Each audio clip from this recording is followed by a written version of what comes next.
party kid elite here today. Oh, it's that time, ladies and gentlemen. 6 years, man. 6 freaking years I've been waiting for this shit. Fucking finally is here. We're going to Snezhnaya. I've been waiting for 2 weeks at this point, or a month. Let's go. Better be something. I ain't playing. I ain't playing. I gotta see what happens.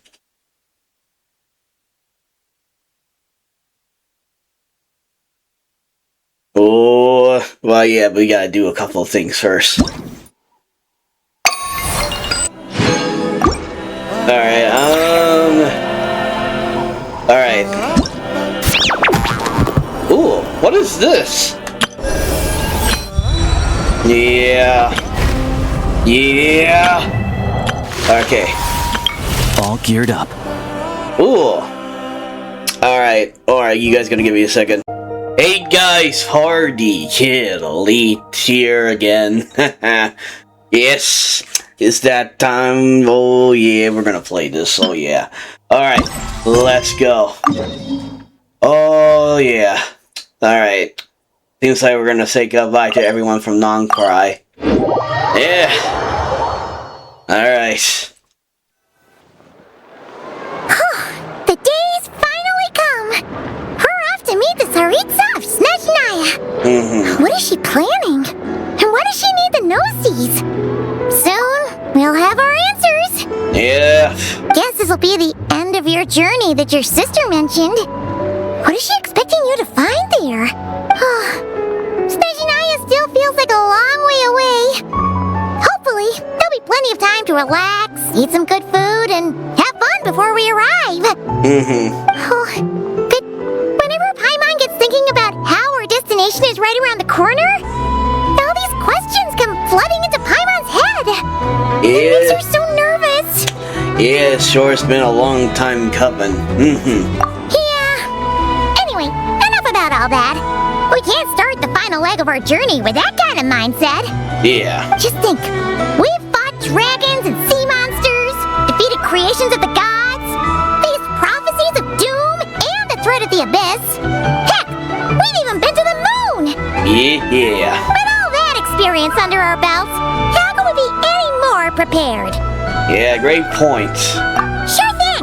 Now, stick close to Paimon, the best guide you could ever ask for, and let's charge straight for the finish line! Off we go! Yeah, but weren't we supposed to say goodbye to everyone? What about me? Do I get a call out? Oh, there she is. Whoa! Columbina? You kind of snuck up on us there. Yeah, how did you know I was here? Paimon. Always had your back.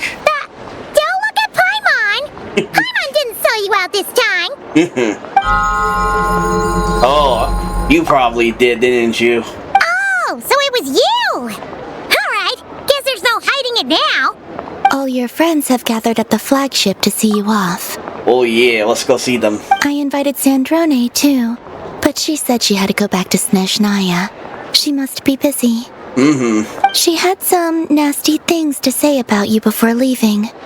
Would you like to hear them? She hasn't changed a bit. Alright, let's hear it. If they're heading to Snezhnaya, I'll bet it's to cause trouble for Her Majesty the Tsaritsa. Attending a farewell party for people like that would not be a good look for me right now. Also, please tell them not to count on getting help from a Fatui Harbinger in Snezhnaya. Yep. Just a temporary stop along the way. The actual... Yeah, I'm not surprised there, though.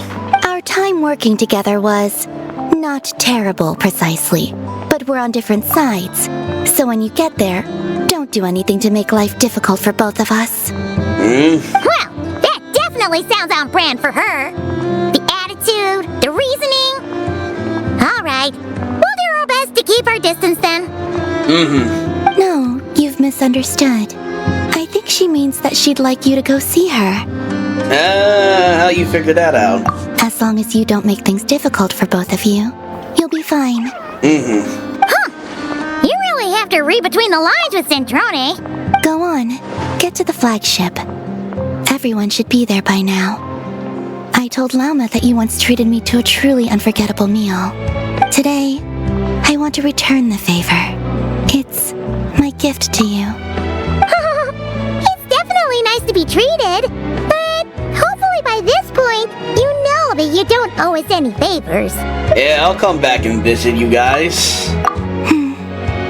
The moon of Nod-Krai will always give you a warm welcome.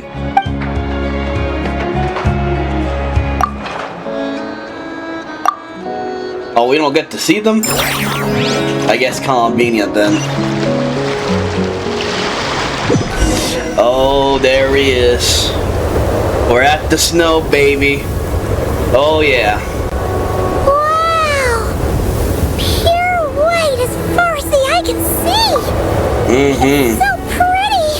It is. Keep up! Oh, yeah.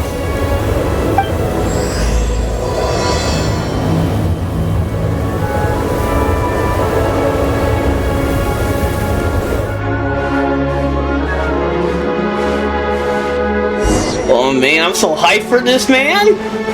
Oh wait, let me steal this. Oh. Oh yeah, sorry, Paimon. I'm looking around real fast. Okay. Alright. Sorry.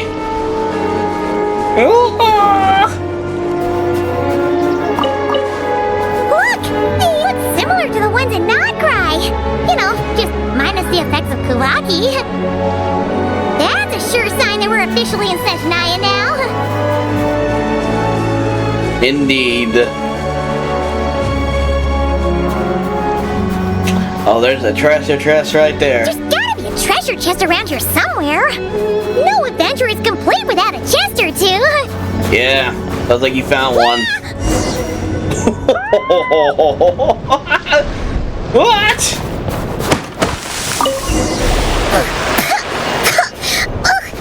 Paimon got a mouthful of snow. Ooh, it's so cold. Paimon's gonna snuggle up to you for a bit to get warm. Wait, hold on. Aw. Oh, I just heard something. What was that? What the heck? Hey, That check it bear? out! Those are bears, right? Oh, look how big and fluffy they are! So cute! Quick, take a picture before the moment passes. Oh Right yeah. here. If we get any closer, we might scare them away. Yeah. Alright, let me see here. And this camera. Shoot. Alright, yeah. Can I save this though? Let's see how your camera skills are these days. Oh, wait a sec. Paimon sees something. Come on, quick! It looks like a train carriage. Oh, a train carriage. Oh.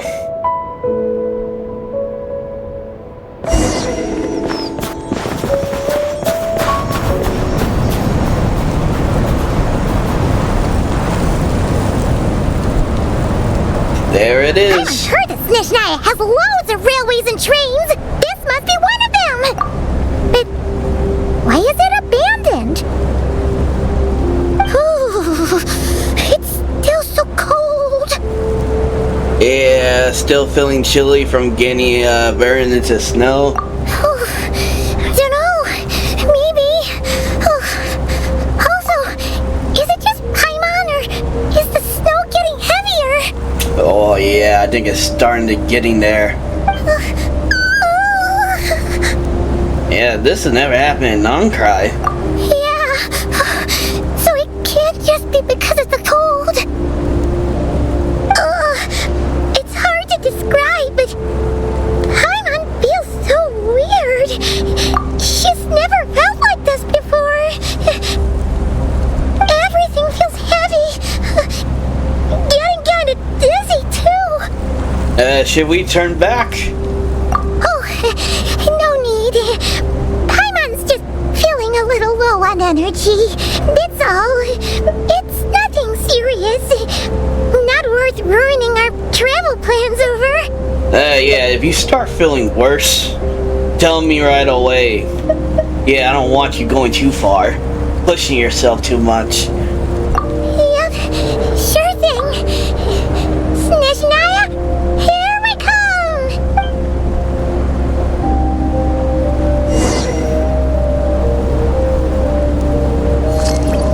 Oh, Paimon. Oh, she's getting cold. Honed in flame! Then I ain't gonna freaking work, ain't it? Man, it's worth the shot. Seems like the snowstorm is getting worse by the minute. Paimon can barely fly.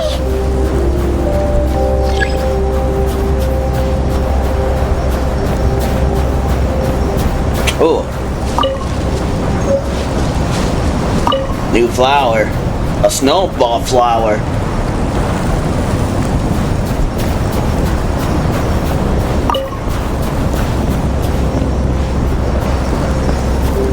We gotta find somewhere for you. Oh, look! There's a cabin over there. Phew. Let's get out of this storm. Yeah. Yeah, well, I think we should hurry.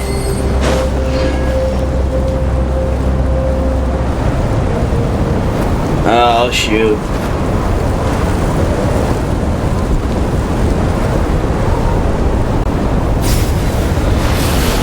Oh, no.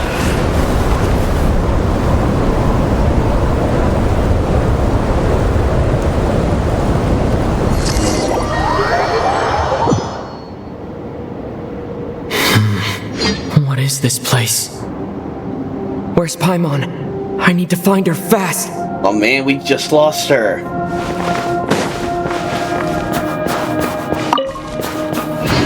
Paimon! Paimon!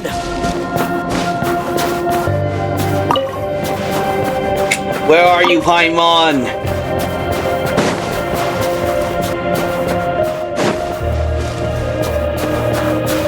That's strange. Where could she be? I guess I'll try further ahead. Hang in there, Paimon. Yeah. Will this fire do anything? Oh, yeah, it does. Got burned in the process. Oh, the train. Is that a train carriage? Maybe I can get up from the inside. Alright. Is this an answer from this world?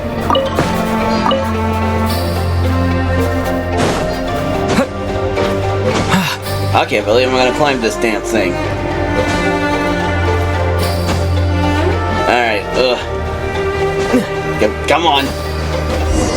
Alright.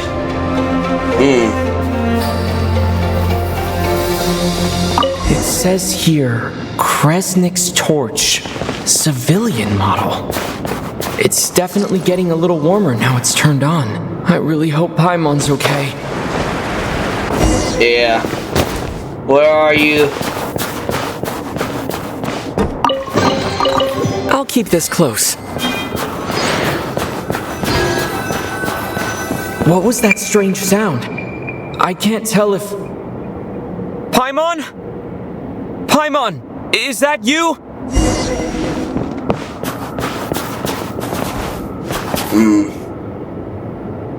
Ooh. What is this? Incoming entity detected. Authorization granted. Initiating original. What the? Hello, Descender, who's reached the eve of tomorrow. Eye of Graeae at your service. Graeae. Huh. Knows who we are. Time since last activation. Time measurement unavailable due to the influence of... Anyway, it must have been a very long time. What are you? Yeah. I am... I was born to fulfill a mission. To reach tomorrow. Tomorrow. To this end, I must... Strange. What was it?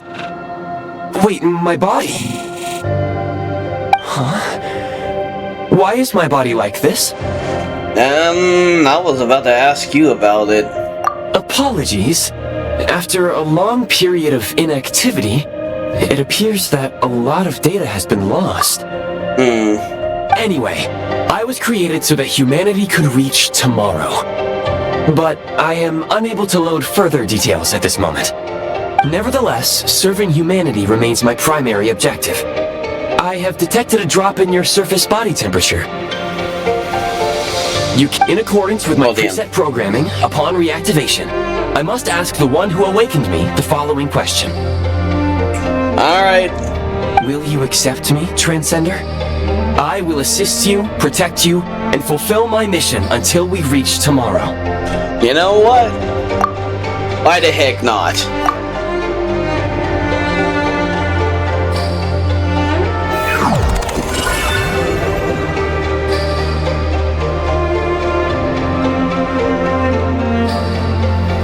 Wow. Oh, okay. Now I get it now. You have made a very wise decision. Now, I detected that you called out a name earlier. Presumably that of your missing companion? Yeah. The name was Paimon. After helping you get out of here, I will search for a match in the nearby area and pinpoint their location. Wait, you could do all that? Merely the tip of the iceberg. Now that we have reached an accord, you will be my new user. May I ask your name? Kalani. Very well. I will remember this name until the mission is complete. Wait, what is your mission exactly? I need to recover my body, retrieve the power to unlock tomorrow, and help the suffering masses to reach the far shores where the empty Ark floats. Ark floats. I can sense my power scattered across this ice-covered land. I even have a vague sense of where it might be found. But right now, that is not essential. The key right now is you. You must survive and reunite with your companion. Alright, got it. Huh. Okay. Okay, how to remove prime ice. Construct. Okay. You may now execute the command, Demolish. Use it to remove the prime ice blocking the path and obtain prime ice units. And, ooh. Prime ice unit count has been updated. Interesting. Alright, I'm gonna see nothing over here, okay. Guess we go this way.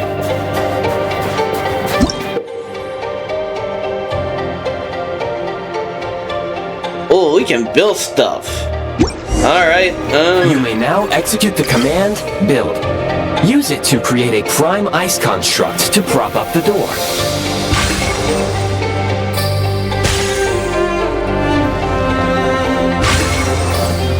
So how does this work? Okay, okay. Interesting. We're gonna learn a new, interesting ways now. Is this an answer from this world? No. Can I create ice too when I do this? No. Okay. Well, I don't think we need to do that anyway. Ooh. Scanning local environment. Exit has been sealed off with ice. Maybe we can use pyro? That would not be an efficient approach. One moment. Usable construct blueprint detected nearby. You can use this to clear the solid ice ahead of you more quickly. Alright.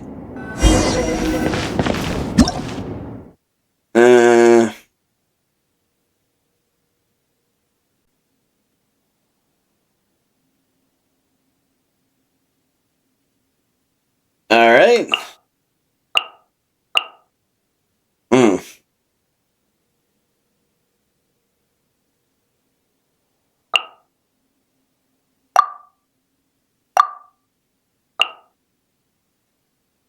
Okay, yeah.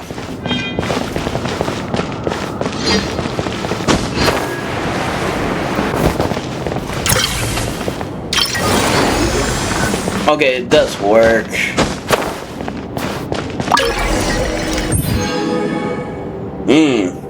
Alright. We got that. Construct blueprint added to records. You may now execute the command, build heat source. Generate a temporary heat source to rapidly melt the solid ice. Alright, hold on. Oh, okay. Alright, hold on. Give me a second. Let me start building stuff. I'll keep this close. Okay, what is this? Okay.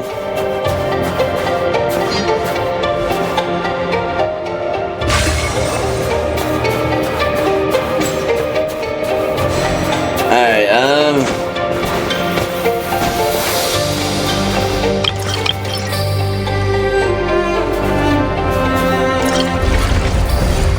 okay.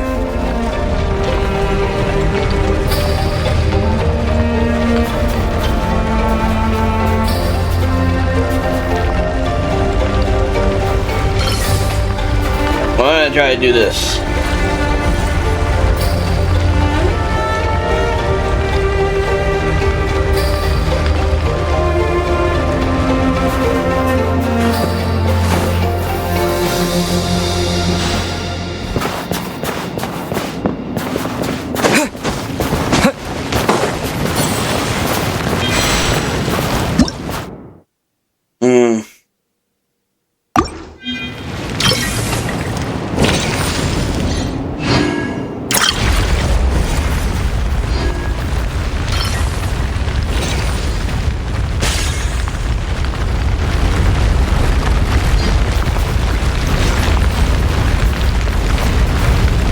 Okay. Guess there's a limit to this.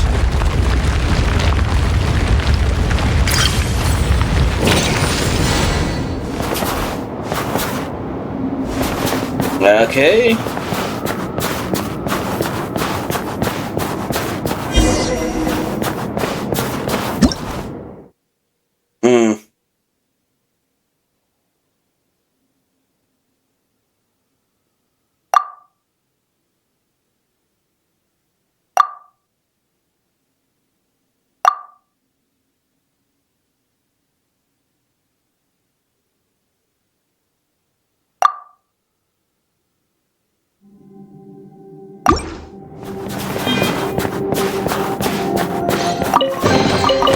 Is this an answer from this world?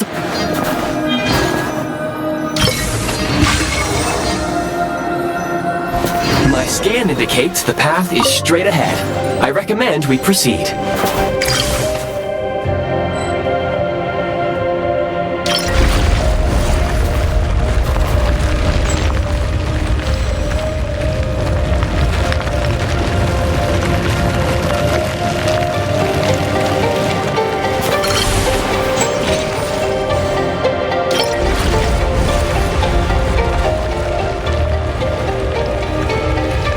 Is there something over here? Nope. Well on. And no.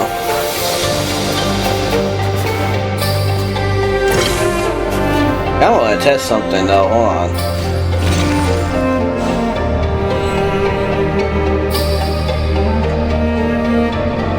No, okay.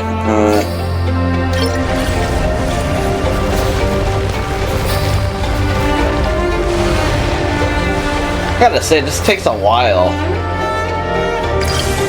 Can they do it fast or something?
Alright, what's this one? Kresnik crystal located. Please collect at your earliest convenience. Okay,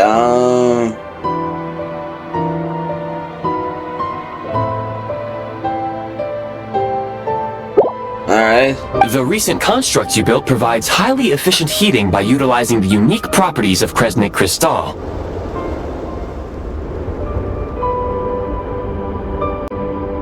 Unfortunately, prime ice constructs have a very short lifespan and cannot be stabilized during the development period. Hence, the authorization to use Kresnik crystal was granted. That said, I have already forgotten what warmth feels like. Maybe when you get your body back, you probably feel it. Yes. Perhaps then, we can warm ourselves by the fireside together. But for now, all you need to remember is this. If you collect Kresnik crystal, I can extract the energy within and use it to maintain your body's surface temperature. Alright.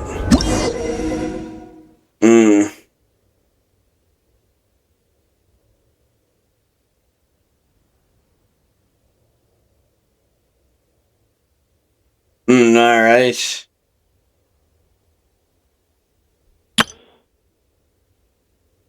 Alright, yeah. Low power. Please use Kresnik crystal to replenish energy reserves. Signs of physiological activity detected in the distance. It is highly likely to be your travel companion, Paimon. Alright. Go. Go now. Be reunited and sing together. May all the people be united as one. May all of life rejoice in unison.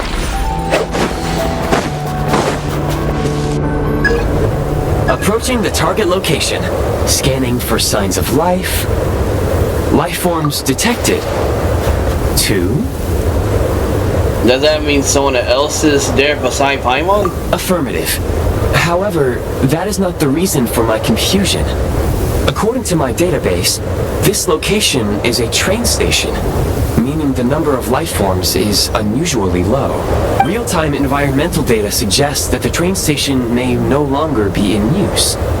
But whatever the situation, please exercise caution. Alright, let's head inside and take it from there. Paimon, you in there? Alright. Oh.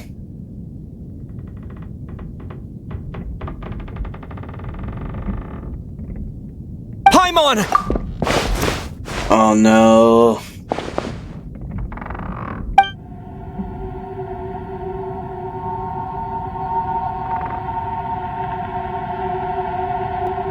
Oh. Who is this? What the? Are you kidding me? Who are you? Oh, are you kidding me? We get to see him? That is too soon. Don't worry. She's only sleeping.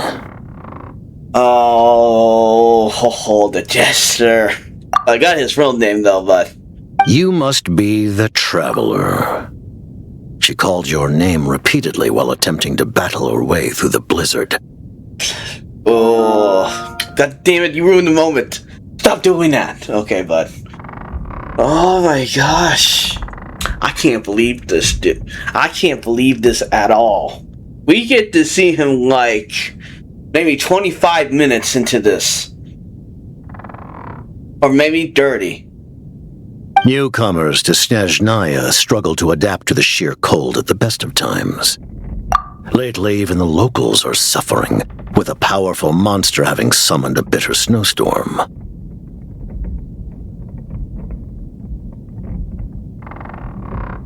You two must be very important to one another. You should take more care not to get separated. Your eyes. Are you Conrian? There are indeed some Conrians left in this world who survived the cataclysm. but I doubt that is news to you. Yeah. It would be unwise to interrogate my identity here. Focus your attention on your travel companion instead. We will meet again very soon. He doesn't know. The unidentified subject has now left the area. He appears to be an individual of great significance, but my search has yielded no relevant data. I will try searching the database again. You know what? Yeah, I have a very idea. Yeah, me too. I mean, he is the Tui leader. Oh, that's gonna be shocking to him, though. Against the odds, your companion is safe and sound. The other person even left a blanket for her. Yeah, I'll boil some water, too.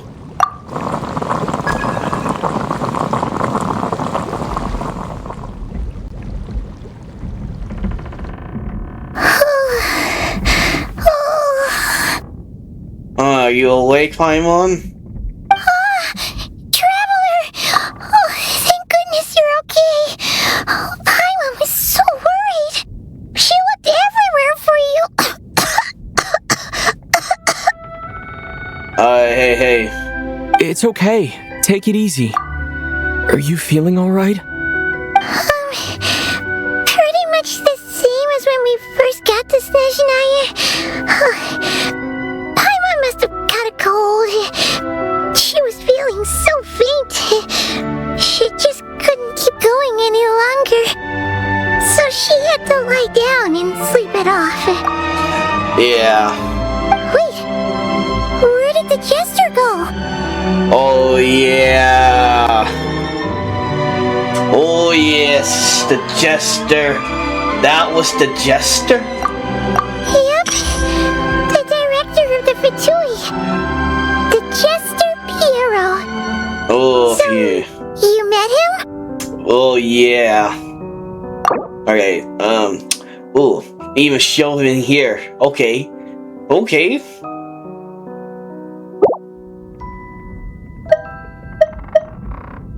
Yeah, but he didn't really reveal himself. The Jester must know everything about the Tsaritsa's plans.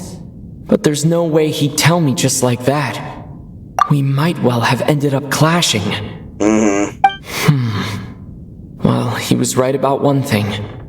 Right now, the most important thing for me is to take care of Paimon while she's unwell. Yeah. Aww. This is nice.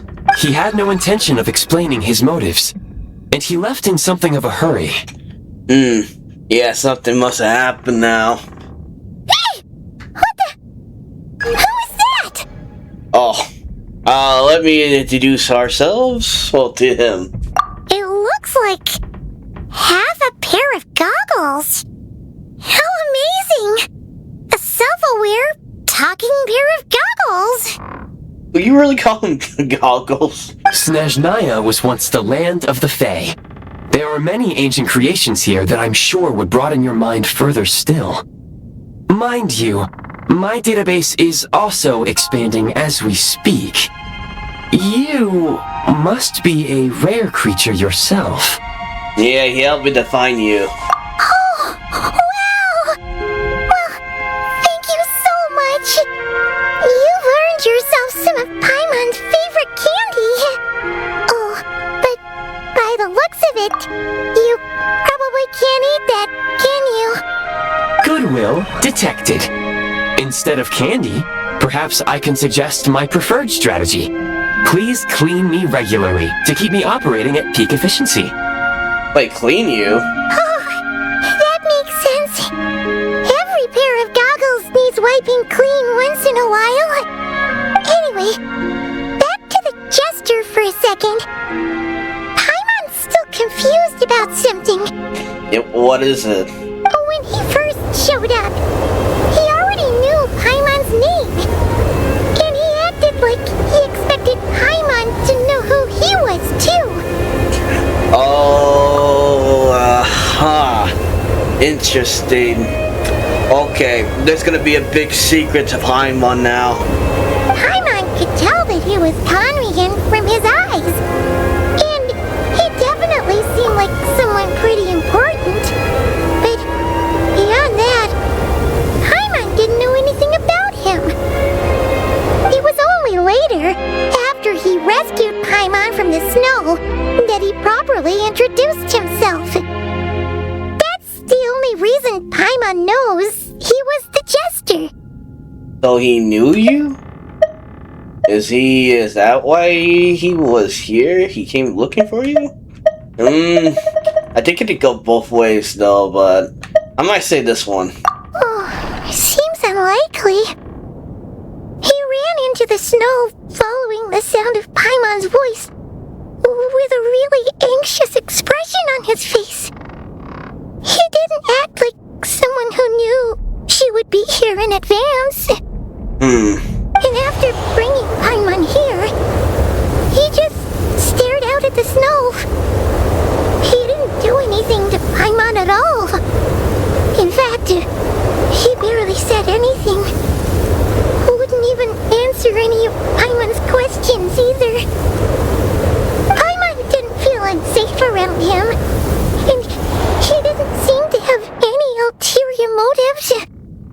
For all we know, he might have just ignored Paimon's questions so she'd give up and go to sleep. Please allow me to interrupt. Fatui and director are unfamiliar terms. May I ask for clarification? Wait, you've seriously never heard of the Fatui? Oh, they're like the Tsaritsa's inner circle. Really powerful people. And the director is their boss. Understood. Since they hold elite positions and serve their god directly, it stands to reason that they would conduct themselves with due decorum. I am inclined to agree with your assessment, Miss Paimon. I did not detect any ill will from the gentleman in question. I see what you mean. Yeah.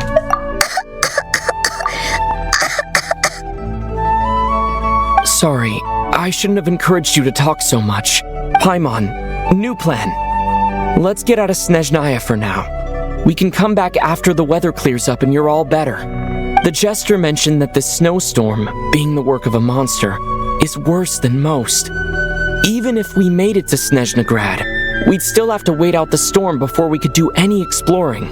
Oh, well, it's really nice of you to look out for Paimon, but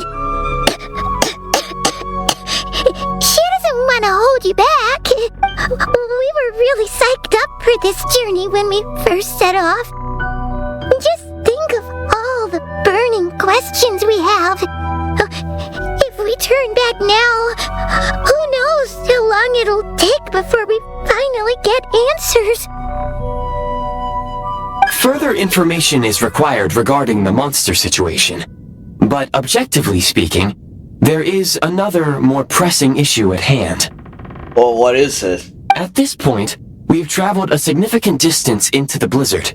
Were we to turn back now, the road would be extremely treacherous, especially since we would need to travel on foot. If, however, we continue onward, there may be a better solution. Ooh, what you got then? Do you remember what I said as we neared this location? I told you that this is a train station. While it has evidently fallen into disuse for unknown reasons, the tracks remain intact. We can break through the blizzard and forge ahead by driving a train. That is the Snezhnayan way. Alright. There is a small town up ahead, which would be the perfect place for Miss Paimon to rest and recover. Paimon thinks Goggles here makes a great point. Let's do that. Yeah, are you sure you're up to this? I don't want you to push yourself. Oh, come on. Don't worry. Think of all the traveling we've done so far. When has Paimon ever gotten sick before? Practically never. 'Cause she's in great shape. Sure, she's a little tired right now, but it's sure to clear up on its own. I'm gonna say this. Affirmative. Should you ever need my assistance during your future adventures, please call for the Eye of Graeae whenever you wish. Alright. Otherwise, I will remain silent to avoid causing any unnecessary distraction. Now, please follow me to the train tracks. Alright. Alright, Is this an answer from this world? Alright, I'm gonna do something real fast. It's been a while since you did that.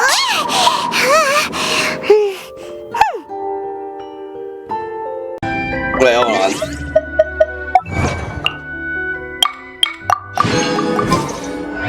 Alright, then.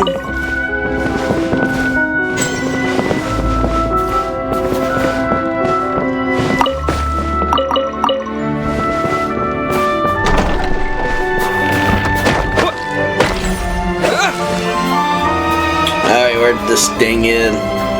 Please confirm when you are ready to depart. Oh shoot, oh, not what I meant.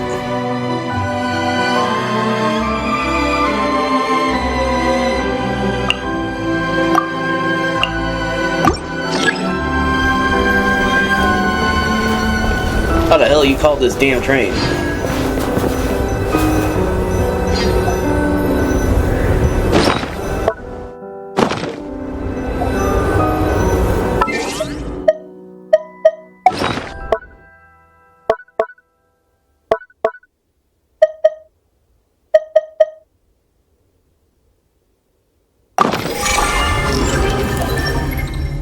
Okay,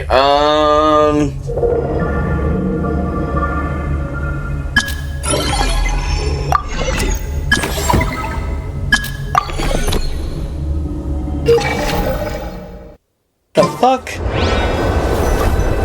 Oh yeah, I gotta quit him. Okay, hold on. Where are you?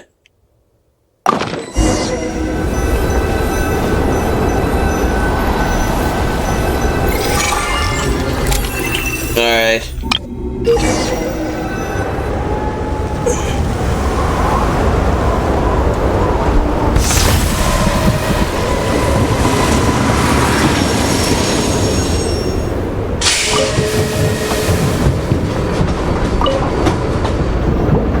Heading north from here, we will soon arrive at...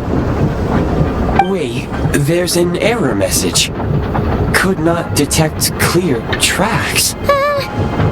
What exactly does clear mean? Brace for impact, friends! Preparing to enter impromptu flight mode. Uh-oh. Oh no. Oh shoot.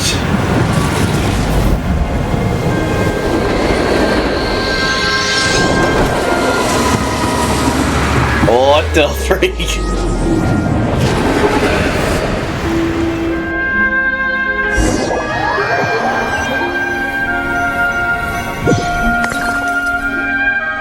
How strange.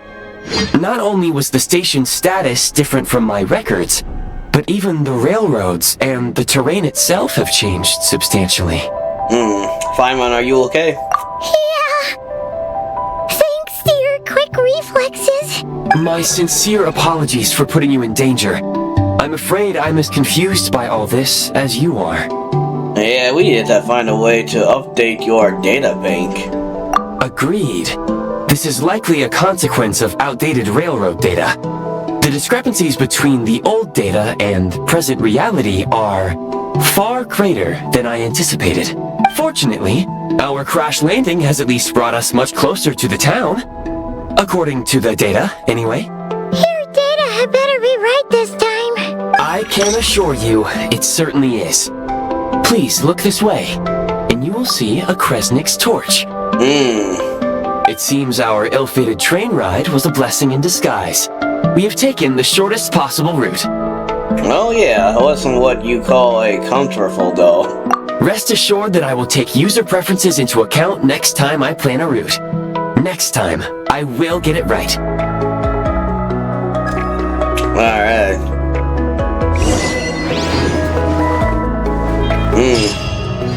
We're in a new area now.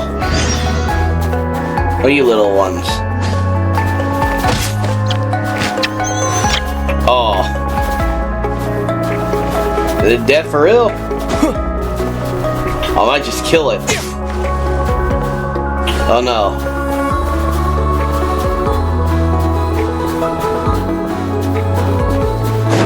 Oh, I don't want to mess with that. Oh yeah. Oh, the statue. Yes. Yeah, we are here. Oh, we gotta unlock some areas over here. Well, I gotta investigate this place a little bit. Let's explore. I don't think we got one. Nope.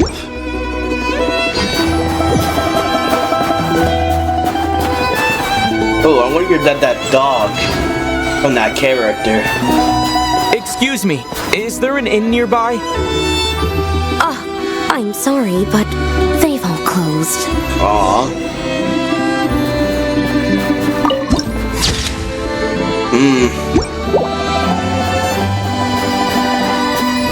Sorry to interrupt. We're looking for a place to stay. I can't even afford to warm my own house, let alone run a business.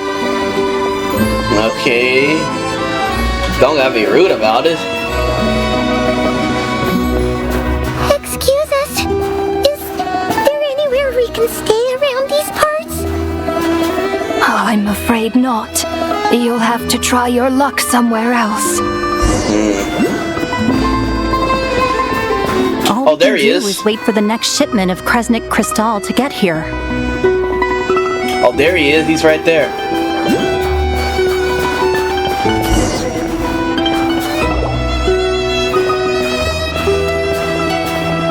Hi there. Do you know if there are any inns still taking guests in this town?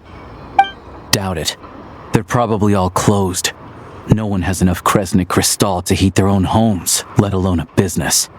Yeah, the other guy just said the same thing. Oh, what a bummer. I clocked you a while back. You adventurers or something? We don't get many tourists in inland Snezhnaya these days. Why is that? Because of the snowstorm? In part. But the bigger reason's Project Stuja. Since it's Her Majesty's will, we have to put up with it whether we like it or not. Project Stuja. Yeah, I really don't know of what this Project Stuja is, yeah. We've been hearing about this since Fontaine. Oh, sorry. I assumed it was common knowledge by now. Basically, the Tsaritsa is planning something big. Something that requires an enormous amount of energy. Energy?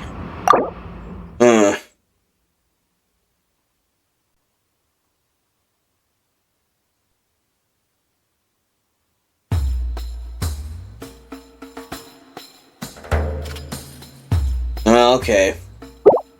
Even if they used all the surplus Kresnik Crystal in Snezhnaya, it still wouldn't be enough to meet demand. So, the Veche passed a resolution requiring all factories and households to reduce their energy consumption. The policy has thus been charmingly named Project Stuja, meaning bitter cold. Bitter cold? So, like, it's gonna be a cold winter, folks? You're all gonna have to find a way to get through it? That kind of idea? Pretty much. When you're broke, you scrimp and save.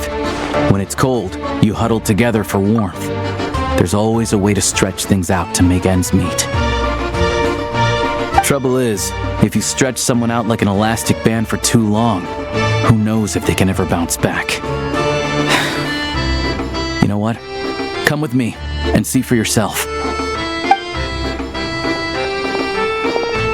Yeah, let's look around and see. Can you please explain to me why the price of Kresnik Crystal has gone up by 1/3 again? Even as our purchase quota has gone down. You only come here twice a month. This won't even last us a week. The supply and pricing of Kresnik Crystal are based on current production volumes and price data. We Fatui are only responsible for delivery and security. I'm not in a position to explain to you how the figures are calculated, but I assure you, They are as fair and reasonable as possible. Oh, so our lives mean nothing to you? How can you expect anyone to survive a single night in this weather without heating? Since you insist on making me repeat myself every single visit, I will remind you again. There is no monopoly on the trade of Kresnik Crystal. You are free to purchase the shortfall from elsewhere on the market. What market? Nobody else is selling! And when they do, they charge 8 times the normal rate! It's robbery is what it is! Which is why the Snezhnograd Veche passed a resolution to support border communities, without which you wouldn't even be able to buy crystal from us to begin with. So if you're here just to argue, move aside and let the next person in line come forward. Everyone's feeling the cold here. You... All right, everyone, let's calm down for a second. A few words, if I may. We're all subjects of Her Majesty the Tsaritsa, and I'm sure every one of us is dedicated to her great cause. We all know how cold it is. And the more it snows, the harder life gets. Everyone's struggling already. Let's not make things even more difficult for each other. But Liaison Shishkin, there's clearly something wrong with this quota. I have a family in Marepasak who tell me they can buy at least double our crystal allotment. Oh, believe you me, I had the same reaction when I first saw the numbers. Couldn't believe what I was reading. I even wrote a letter to confirm the true figures, but I'm afraid the quota really is as low as you've been advised. Still, you must understand that calculating these energy quotas is a complicated balancing act. They have to factor in population, town size, industrial application. Our top priority must be to keep the largest Kresnik's torch burning continuously. Only then can we sell the remaining crystal for household use, and in doing so, we must make sure that everyone is treated fairly. As our Fatui comrades said, they are only responsible for delivering the goods. They need to keep accurate records, and they do not have any authority to modify the rates or quotas. That's right. Our duty is to do things by the book. Tell you what, listen. I know how anxious and upset everyone is. As a matter of fact, I was just discussing it with the mayor. What we can do is open the lower combustion chamber of the Kresnik's torch to the public. You can come to me directly to register, and I will allocate time slots accordingly. I can't guarantee there'll be ample energy for household use. But we can at least make sure you'll be able to boil water and cook food each day. Let's hang in there and make this work together. Oh. Fine. I don't see any alternative. So, this is Project Stuja in action, huh? Oh, no wonder nothing's open for business. People are barely getting by. Yeah, it seems like there's nothing we can do. You were looking for an inn, right? For your, Fae friend? Oh, Paimon's not a Fae. Just Paimon. She must have caught a cold or something. We only just got to Snezhnaya, and we're still getting used to the climate. I have a small place in Stratomoros.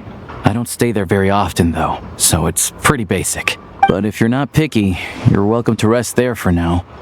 It's not much, but I've got blankets and a warm fire. Are you sure? Oh, that's really kind of you. Yeah, thank you. All right, then. This way. Alright, we'll follow you. Oh, we just get him now? Well, that was fast. Oh, I kind of did got him when I was kind of doing this. Alright, oh,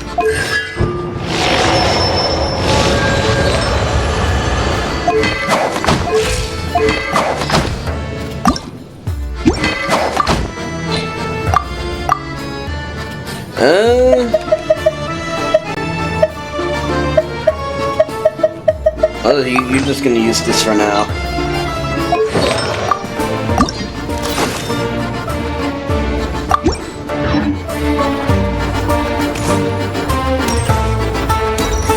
Okay. I want to look around though. Where is it?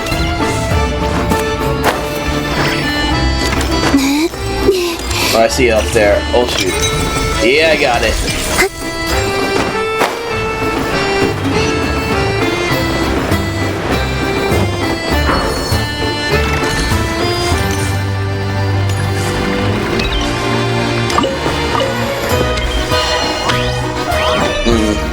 I wonder if they got food around here.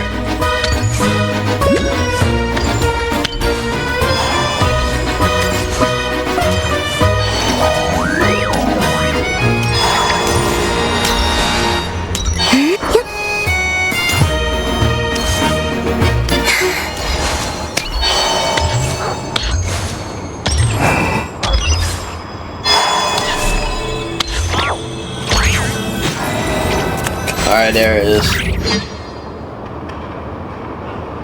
Oh, so cozy and warm. Paimon's getting nice and toasty. Oh, wait. Paimon only introduced herself so far, didn't she? This is Paimon's best friend, the Traveler. Good to meet you. I'm Alyosha. Alyosha. Most travelers find the Snezhnayan climate to be a shock to the system at first. But as long as you keep yourself warm, you should be fine. Still, you should keep an eye on your condition. When people are too quick to dismiss a cold, it can easily end up turning into something more serious. Don't say that! Paimon's too young for chronic health issues. Yeah, is there a doctor? They aren't in town right now, and they won't be back anytime soon. The train station has been closed ever since these power shortages began. I do a lot of hunting, so I spend most of my time exposed to the elements. But even the animals wouldn't survive long in a storm like this, let alone a hunter. Nothing to do but sit tight in town until the weather improves. Is there any possibility of getting the train station running again? I get that you're in a hurry, but even if the station were open, that doesn't mean there'd be any trains. We could end up stuck here for a long time, I'm afraid. Actually, I have my own train. What? Your own train? Wait, hold on. That train? The one that suddenly fell out of the sky and crash-landed on the ice? Yeah, that's us. Oh, we got lucky and found it in a cave. Oh, then our luck ran out and we had a little accident. Yeah. Pretty crazy for a random find in the mountains. Well, as long as your train's good to roll, you might get to Snezhnograd after all. I've been doing some digging recently. Turns out, the real reason for the current energy crisis in Stratomeros is that some of the supply is being seized for a private stockpile. But to expose what's going on, I need to catch them in the act. So, I'm heading off to catch a rabbit. Huh? Wait, a rabbit stole the crystal? It's a figure of speech. Real rabbits couldn't pull this off. They'd prefer carrots to Kresnik Crystal anyway. Do you have a suspicion in mind? Shishkin. Mr. Positive Attitude, let's all get along now, shall we? Him? Really? Paimon never would have guessed. Yeah. I'll have to come with you then. Let's go. Huh? You're coming with? Yeah. I mean, you are used to fighting anyway. Huh. Oh. Okay then. Just give Paimon a second to get ready. No, you stay here and rest, Paimon. I don't want you doing anything crazy. Alright. Guess there's no point pushing myself. Paimon will stay here and hold the fort then. Be careful, you two. Oh yeah, there's one more introduction to do. Tagarin, get in here. Ooh, we're gonna meet the dog. Oh, a doggy. Angry doggy. Oh, Tagarin doesn't like being petted then. He likes to think he's above that kind of thing. He's my hunting partner, so he'll be joining us when we head out. Alright. Carrots aside, we'll need to stay completely undetected. We can't risk spooking our rabbit, but there's no telling which burrow he'll scurry back into. First, we need to find a way into the train station and see if we can find any real freight data. Shishkin's figures can't be trusted. Then, we get to Garin to catch a scent and find out which way the crystal went. What are you eating? Check it out!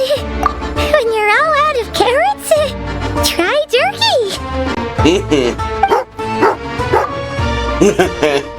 Good doggy! Good doggy! A fellow dog lover, huh? Yep! And rabbit lover! Carrots are great too, you know. Good to know. Eat up, Tagarin. We got a lot of work to do. Yeah. Alright, well, give me a second. Alright, let's talk to you, Paimon. Paimon's just gonna stay here and get some good rest. You guys, be careful out there. Oh, we will. Yeah, alright. Okay, let's go.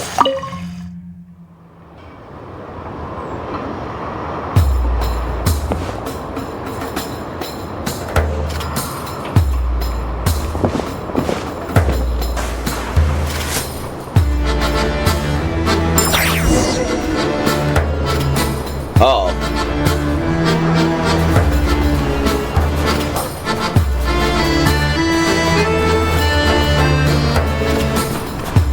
Wait. Oh, okay, we gotta sneak in, all that, okay. It's gonna be one of those.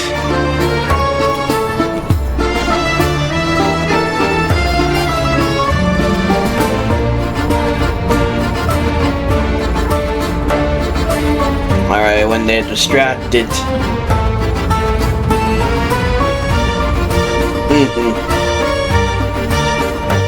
Nice work, Tagarin. Come on, we'll go around.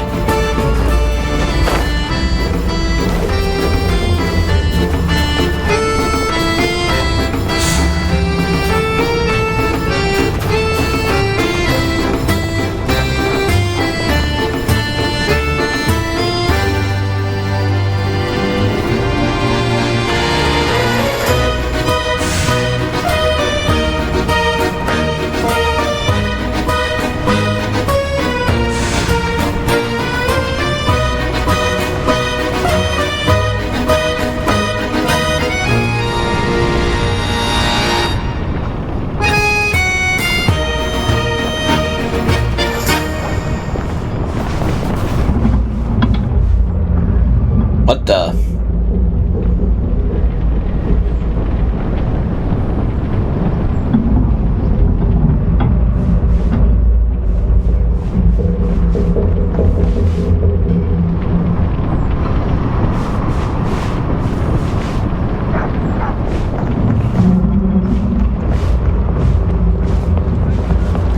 This way. We'll enter from the upper floor.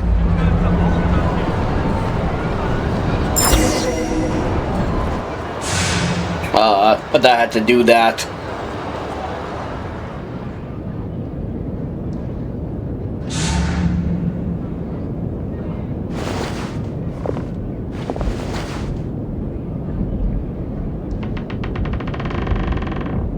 There we go. A freight list. Straight from the Fatui. So Shishkin won't have had the chance to doctor the figures. Looks as new as the day it was printed. I guess no one bothers reading these unless they have ulterior motives. Was there no loophole from him to his floor? Yeah, this is all we need. Come on, let's get out of here, then go track down the crystal. Tagarin's a keen hunter, and catching rabbits is his specialty.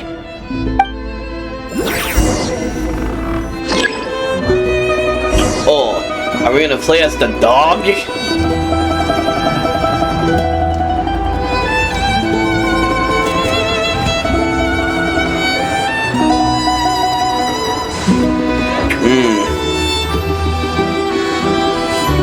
Looks like we are. This is cool right here. Get to play as the dog.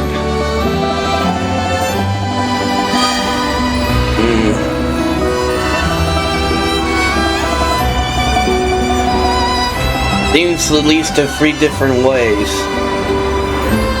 Nothing here, maybe?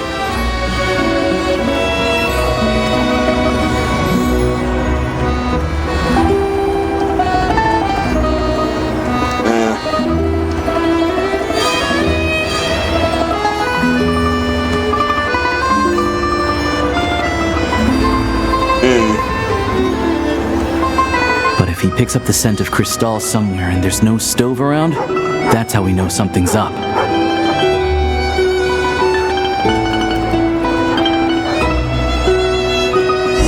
Alright. Well, we found something.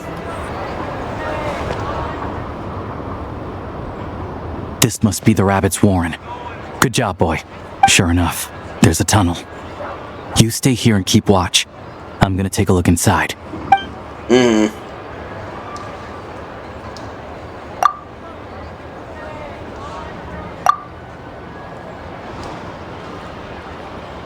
Thanks for looking out for us. Things are getting tougher by the day. No need to thank me. It's my pleasure.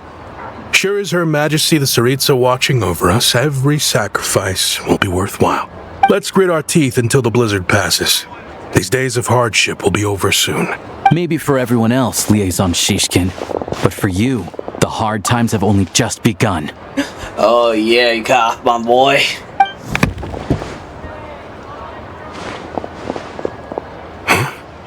Who are you? What's the matter?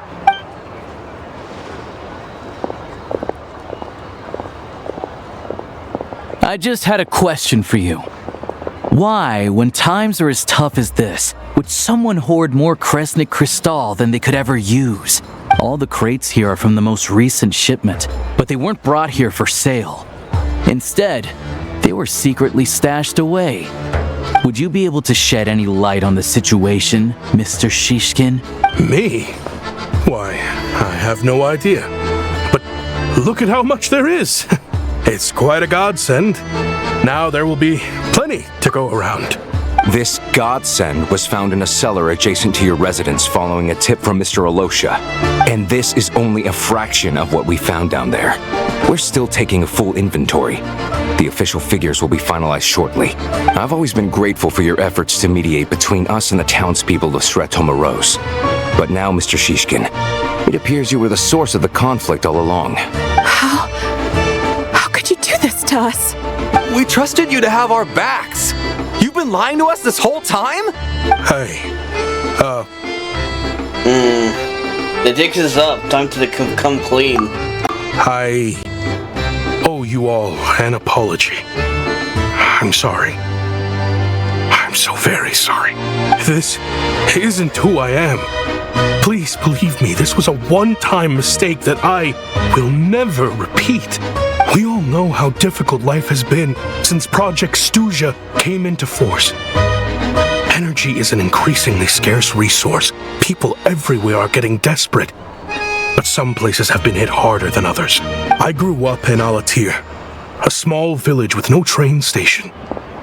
Deliveries of Kresnik Crystal have ceased there entirely. If nothing is done, they're all going to freeze to death. You know as well as I do how downright impossible it is to buy Crystal these days. The thought of my poor mother and father, with no one to help them, I felt so afraid. I watched as energy grew scarcer by the week, all the while knowing that their lives were at risk.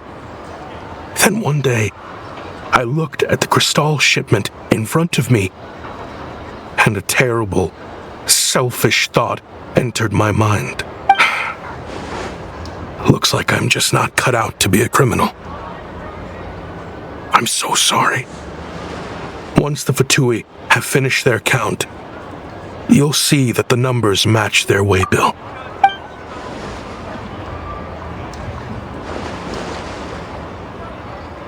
I have the official Snezhnayan quotas here. Anyone who has already purchased energy, please make your way over here to correct your transactions. I'll make a batch purchase of Crystal worth 3 months' salary for you all to use free of charge. As for Alatir, I'll think of something else. You don't have to go that far. Yeah, owning up to your mistake is enough for me. You've done plenty of good for the community in the past. I'm not looking for a handout. Drop the act. You claim this was a one-time mistake, but the real reason there's only one shipment's worth of stolen crystal in your basement is that you have an accomplice. Reporting in, sir. We've conducted a full search of the mayor's house. As expected, we found many crates full of crystal, half of which were still in their original shipping containers. This wasn't your first time at all. You've been colluding with the mayor of Stratomeros for a long time now. The train station's currently out of service, but it does open for a short window every time there's an energy delivery. And every time a train pulls in, you're there on site to take inventory and oversee the workers unloading the cargo. The mayor handpicks said workers. Per his instructions, they transport the crystal by tunnel at night to the mayor's house, and he sells it out of town. But since he can't get the goods out of town by train, he had to arrange an alternative method of transportation. This meant slower sales, which gave me plenty of opportunity to catch him in the act. Wait, the mayor's involved in this too? Preposterous. What proof do you have of any of this? Basic math. I've spent a lot of time lately counting carriages as the snowstorm rages. Counting carriages? What? The energy consumed by a train depends on its total weight. And since energy is a limited resource right now, it's fair to assume that every carriage is packed full. So, if we take the energy required for the Kresnik's torch, add the sales figures you provided, then compare that figure to the train's theoretical cargo capacity, guess what? The numbers never match. It's always off by 1 or 2 carriages worth. This time, you set a new record. 3 carriages missing. Oh. You mean to tell me that you sat around outside counting carriages in this weather? I'm a hunter. I have 2 options. Hunt or starve. Well, I've heard enough. The evidence speaks for itself. Take Shishkin and the mayor into custody and escort them back to Snezhnograd.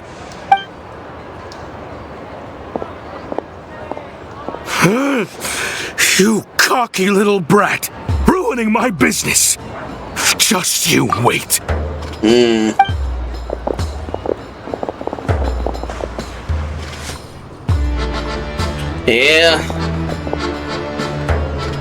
It's all through his plan, so you've been investigating this for a while, huh? Yeah, something felt off, so I just followed my gut.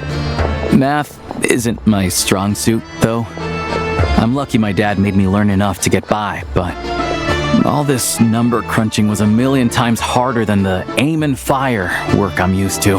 Thank you for your assistance. You're a brave lad. Shishkin was quite the cunning criminal, as I'm sure you can tell. He did all of this right under our noses, and we never suspected a thing. A wolf in sheep's clothing. He had everyone fooled. Even with that sob story he fed us. He was probably trying to keep the mayor out of it, not just mask his own motives. Without the compelling case you put together, even I might have fallen for it. Alyosha, was it? Tell me, are you really a hunter? We can go find some wild animals if you want. I'll fire off a couple of shots, and you'll see whether I'm the real deal. I didn't mean to cast suspicion on your identity. It's just, well, I'm sure you've heard of the Rokot. Recently, they've been recruiting people with your kind of talent. They hide in plain sight under false identities, working against Project Stuzha, sometimes directly opposing the Tsaritsa herself.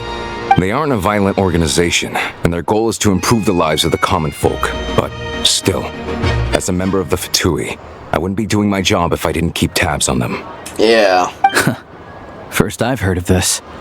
I don't really keep up with what goes on in the city. All I know is, people who don't mind their own business in the city end up paranoid about everything. As for me, I just couldn't stand Shishkin.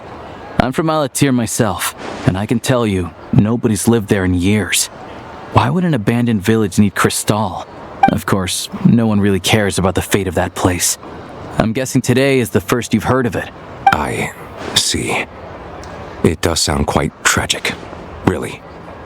Well, thanks again for your assistance, and your friend here too. I will report this incident to Snezhnograd.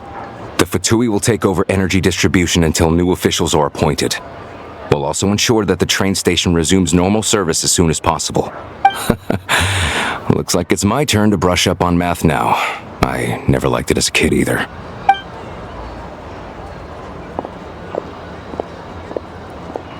Well, things worked out from now. Don't mention it. Isn't the soldier overseeing the delivery supposed to verify the quantity of the goods? Was he just careless? Or was he being paid off too? Who knows? Excuse me. I'll take a share of Kresnik Kristall too. Thanks. I need to take a detour before we head back. There's someone I have to deliver this Kristall to.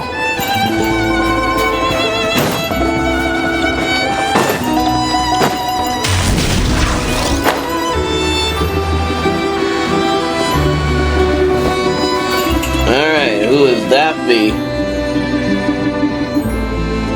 Hang tight for a moment. This old lady, she doesn't really know who's who anymore.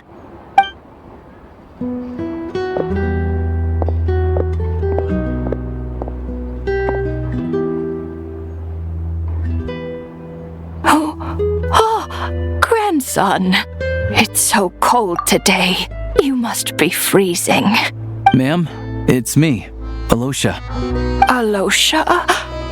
Alyosha who? You know me. I came by earlier today. Cleaned the ashes out of your stove, gave you some warmer bedding, and washed your back. I'm sorry, I don't remember. Now, how often do I get to see my grandson?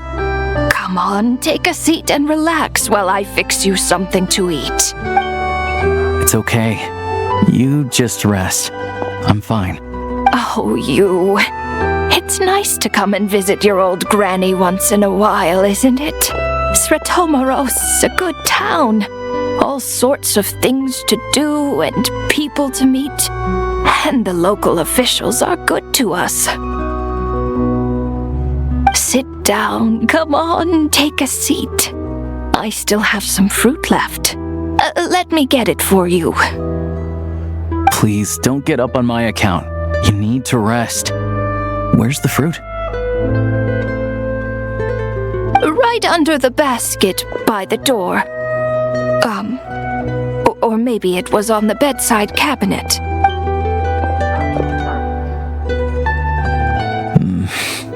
Well, grandson dear, do you like it?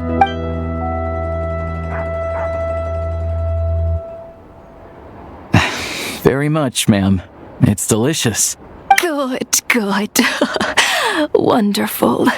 You don't need to save any more for me next time, all right? Fresh fruit is hard to come by at the moment. You should eat it as soon as you get it. Oh, I don't need it. I'm fine. But if you like it, come back for some more soon.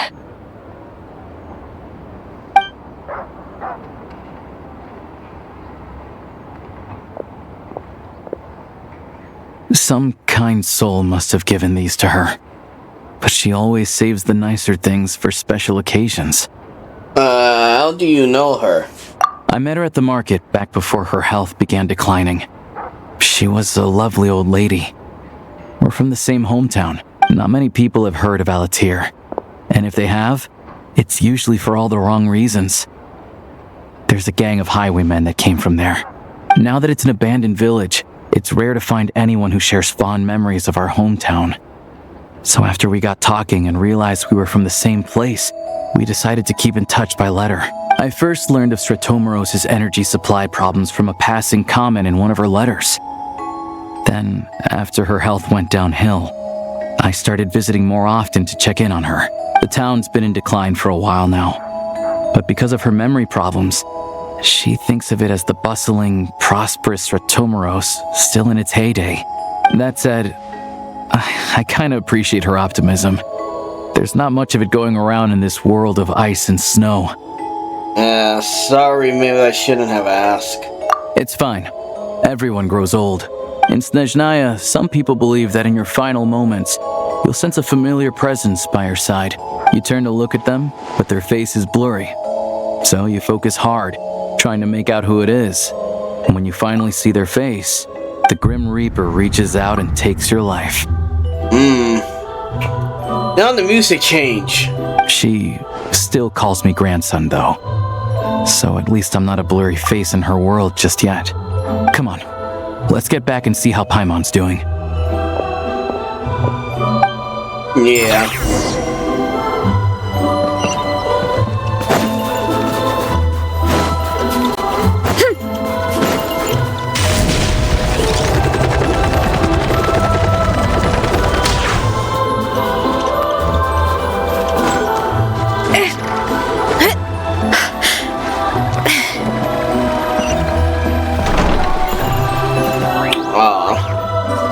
Must be laying down. Paimon, we're back.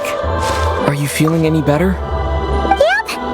Paimon's not cold anymore, but she's still a little dizzy. Flying probably isn't a good idea right now. Paimon might lose her balance. But Paimon's sure she'll be fine. It's probably just from getting hit on the head by that pile of snow when we first arrived in Snezhnaya. Her complexion's looking much better. Let's keep an eye on her. Yeah, I still think we should see a doctor when we get the chance. Sure, but enough about that. How did everything go on your end? Are you all set? Did you have any trouble? Nope. I'll explain. It's a bit of a long story.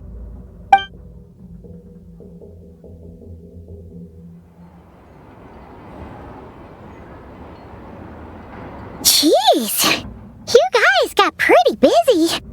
Sounds like the liaison officer and the mayor were running quite an operation. Good riddance to both of them. It's a good thing you managed to catch them. Yep.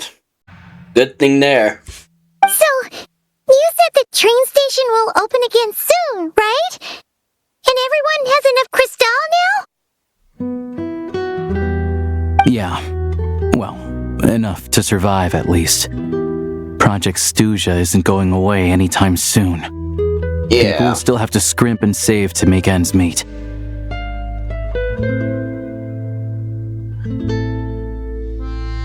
I've been meaning to ask, what exactly is she trying to... Yeah. Don't know.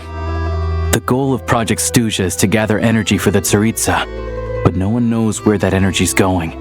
It's never been made public. The thing is, we were told that the project would only last for 6 months, but time and time again, they keep extending it. Extending it? Does that mean the Tsaritsa's plan isn't going very smoothly? That's what everyone suspects. In principle, any proposed extension needs to pass by majority vote in the Snezhnograd Veche.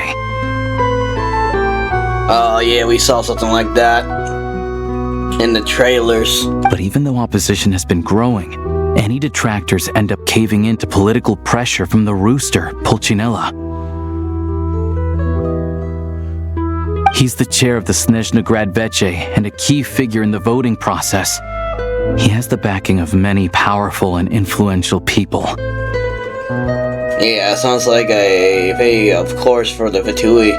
How come the Fatui are picking on ordinary people even here in Snezhnaya? I don't see it like that. Fundamentally, the Fatui will always think and act in the Tsaritsa's interests.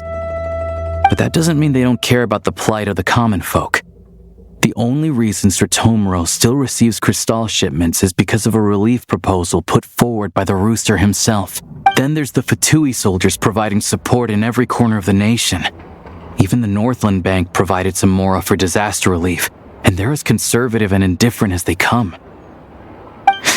It's just that the rich and powerful in their fancy palaces live in a completely different world from us. There's always going to be some conflict when those worlds collide.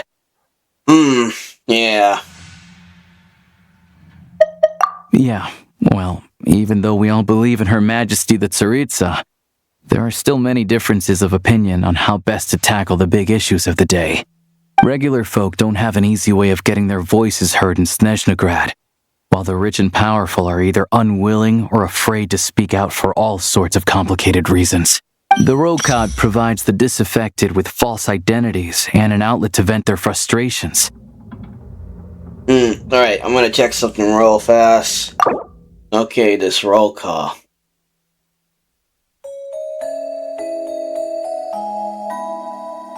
Okay. Of course, an organization like that exists in a gray area. The moment the Veche think they've crossed a line, there's sure to be a crackdown. But so far, they've been doing their best to help the common folk. Yeah, that sounds like a lot like you. Like us, don't you mean? You didn't hesitate to join in. You're not new to this, I can tell. Yeah. That's because we're adventurers. It's our job to help people out with commissions and get to the bottom of things. Yeah. Sounds like we're going to get along. So, what's your business in Snezhnograd? Aside from taking your friend to see a doctor, of course. I want to meet the Tsaritsa. It's complicated. I've had run-ins with many of the Harbingers along the way, and I really need to know what the Tsaritsa is up to. Her ultimate goal? What the Gnosis mean in all of this? Since I've made it this far in my journey, I have to find the truth, whatever it takes. Wait, so... no way. Are you who I think you are? Yeah. Sounds like you've heard of us then.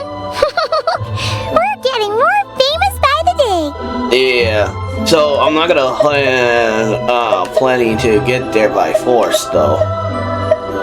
I didn't realize I was in the company of giants. Honestly, we're all as curious as you are about what the Tsaritsa's planning, and why it has to involve us freezing to death in the snow. But getting in the same room as her won't be easy. The common folk aren't permitted to meet her at the best of times, and right now, she's probably not even in Snezhnograd. Word is, she's heading east on a campaign to slay a monster. Slay a monster? The one that's been summoned Blizzard? Yeah.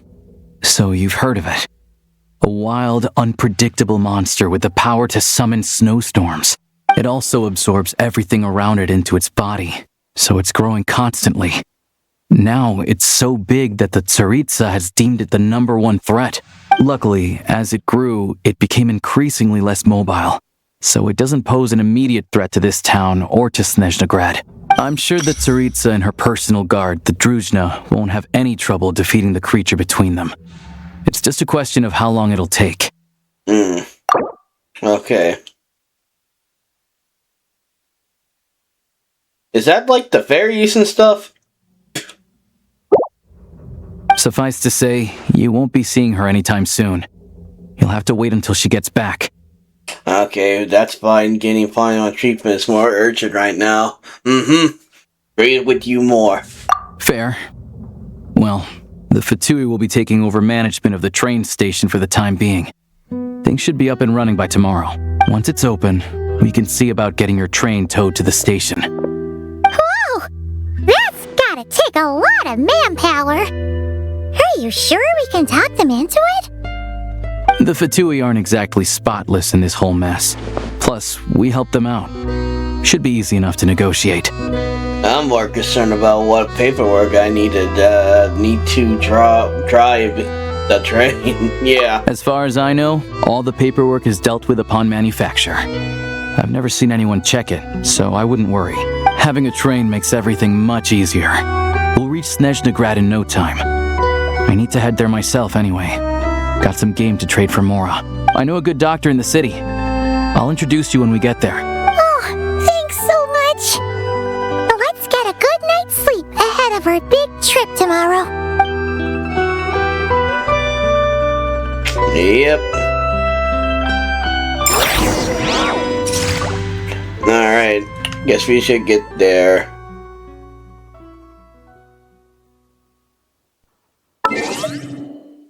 Alright, let's go over there. What is this?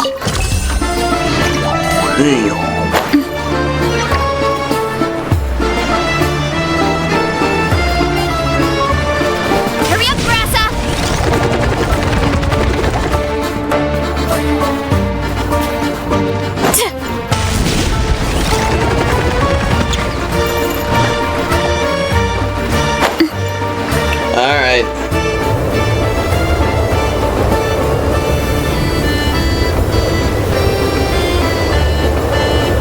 Drive carefully, alright? You don't want to end up in this situation again. Also, I don't think I've seen a train like this before. Is it a new model or something? Yeah, I guess. Not a fan of small talk, are you? Anyway, take this. It's an up-to-date map of the Snezhnayan rail network. All the track switching is automated, so as long as the train's moving, you don't need to worry about collisions or anything. We'll leave you to examine the train's conditions yourselves. Fingers crossed nothing's broken. I doubt Sratomaros has any engineers with experience working on this model. Shouldn't be a problem. Thanks for everything. All right then. Have a safe journey. And make sure to check everything's working before you set off. Okay. We'll make sure. Alright. Okay, so how do we know? Okay, now...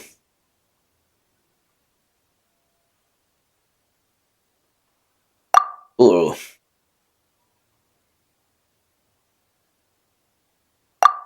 Okay.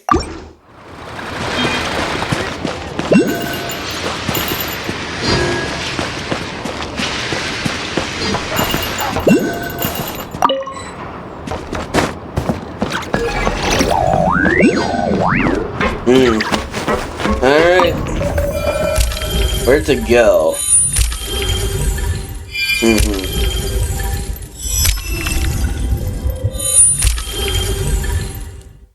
Where do we go exactly? Alright.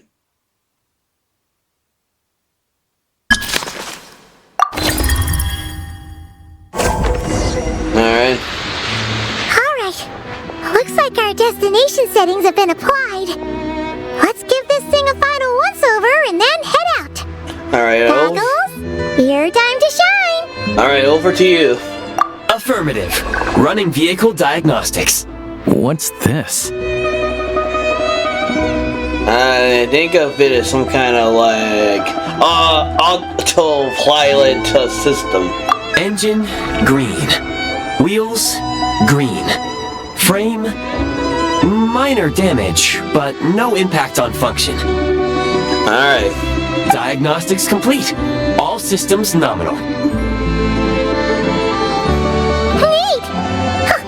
Paimon still can't get over the fact that you just found this tech lying around in a random cave. Yeah, I definitely luck out there. I've lived in Snezhnaya my whole life, and I've never heard of an interactive, talking train autopilot. Oh yeah, autopilot. Strictly speaking, I wasn't designed purely to drive trains, though I doubt you have any interest in navigating the practically unreadable operator's manual yourself. All configurations are complete. Should you require any further assistance, please call for the Eye of Graeae. Yeah. Nope. Paimon's gonna find a warmer seat.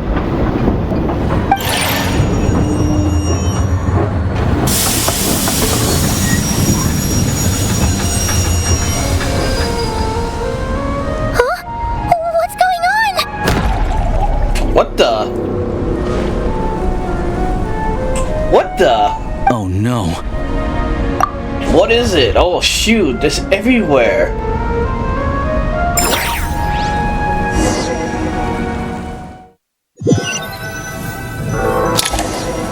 Am I getting a cutscene now? Oh no. What is this place? Traveler, are you okay? Oh, are we in the Shadow Realm? Okay, I'm alright. So are you okay, Paimon? Paimon's still airborne, but it feels like swimming through thick, gloopy water. It's horrible. Just our luck. Of all the things that could have gone wrong. Alyosha, you're Snezhnayan, right? Any idea what the heck this place is? It's called the Shadow Realm. A place where no wind blows, no light shines, and no elemental energy flows. Even time itself doesn't exist here. It's a world where everything seems to come to a standstill. I knew it. We're here. We get to see it.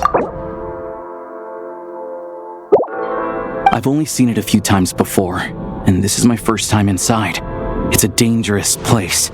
Most people who get sucked into the Shadow Realm are never seen again, and the few who do make it back, they're never quite the same. Huh? Maybe Goggles knows something. Goggles? I don't see it anywhere. Great! Now we're done for! Hold it together. Let's not get ahead of ourselves. I heard a story once about the world of shadows. If it's true, there's a way to escape. We just need to find the exit. Come on, let's explore.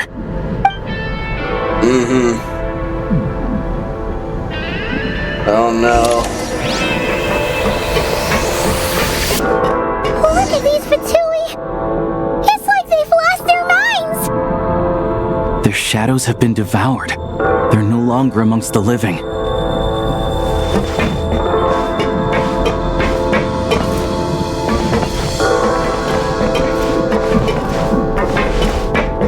Let's hammer this out! I can't channel elemental energy here, but I have a few gadgets that still work. Oh, we can't even use that? Okay. Oh, fuck. So close. Whoa.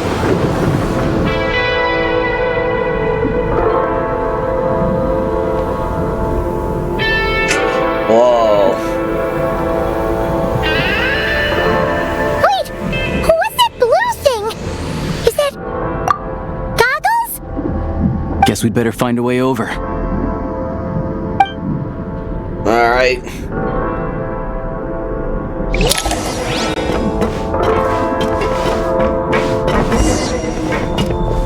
Guess we go down. More enemies. I'll take point. This is the last one. What do we do next? Play it by ear.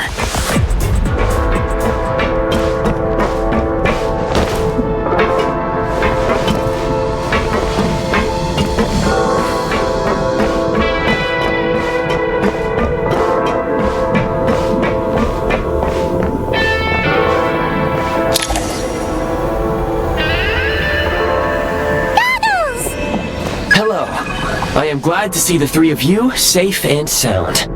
For now, at least. But things aren't looking too good. Correct.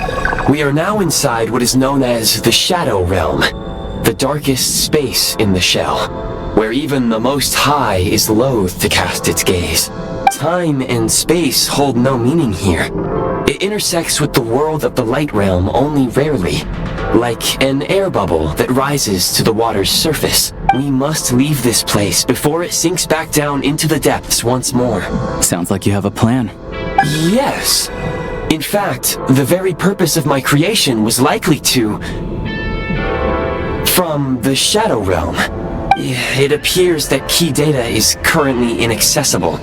But now is not the time to resolve that problem. I have marked the exit to the Shadow Realm for your convenience.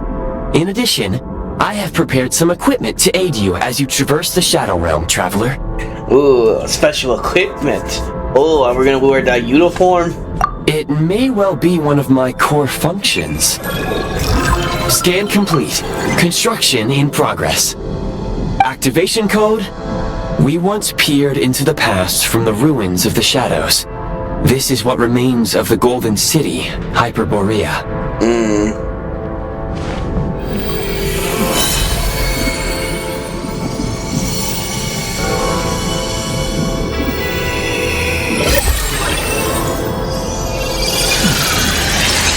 Oh yeah. Yeah. We got an upgrade.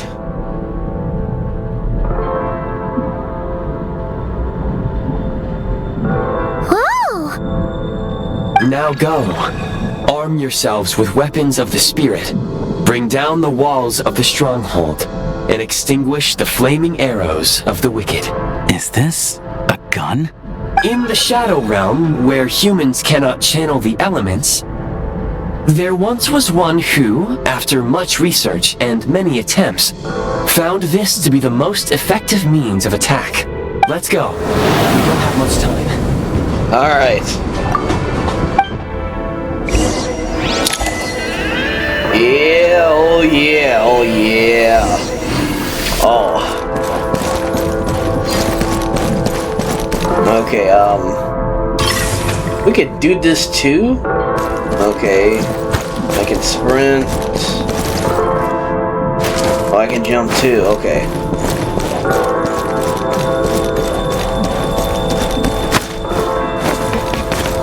Can I also hide too, or what?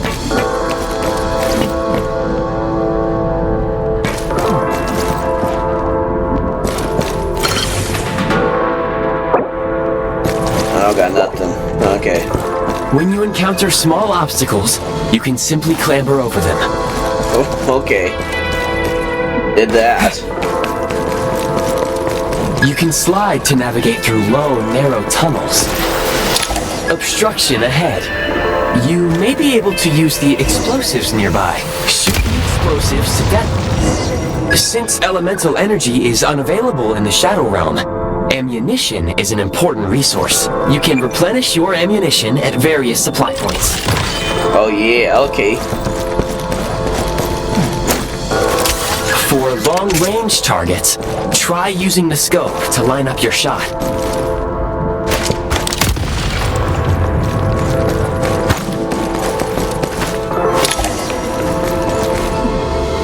Many hostile units approaching. Oh, okay. I suggest a new strategy. Take cover and pick them off one by one. Okay.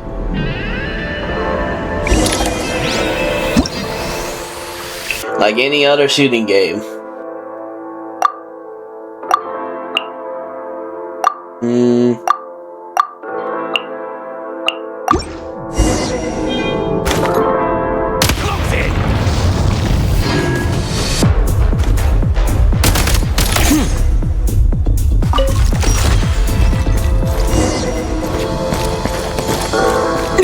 Alright, that does it by itself.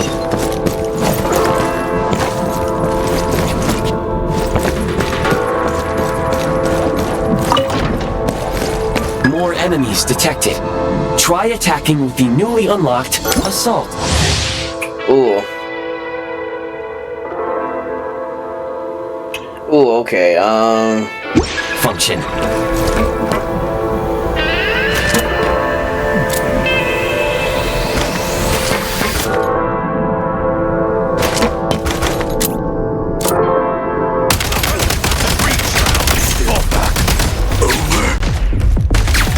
I'm trying to use this damn thing.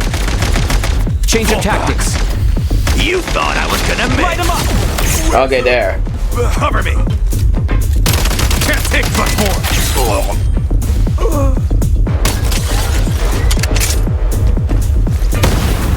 Uncover.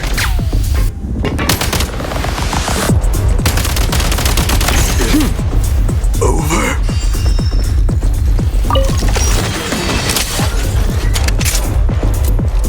Light him up! Yeah. Headshot right there.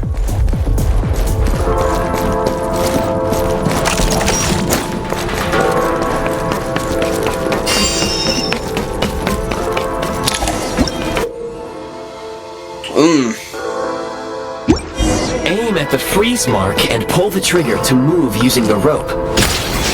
Alright.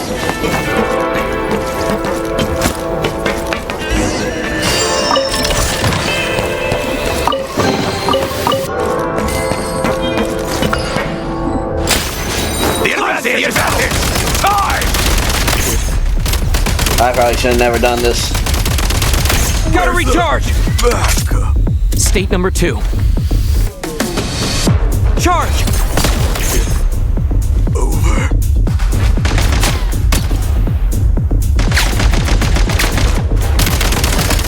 Some supply points can restore a small amount of stamina. Press on.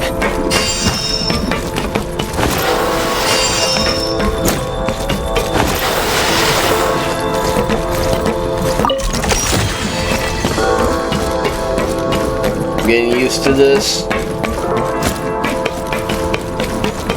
You should be able to use the prime ice construct left here to cover long distances.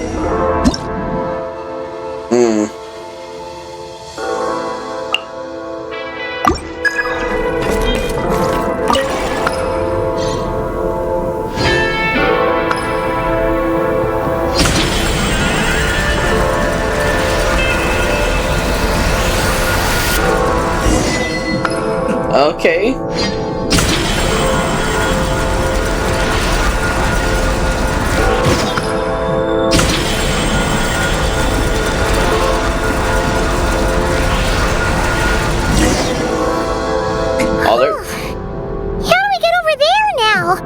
I recommend using this grappling gun. Such devices were originally used to secure structures in the Shadow Realm.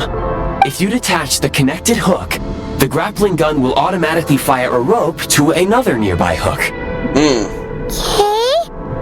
So, we just remove this hook, right? Alright.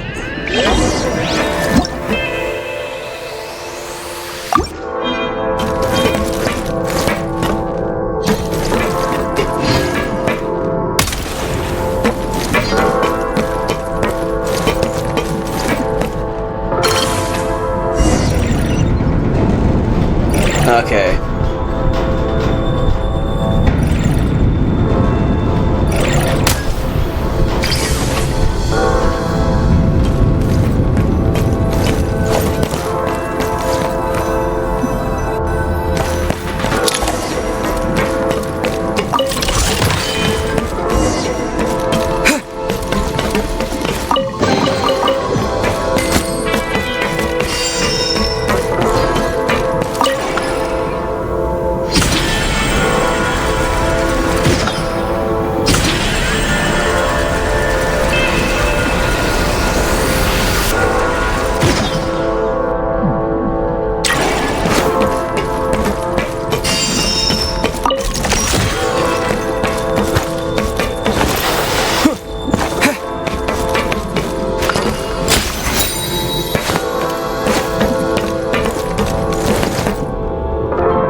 I'm going down there.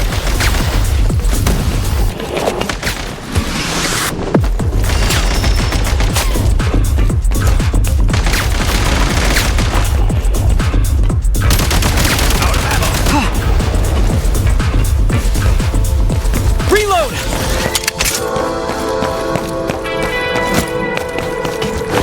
Sprint at the prime ice launcher to reach high places with ease.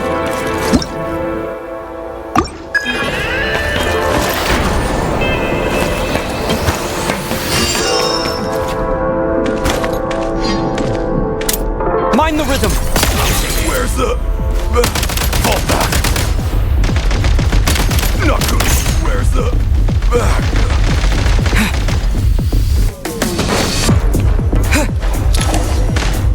Usable munitions detected. Frag crystal. Okay, give me a second. Oh, I was like, where to use that? Where is it? Okay, frag out!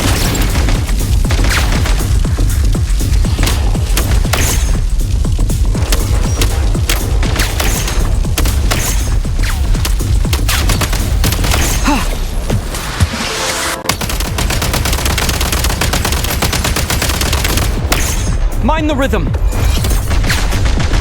Fall back. Need a refill.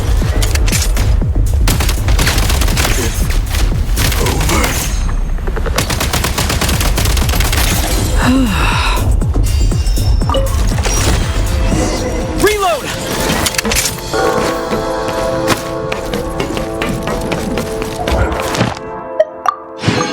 Well, we get that. Oh no, I'm 60 now. Dang it, everything can be harder now.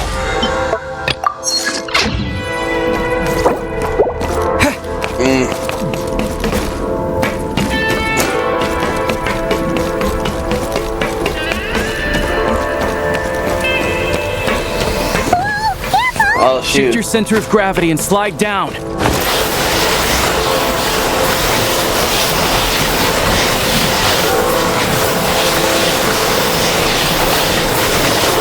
Oh shoot. Oh, shoot.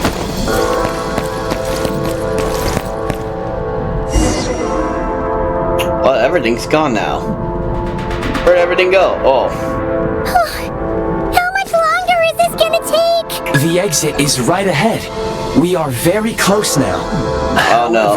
It's like they're trying to keep us trapped here. That platform and the carriages are swarming with undead Fatui. Guess we gotta storm through. Back in business.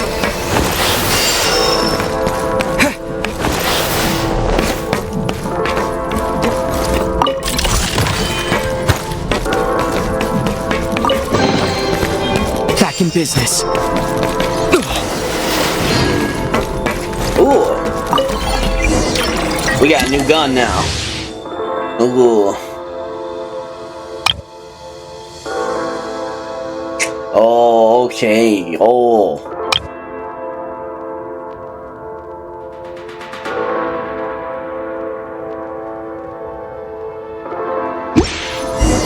You may find switching to assault mode makes your attacks more effective. How do you switch it though?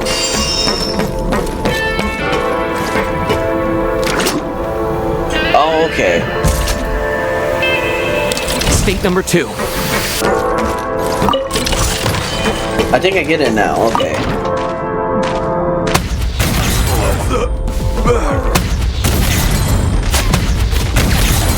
Oh, damn.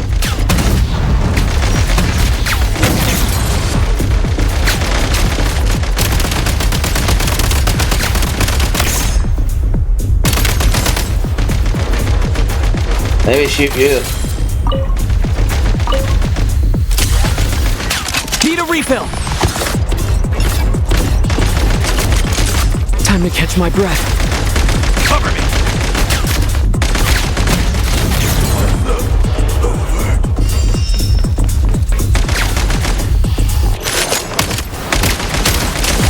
Oh, damn. Out of ammo.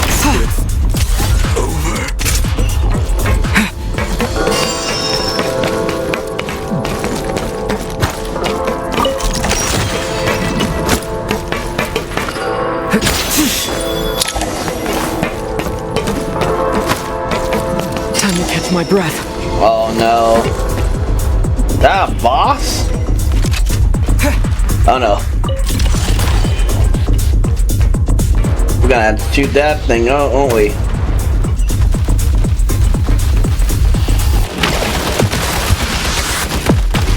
Oh shoot. Well, staying still.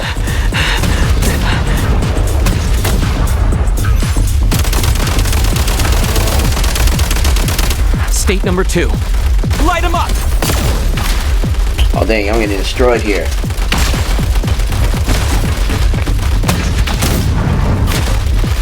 Oh, you can dodge too, okay. We're almost there!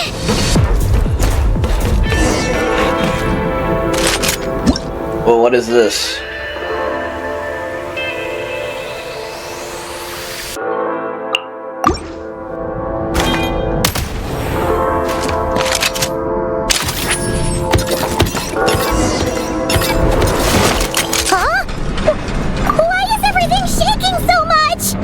Looks like the Shadow Realm is about to sink back down into the depths. The exit is right here. You mean this weird bubble thing? Wait, how exactly do we... No time to think. We just gotta go for it.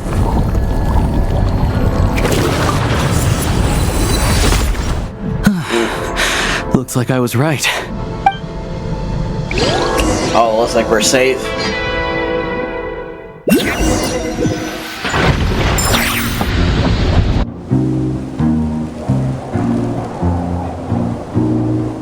I can't believe the Shadow Realm manifested right on the railroad tracks. It's almost unheard of. Lucky we made it out. All thanks to you and that awesome gun. While we were in there, they mentioned a high... Yeah. Ah, so you have heard of the Golden City before? Yeah. Yeah, it came up a whole bunch in Nod-Krai. You're a pretty neat surprise in that sense, aren't you, Goggles. We had no idea they left cool gadgets like you behind. Yeah, thanks for saving us the Eye of Graeae. Make no mistake, it was a team effort. For a first-time firearm user, your performance was quite outstanding, far beyond my expectations. As Alyosha said, it is highly unusual for the Shadow Realm to manifest in a place like this, but we should still watch out for similar dangers ahead.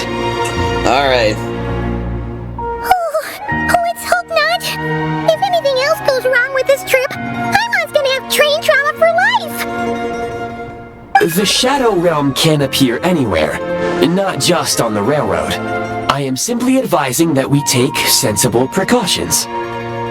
Now, if you wish to further calibrate and upgrade your firearm, you may do so over there, provided you have the necessary components. Please take a moment to catch your breath while I repair the body of the train. Amongst other things, this will ensure Paimon is a little warmer while on board. Oh, thanks, Goggles. You're a trusty train conductor. Well, maybe trusty isn't quite the right word, considering. Anyway, at least you get the job done. So the gun can be upgraded? Yes, of course. And just like the Eye of Graeae, I am sure it will be a great asset to you in your future adventures. If not the trustiest, then it will at least get the job done. Let's get some fresh air while the Eye of Graeae fixes the train. Will you be okay, Paimon? Yeah, sure.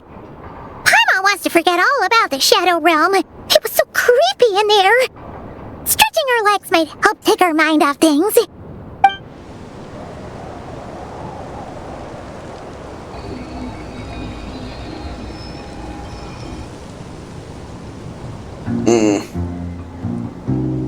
It's so quiet here for a train station.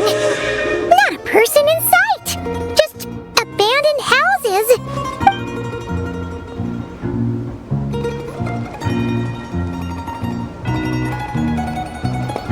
Ooh. Look at this. Huh? So much for repair? You've swapped our train out for a whole new model!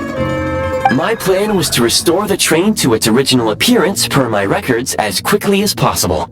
Now that the repairs are complete, the train offers optimized performance and a significantly improved trendiness level. Wait, is that a part of the Shadow Realm? Trendiness was a parameter. According to my calculations, parameterization is the most effective way for the Eye of Graeae to understand trendiness. Hyperborea, huh? I'm sure I've heard of that in a story somewhere. What an incredible little gadget you are.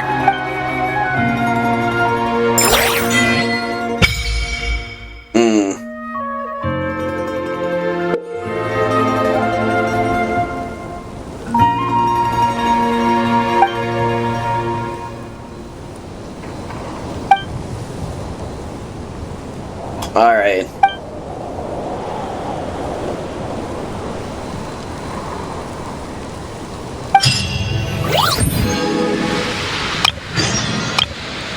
What the heck? Huh.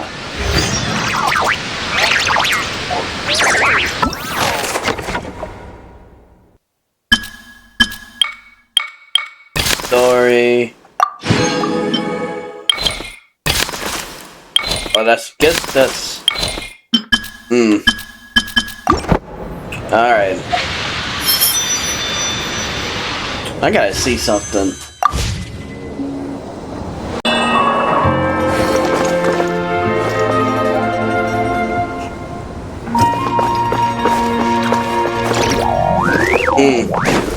Alright, let's get this thing.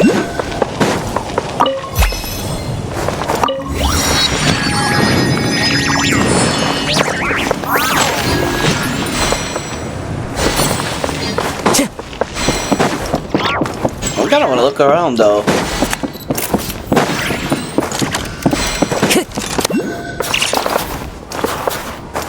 Alright. Brings a smile. Alright, there it is. One over here.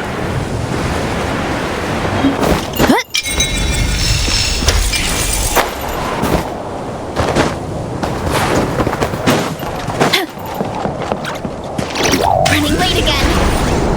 Yeah.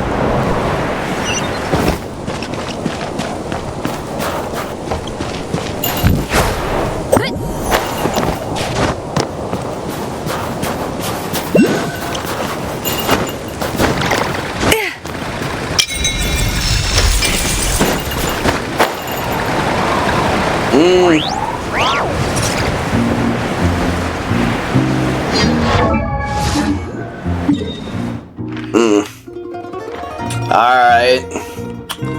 So we went into that side.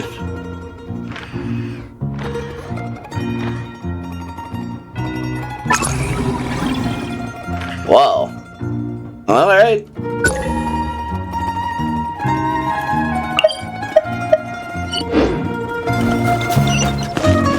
Alright, well, let's just go back.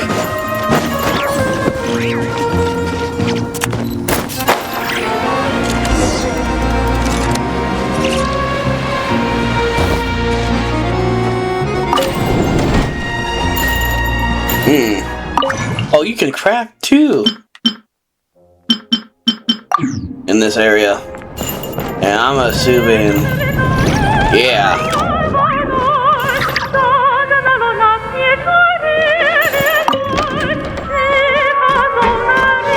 Alright, let's start.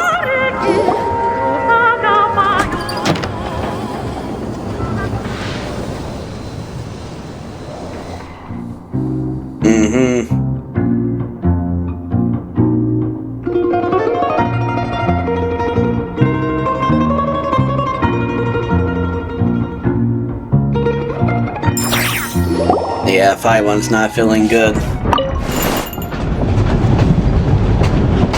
Hold on. Hold on. Yeah, we need to switch characters.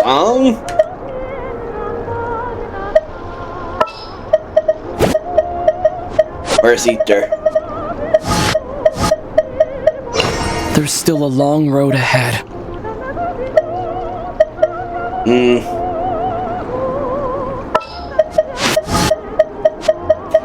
Want me to come along?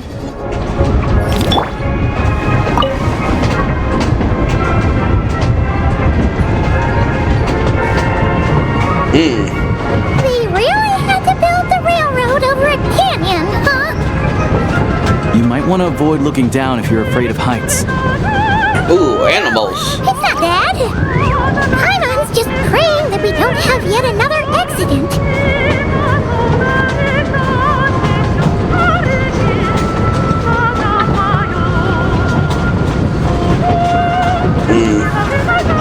That mountain is breathtaking.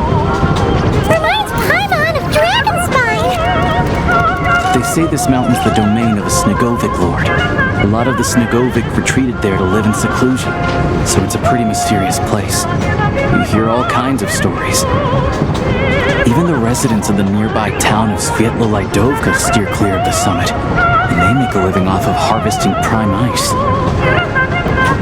That drawing from before. And they got drinks too. This is interesting. Look, Snezhnograd's just up ahead. Oh. Looks like we made it.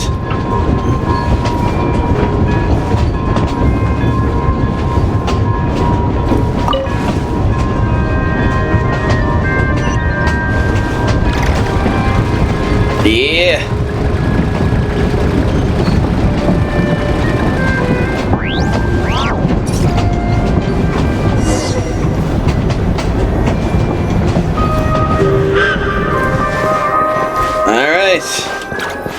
Which way, though?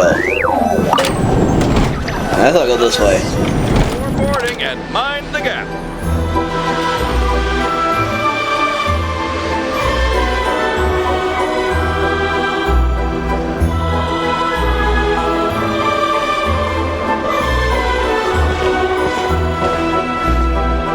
Here we are. Welcome to Snezhnograd train station, the biggest transport hub in the nation. Yeah. Wow! It's so majestic! Just flying from one side to the other would probably leave Paimon out of breath! It's built for maximum efficiency, but yes, transferring trains here can be a little tiring. In the future, you can use this train station to travel anywhere you want in Snezhnaya. For now, though, come with me. Let's get Paimon checked out. This way. There's a lift car that goes straight to Sapoliarny. Oh, okay. Alright, they said look up. Even if I wanted to help, there's nothing. Get yourself a copy! Huh. I think I can see that.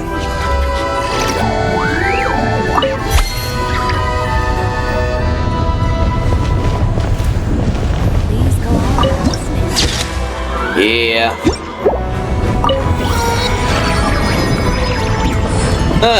Look like an elf dwarf.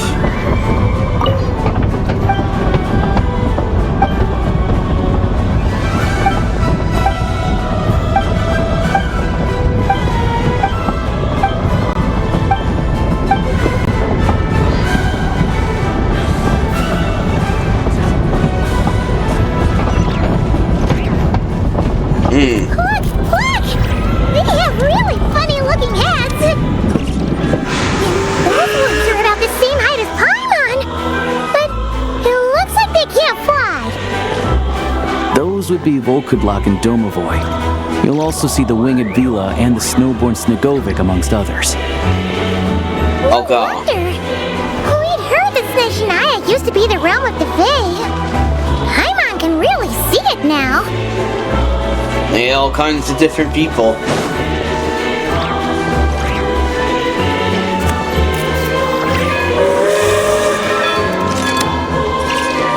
Cool.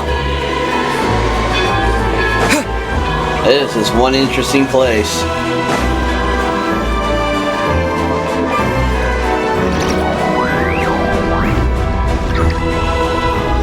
What's this?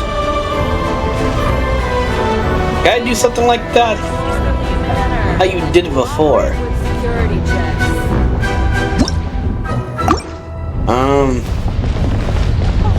I might have to look that up.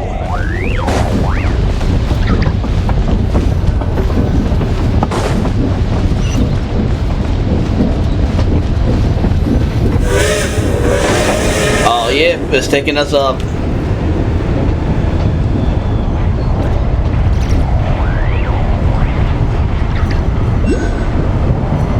Whoa. To the left is the market of Zolny. They sell everything there. You can often find some nifty little trinkets. To the right, you'll see the Korolevskiy theater in the distance. Look at that! Incredible! Yeah. I didn't even look this way. Alright. Oh yeah. Alright, I think we just need one more. Well, two more. Wait, three. I guess three more.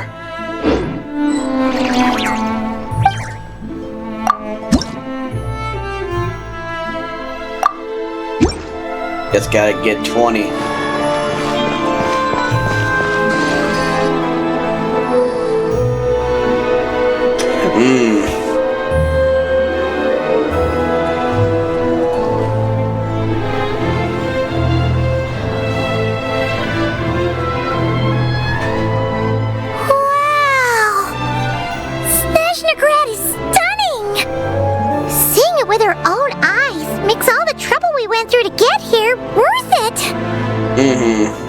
I found it pretty stunning when I first came here too, but I soon found out that stunningly beautiful means stunningly expensive.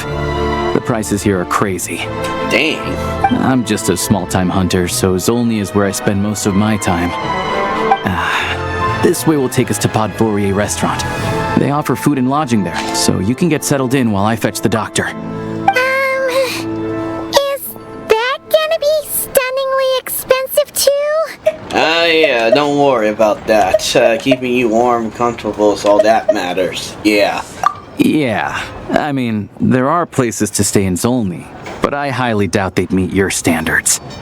Yeah, besides, we got enough money anyway, so not a big deal.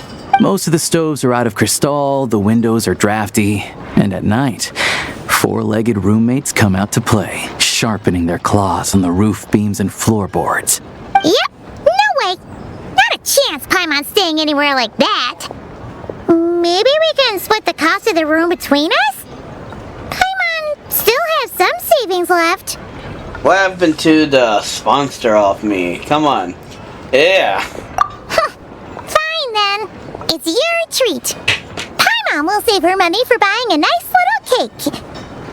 Don't worry, you'll get some too. I'm glad to see you've perked up. If you find yourselves in the mood for some sightseeing later, there's a few places around here worth seeing. This way leads to Zapoliarny Palace, which serves as the Tsaritsa's audience chamber and also her personal quarters. The adjacent block is kind of a city in its own right. That's Glupov, the headquarters of the Fatui. The Fatui. Inside, there's a munitions factory known as the Armory Palace, producing a constant supply of all kinds of equipment for the Fatui. A lot of important research happens there too. And over there is the Snezhnograd Veche, where all the big shots meet regularly to make policy decisions. These places are best admired from a distance. I'm sure I don't need to explain why. Yeah, they probably have super strict security. We're not looking for trouble right now. The downtown area is near the center of Zapoliarny.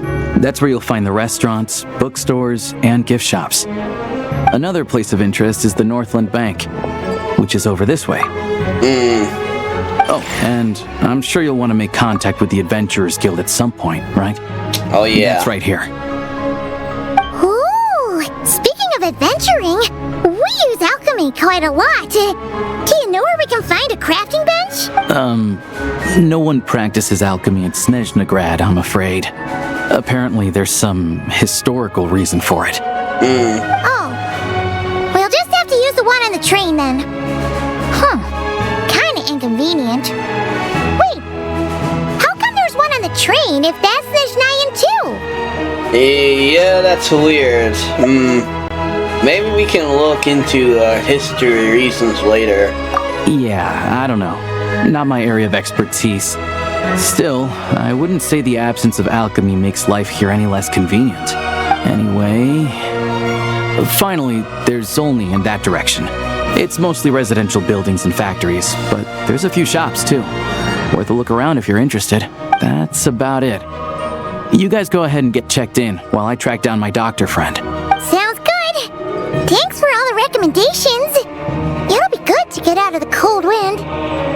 Paimon's starting to feel another headache coming on. Alright, let's get you inside. Podvorye restaurant is right this way. Alright. But hold on, let me do a couple of things. Yeah,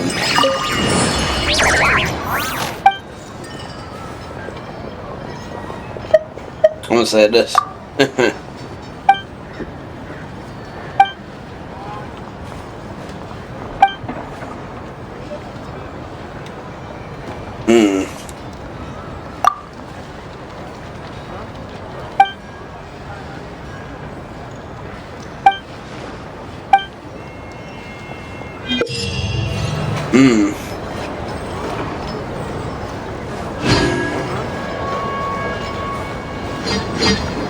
Alright. Ad Astra Abyssosque.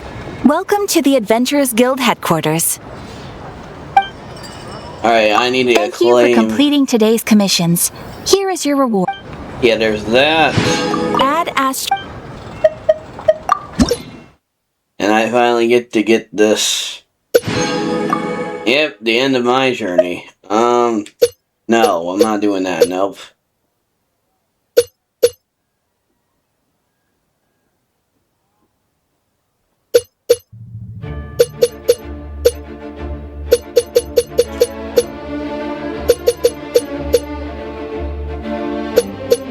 Yeah, no, I'm not doing that, nope. You all miss the good times. Alright,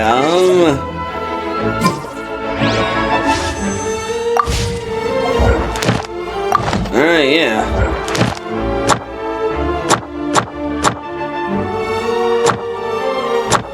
Alright.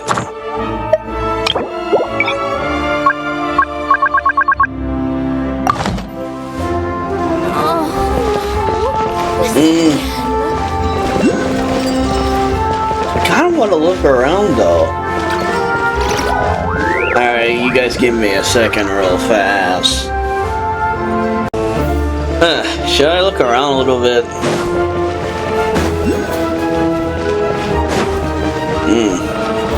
All kinds of different people. Wait, hold on. You're here?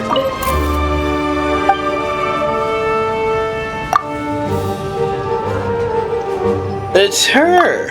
I was not expecting this. Wow.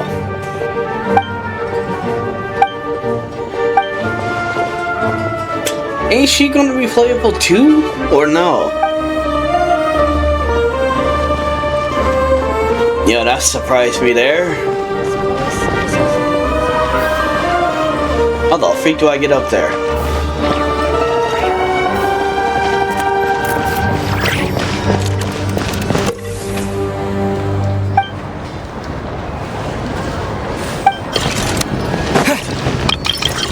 Oh, that's how you do it, okay.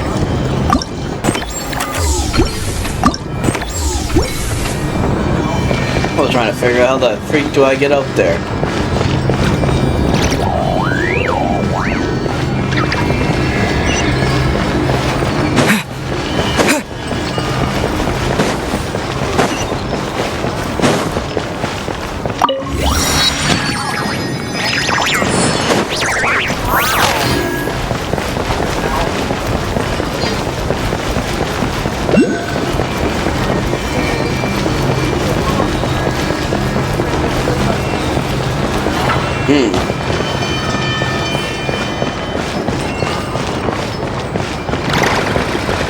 Ooh.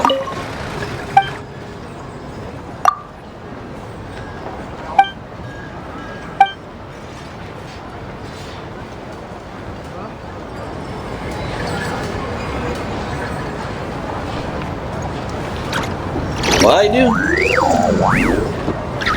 Okay,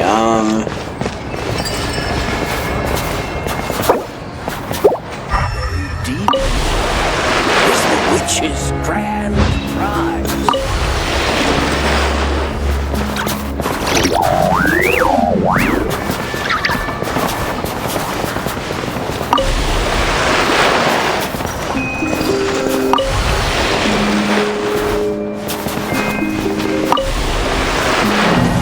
Oh damn. I failed the challenge. No. I think I messed up though. I didn't really read that part, to be honest.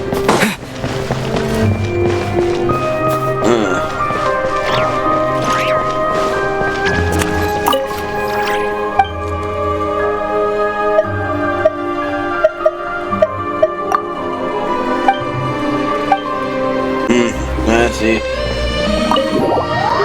Alright, let's check this restaurant. Ooh. Give us some food. Opie, what you guys got?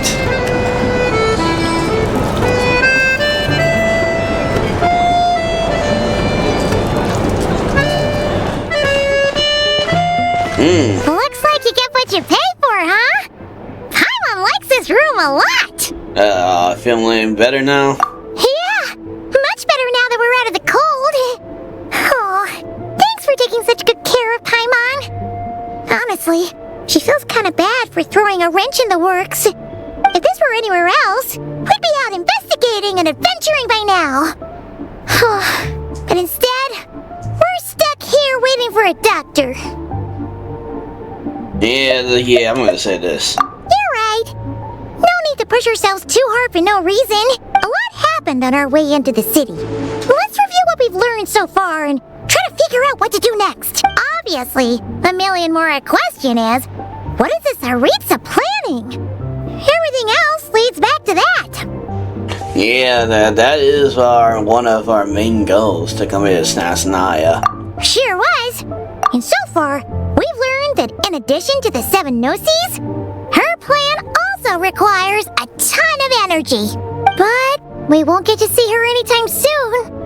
Alyosha said that she went east to fight that big monster.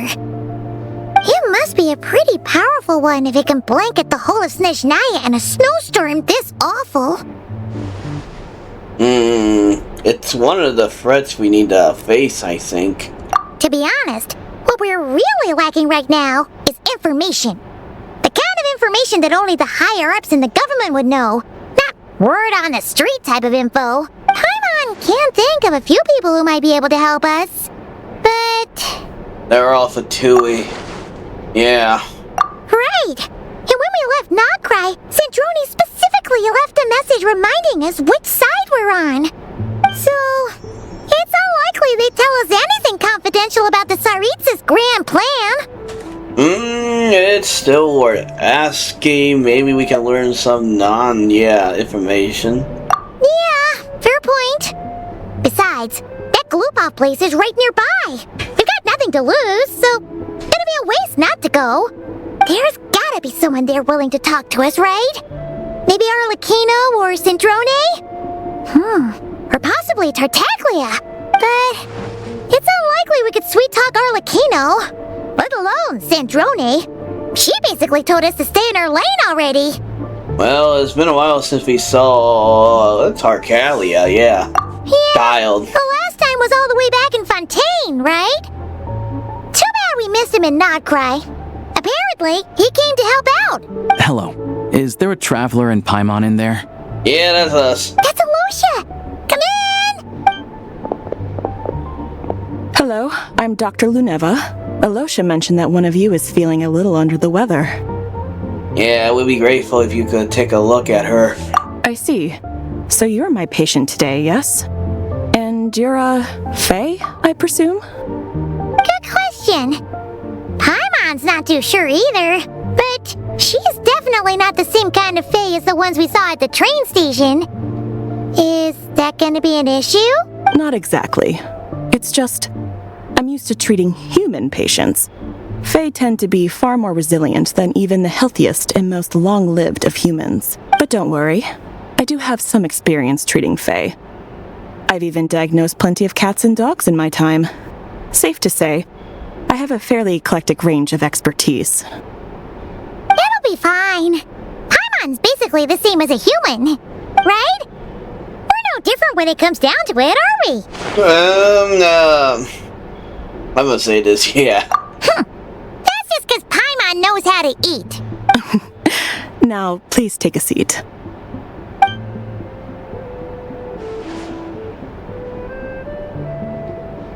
Okay, vital signs are good. Test results are all within normal ranges. I don't think it's anything serious. More than likely, you've just caught a cold. Alright, good. Nothing too serious. I can give you some medicine to tide you over. But as long as you rest properly for the next couple of days, you should feel better. Make sure to keep an eye on your temperature, though. Alright. If you find yourself with a persistent low-grade fever, or if your symptoms don't improve, just contact me again. Sounds like there's no cause for alarm. Yeah, let's see how it goes over the next few days. Thank you, Doctor. You're very welcome. Just doing my job. I'll leave you in peace now. Time to visit my next patients. Take care. You heard the doctor. Best you rest up here for a couple days. No sightseeing for the time being. Alright, don't worry about that. Alright then. Guess we've got no choice. Let's just treat it as a short vacation. I have to get back to it. If you need anything else from the doctor or me, go to the Hunter Trade Station in Zolny. The boss there knows how to reach me. Alright, thanks for everything. Hey, no big deal. You saved my life in the Shadow Realm. This is the least I could do. See you around. Alright, see ya, boy. Alright, time to find Childe and see what he can tell me. Yeah. Aw. Paimon. I'd better not disturb her while she's asleep. With any luck, I'll be back before she knows I was gone. Alright, yeah. Hope you feel better, Paimon. Okay, guys. Alright, let's start.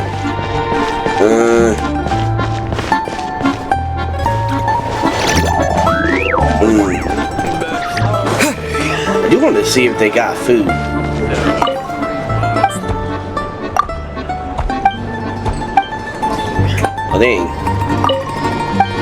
I guess not yet. Oh wait, there it is.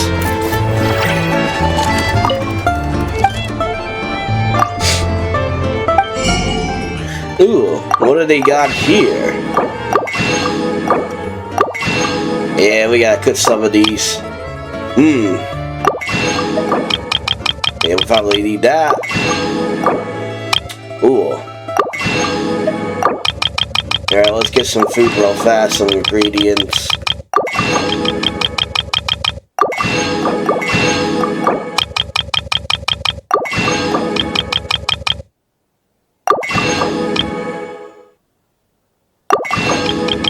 Then we get all this. Yeah, we need all these.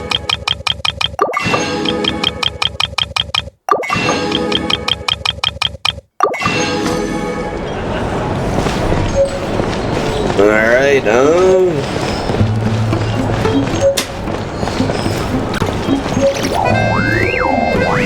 this is kind of lively in here. If there's anything you need, please let me know.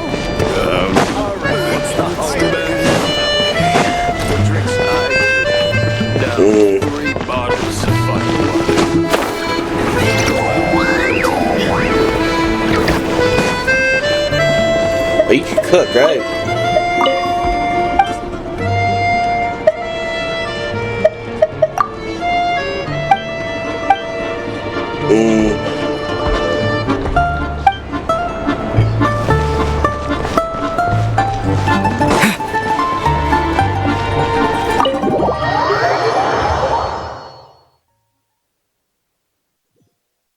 Alright,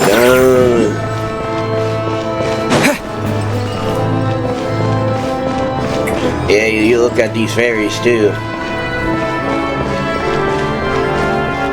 The surprise that she's here is interesting.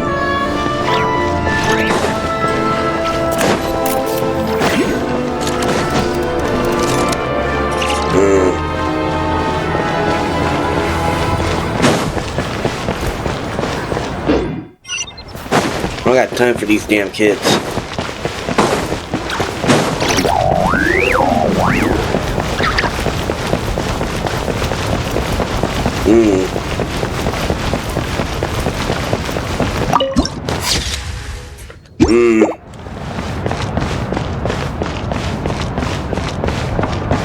Wonder if Childe's over there.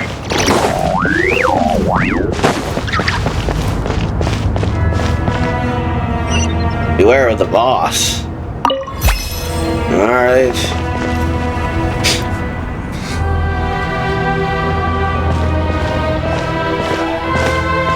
Hold on. Please display your invitation letter or permit. Oh shoot, yeah. I'm just looking for someone. Klupov does not accept meeting requests without a prior appointment. You'll have to apply per the advertised booking process and wait until your invitation letter is issued. But we're all friends. Might I ask who you're hoping to visit? Yeah, the Harbinger Child Star Talia. Another one who thinks the rules don't apply to them. I don't understand why people think they can just talk their way in here. You don't just show up and land a meeting with the Harbinger. But I have to go through the motions for protocol's sake. Honestly, it's such a waste of time asking when I already know what the answer's gonna be. Wait a moment. I'll pass on your message. If Childe is unavailable, you'll have to go through the proper procedure. Alright. Lord Childe is a busy man. He's probably not in Klupov at the present.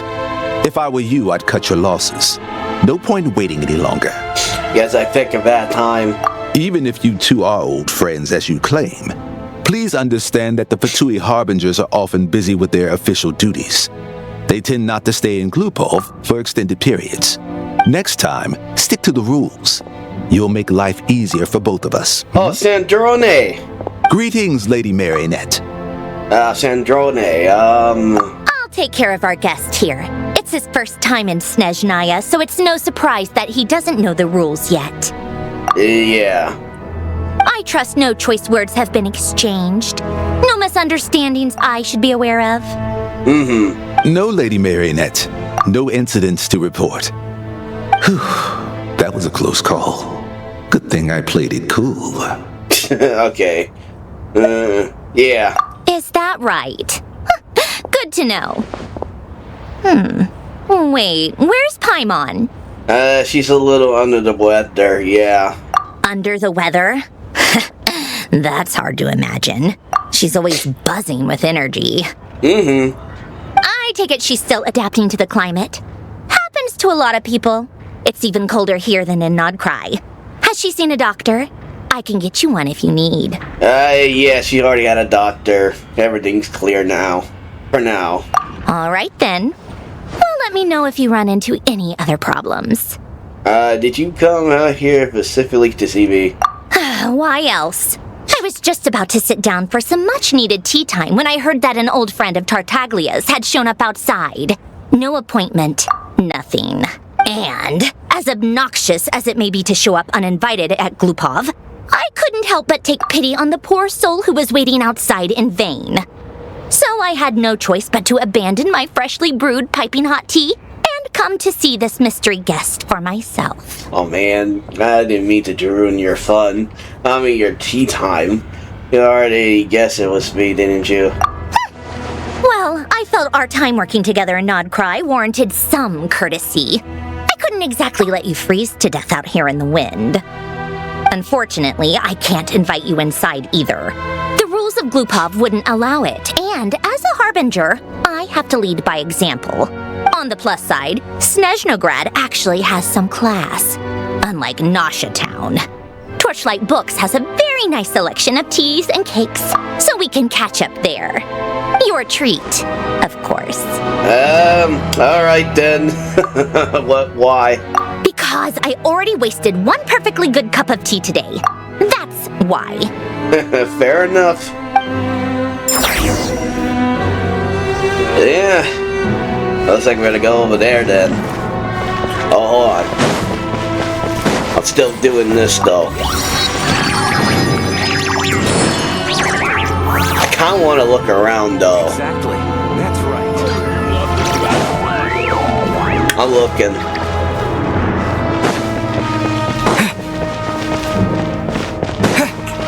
This is it.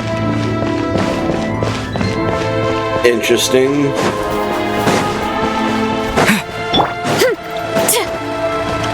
Running late again.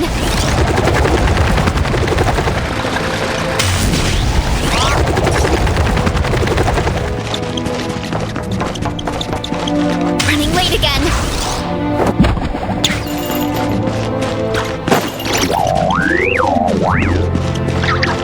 What's this over here?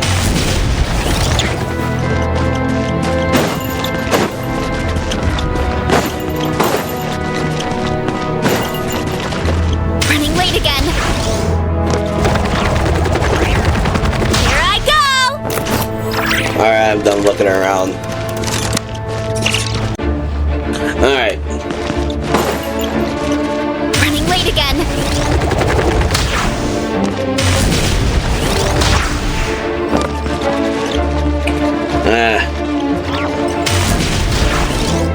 Running late again.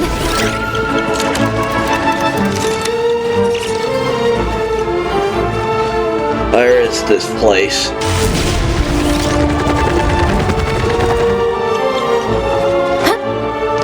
What the heck?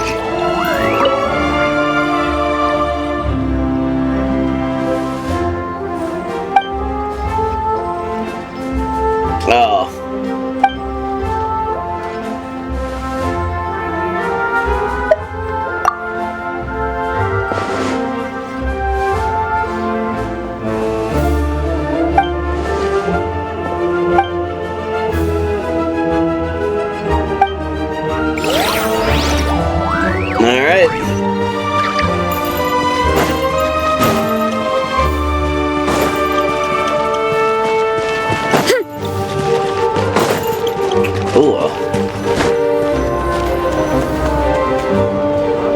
Alright. I've ordered for the both of us. No objections, I assume. I'm sure you trust my taste. No problem. Okay, let's get down to business. I'm guessing you don't actually have any urgent business with Tartaglia, per se. You just want information, right? She's right on the money. Wanna take a guess? Has he been picking a fight again? Of course you'd say that. You shouldn't underestimate Counselor Tartaglia, you know. A counselor? Oh, he's a counselor now? That's right. I'm sure you've heard of the Snezhnograd Veche by now. Well, he's busy preparing some paperwork for their next meeting. They'll be discussing yet another extension to Project Stuzha. It's basically all anyone cares about in the Veche these days. He doesn't exactly strike me as the pen pusher, yeah. Yeah, he's more of the shoot first, ask questions later sort, isn't he? It all started with a very detailed letter that Capitano left for the jester, Piero, before leaving for Natlan. Dang it. Okay, I gotta charge this. Hold on.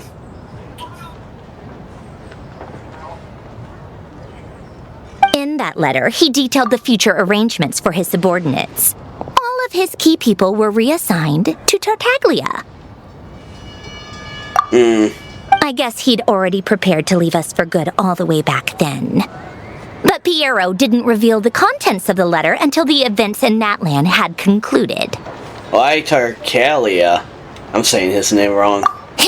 That was his reaction, too. Why me? With a bewildered look on his face. He'd always assumed Capitano looked down on him. He was a man who kept his thoughts to himself and barely spoke to him the whole time they'd known each other. But he occasionally brought Tartaglia along to my tea parties back in the day. So to the rest of us, it was clear that Capitano had quite a lot of respect for his young comrade. By the rest of us, I mean my tea party regulars. Arlecchino, Rosaline, and... actually, not Columbina. She was probably oblivious to it. Anyway, then the Liues situation happened. Normally, it took a lot to get under Capitano's skin, but that time he was furious. It's not really my place to talk about it, though. You can ask Tartaglia about it sometime. Basically, Tartaglia probably had the wrong idea about Capitano all along, right up until Piero revealed the letter he'd left behind. Capitano believed that despite Tartaglia's immaturity, he showed great potential. Plus, he possessed a kind of purity rarely seen among members of the Fatui. That makes sense. Yeah, it's one of the few things that I'd agree those two have in common. But there's one other reason why Capitano chose Tartaglia to assume command of his troops. He knew that after he was gone, several of the others would swoop in on his army like vultures, with the ones who stood to benefit the most being the rooster Pulcinella and Regrater Pantalone. Once they divided Capitano's troops between them, they'd be more powerful than ever. No one would be able to stop them. So, you can see why Capitano chose to hand that letter to Piero, right? Because the jester needed to maintain a balance of power. Exactly.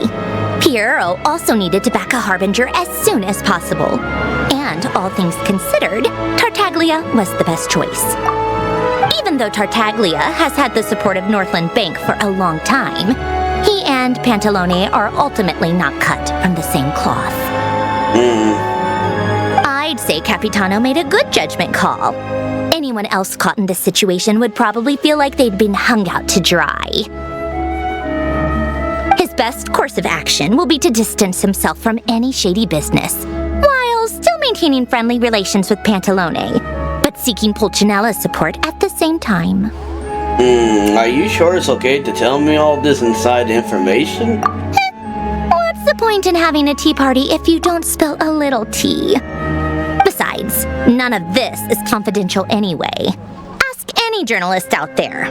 They'll give you all the lurid details. You'll see it firsthand if you ever sit in on a session of the Snezhnograd Veche. All the factional strife, whether open or unspoken. It plays out for all to see in that one little room. Having a voice in the Veche is the only way to steer policies in your favor. So, every person in that room represents a particular interest group. Pantalone, for instance, represents the financial sector, and Tartaglia represents the Fatui soldiers. Personally, I have no interest in political jousting. But since I have a number of engineers and researchers under my command, I have to make their voices heard. Then there's Pulcinella, the linchpin of the Veche. He represents politics itself. Everything involves him, so nothing can bypass him. Any issue that comes up, he knows how to mediate. That's what the Tsaritsa values most about him. That explains a lot, then. I'm starting to see why everyone is so frustrated with the way things are, but also powerless to change it. A complex web of interests connects all parties involved, and the Tsaritsa sitting at the top adds another layer of complexity. It must be nearly impossible to come up with a perfect solution. All right, I'm done carrying this conversation. Time for you to answer a question of mine. Oh, what is it then? You must have known that you can get the info you needed from me. So why was Tartaglia the first person you asked to see and not me? I'm gonna say this though. Huh? Jealous? As if. Okay, she's mad. Wait. Oh, I think I know what it is. Columbina passed on my message to you before you left Nod-Krai, right? I only meant you should be mindful of which side you're on. Is that actually why you didn't ask for me? Because you took that to heart? Yeah, I wasn't I don't want to disrespect you guys. You, fair enough. It's not your fault. I blame all these politicians I've been hanging around with lately. Always beating about the bush when they talk. I guess it must have rubbed off on me. Anyway, just ask for my help next time, okay? Little things like this are no problem. Lady Marionette. What now? Can't you see I'm on my break? Whatever it is, just leave it on my desk. I'll look at it later.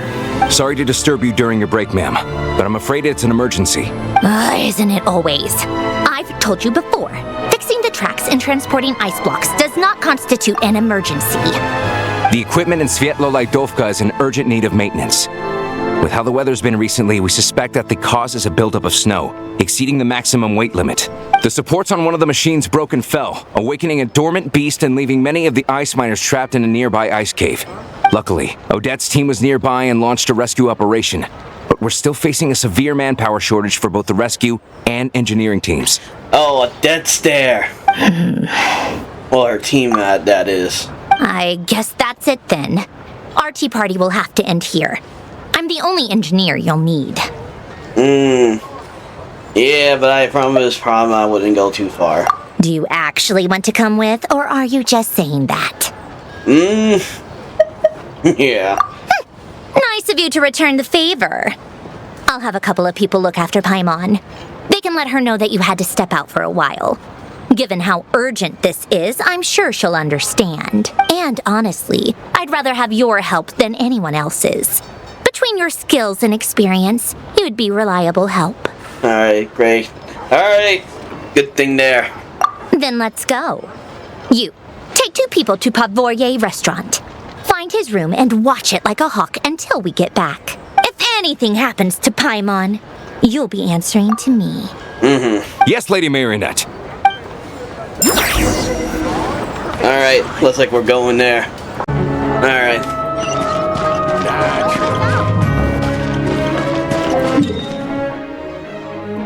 Where is this?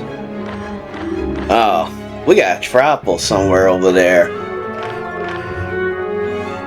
Alright, I'm gonna goof off for a little bit, so I'll just be there in time. Wait, can I just go over there? Oh, you can't. Wait, no.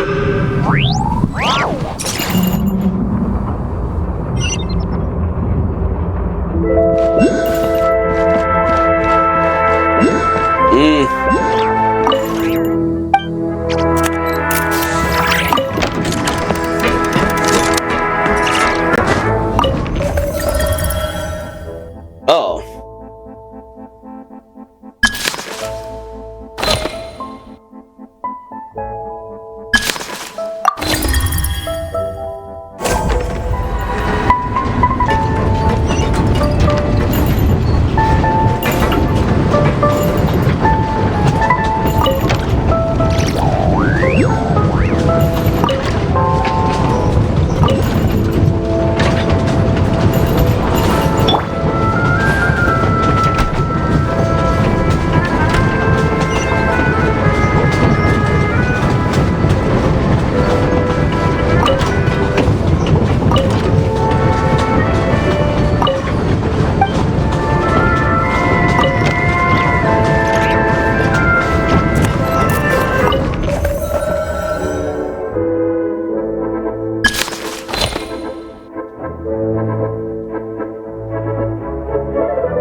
I think I messed up.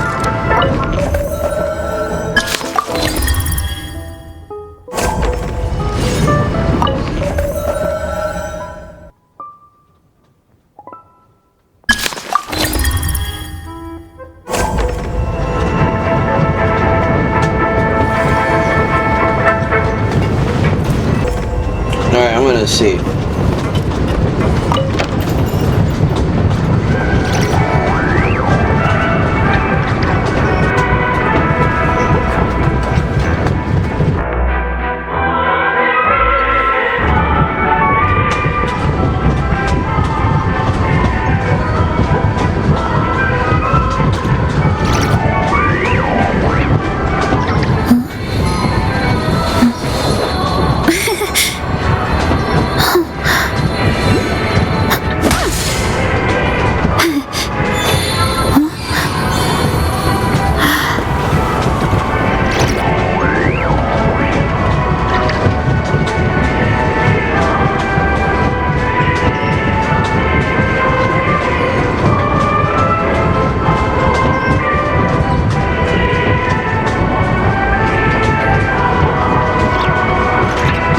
Always say, no matter how busy life gets, you should always sit down and enjoy a proper meal when you get hungry.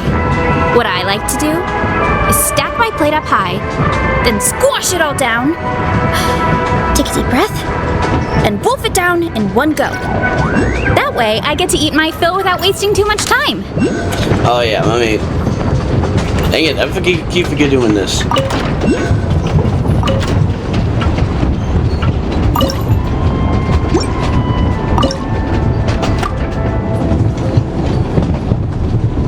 It'll take us to this place, right?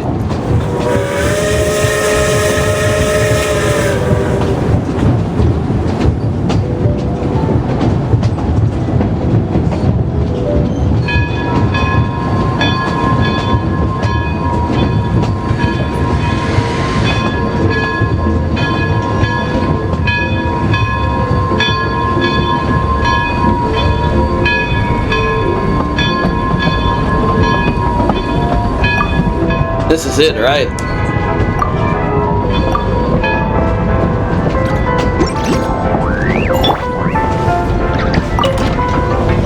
Yep, we're here.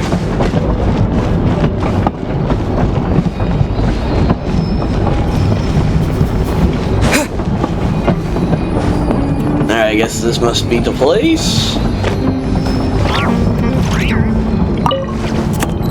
What you eating? Well, it's like some bread, sausage.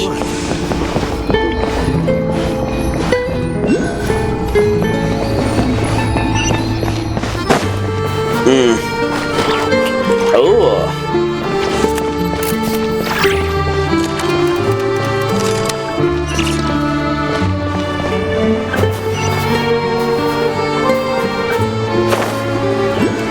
Look at this place right here.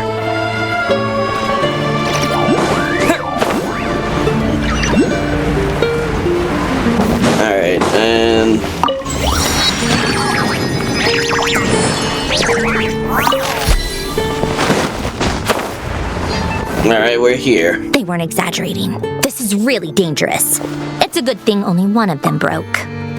From what I've been told, most of the trapped miners are over in that direction. Okay, I'll go rescue them. Yeah, you do that while I check the rest of the equipment. I'll evacuate the people around here as I go.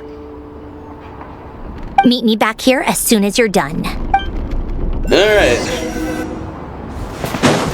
Our time to shine.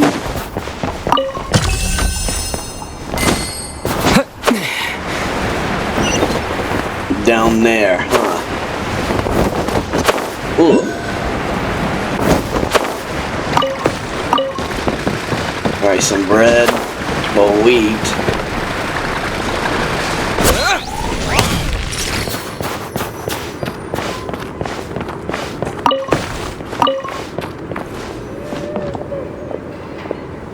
I have to be getting close.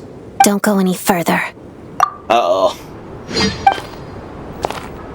Oh, there she is.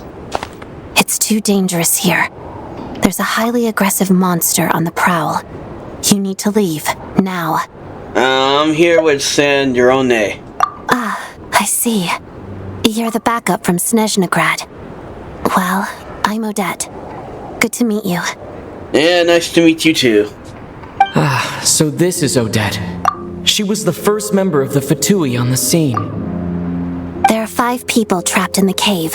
Monster type is unknown, and so is its location. Let's go. Every second counts. Alright. Oh! Oh yeah, let's go. Hopefully I'm gonna play as her.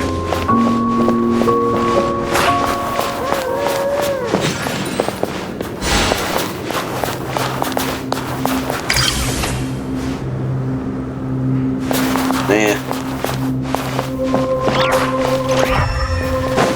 Careful. Something's moving. What is it?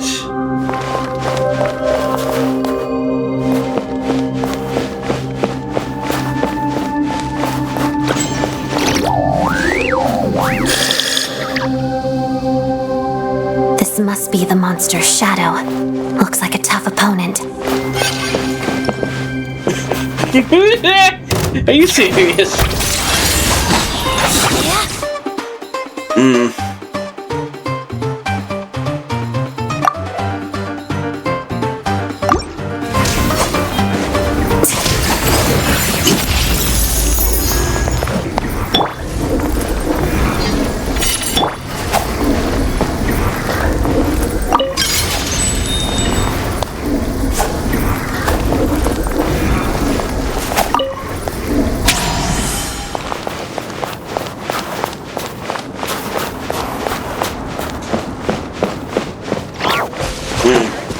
Like monsters up the head.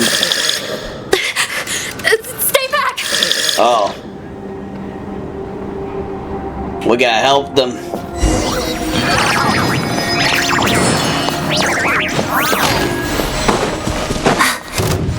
Together. Witness the snow swan's grace. Yeah.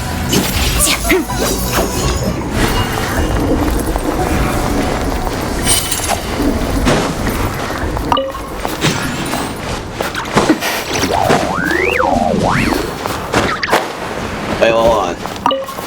Uh-oh. Huh. Guess we go down.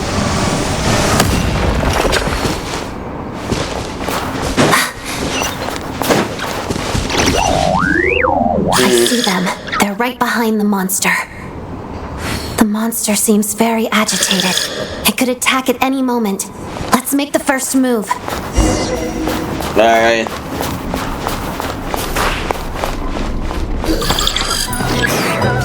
Shadow me. Take this!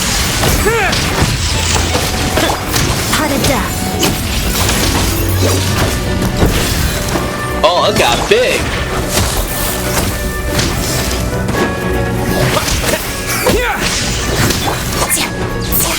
Let's begin. Crystalline Adagio.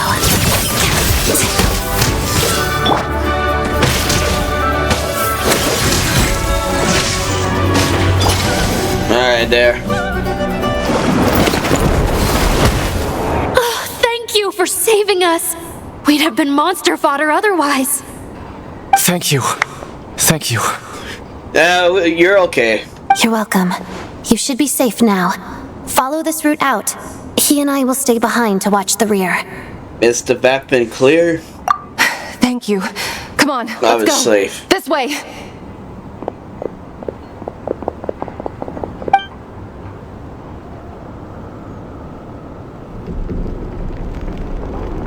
I've searched the area. Pretty sure the monster made a tactical retreat. Yeah, what is its lair? Yeah, but with us here, it won't be coming back anytime soon. It may be small, but don't be fooled. It's a ferocious beast. People are just food in its eyes. It's lucky we got here when we did. The trapped miners have been successfully evacuated. Time for us to leave. Wait, this place. There's something unusual about it. Ooh, a cutscene now.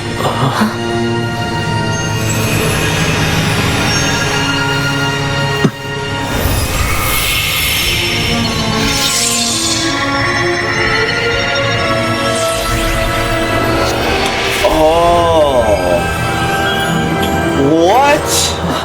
What is that? I don't know. Oh, we gotta get. Guess it has family. Oh. This way. Run!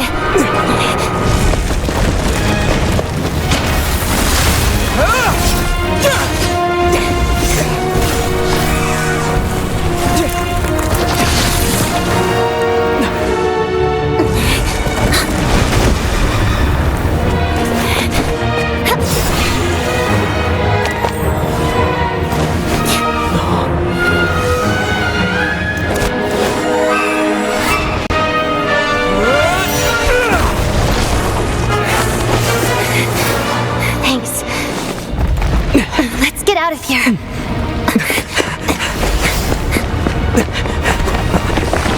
Oh no, they're aftering them.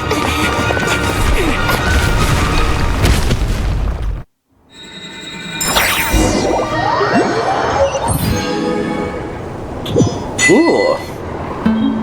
Oh, we got a new sword. Where is it? Can I switch it? Where's this damn?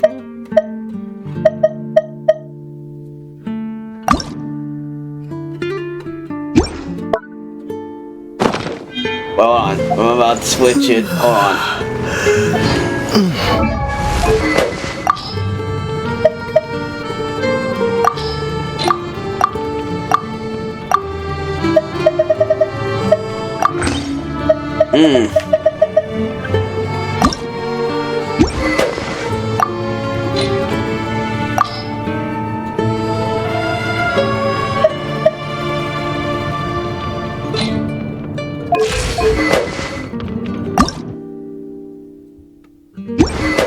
How the fuck do you level out?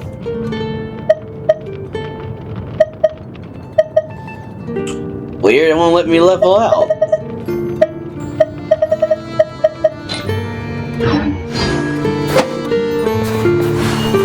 I gotta do it in a different way or something?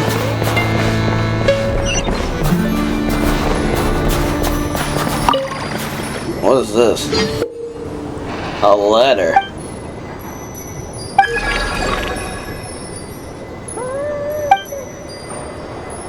This doesn't seem right when Paimon's not there.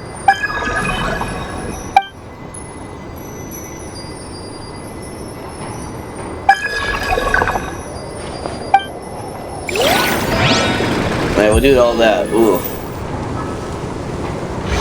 Alright.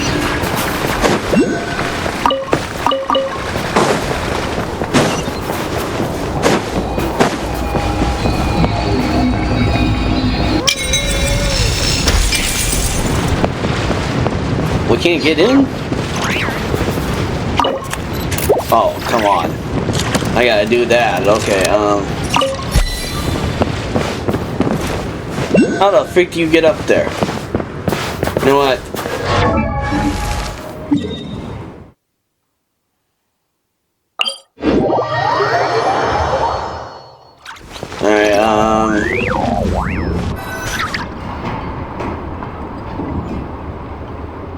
Everyone's accounted for. We managed to rescue them all. We also placed a sign at the entrance to the cave, warning people to stay away. You really held your own today.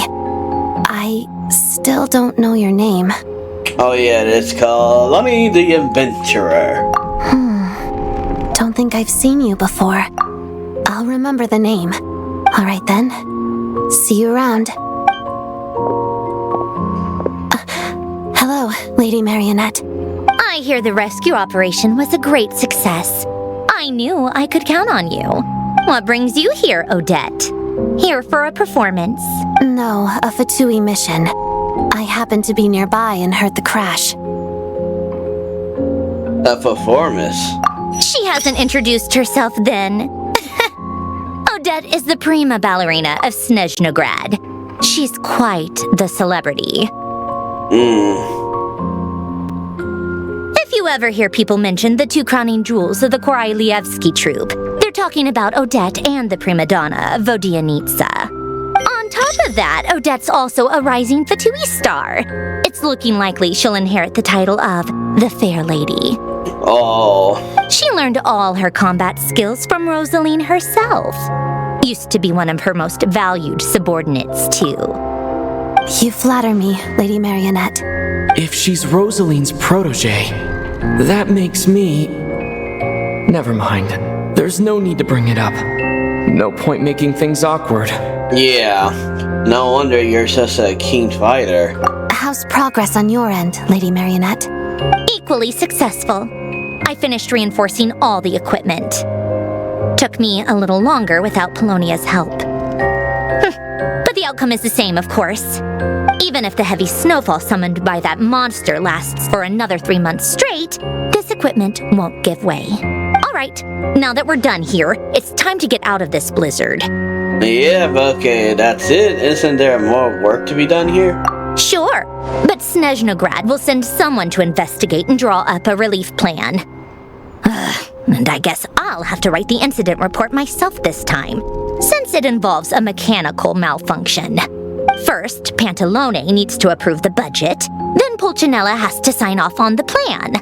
Once they've argued it out and reached a compromise, we can move forward. That's the rough process anyway. Could take anywhere from a couple of weeks to a couple of months, depending on how smoothly it goes. That much, really? In the meantime, the people here are just gonna have to wait. Yup, nothing we can do about it. There's a whole stack of incident reports like this back at the office. The snow has eased a little for now, but there's no telling when that will change with that monster still at large. Fuel for heating is in short supply, and relief is weeks away. There's no immediate threat to life, but still... It just feels like there should be a better way. Hey, quit daydreaming. Let's get back to Snezhnograd. Alright. When did you get a new sword? I found it in a cave. It handles pretty nicely.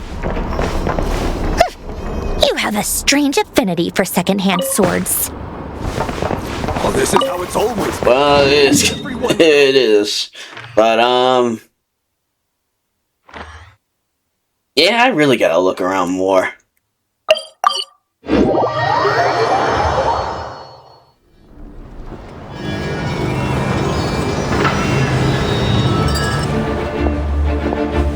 Oh, child! Yeah! Well, my boy. Well, if it isn't Counselor Tartaglia, Mr. Big Shot himself. Go easy on me, all right? I'm still recovering from the interrogation the real Big Shots put me through. Hey, comrade, it's been too long. I heard you came looking for me earlier. Nicest surprise I've had in a while. Good to see you too, Odette. I'm guessing you guys just got back from Sviatlo-Laidovka. How'd it go? Crisis averted? Yeah, for now. It went fine. How about you? Any new developments? Not really. Same as ever. Growing opposition to Project Stuzha and the usual rebuttals are starting to ring hollow. The results of the mock vote were pretty dire. Pulcinella was fuming. I've never seen the old man so angry. That's not good news. It takes a lot to rattle him. Yeah. Obviously, if push comes to shove, there are ways to crack down on dissent. But... Sorry, I have to ask something. This is going to sound blunt, but may I? Huh? Of course, fire away. It sounds to me like everyone's tearing their hair out trying to figure out how to deal with opposition to Project Stuzha. But what exactly is this project's purpose? And how can it be so important that even people like you two refuse to stand up for the ordinary people of Snezhnaya? Oh, shoot. Interesting. I gotta hand it to you, comrade. You sure don't mince your words.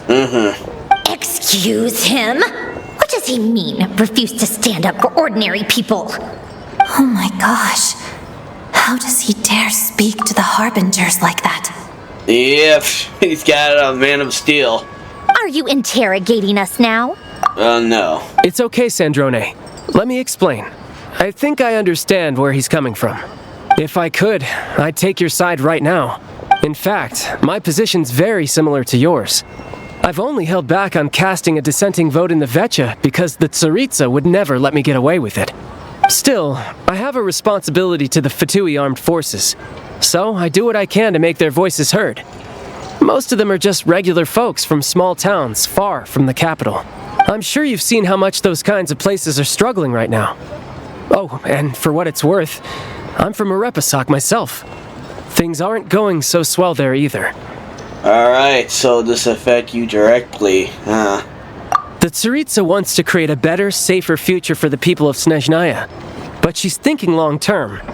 I don't doubt that from where you're standing, Project Stuzha seems to be creating all sorts of issues for everyone. But considering the Tsaritsa's vision for the future, these are sacrifices worth making.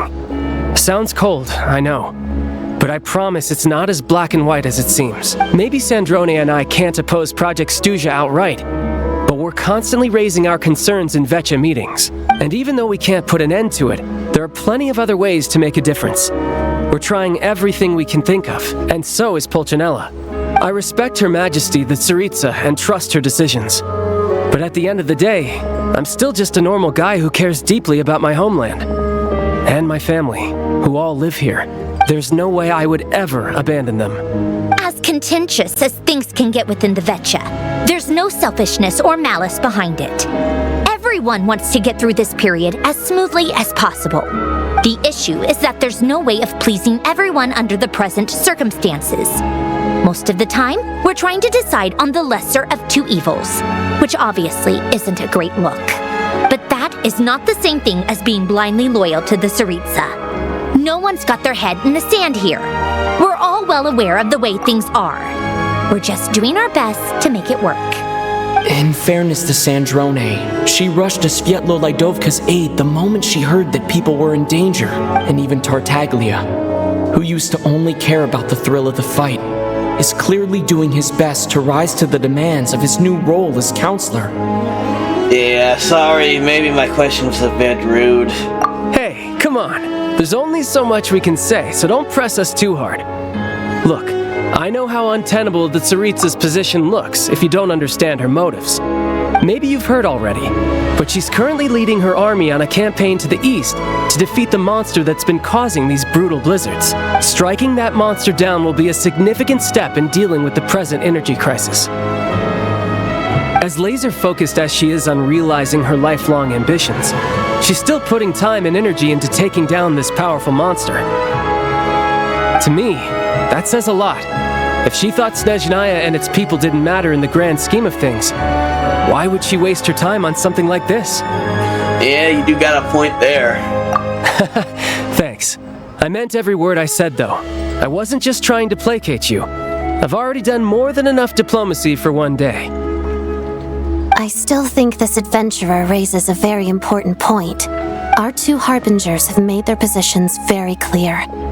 But But there are many others in the Veche who must feel trapped and forced to vote against their conscience. I think it's a very valuable quality to be willing to speak one's mind, despite the risk of offending powerful figures. It's mostly because we know each other quite well. You can say that again. I highly doubt we'd feel the need to explain ourselves so much if we didn't know you so well. Forgive me, adventurer, but might I be so bold as to ask about your background? How is it that you can converse so openly with two harbingers? Well, we know each other for quite a while, though. Childe, we fought him. Then we became friends. Well, we didn't really fight Sandrone. We had some bad moments between each other, but we ended up being okay, working together and stuff like that. And everything's fine. Oh, haven't you been properly introduced?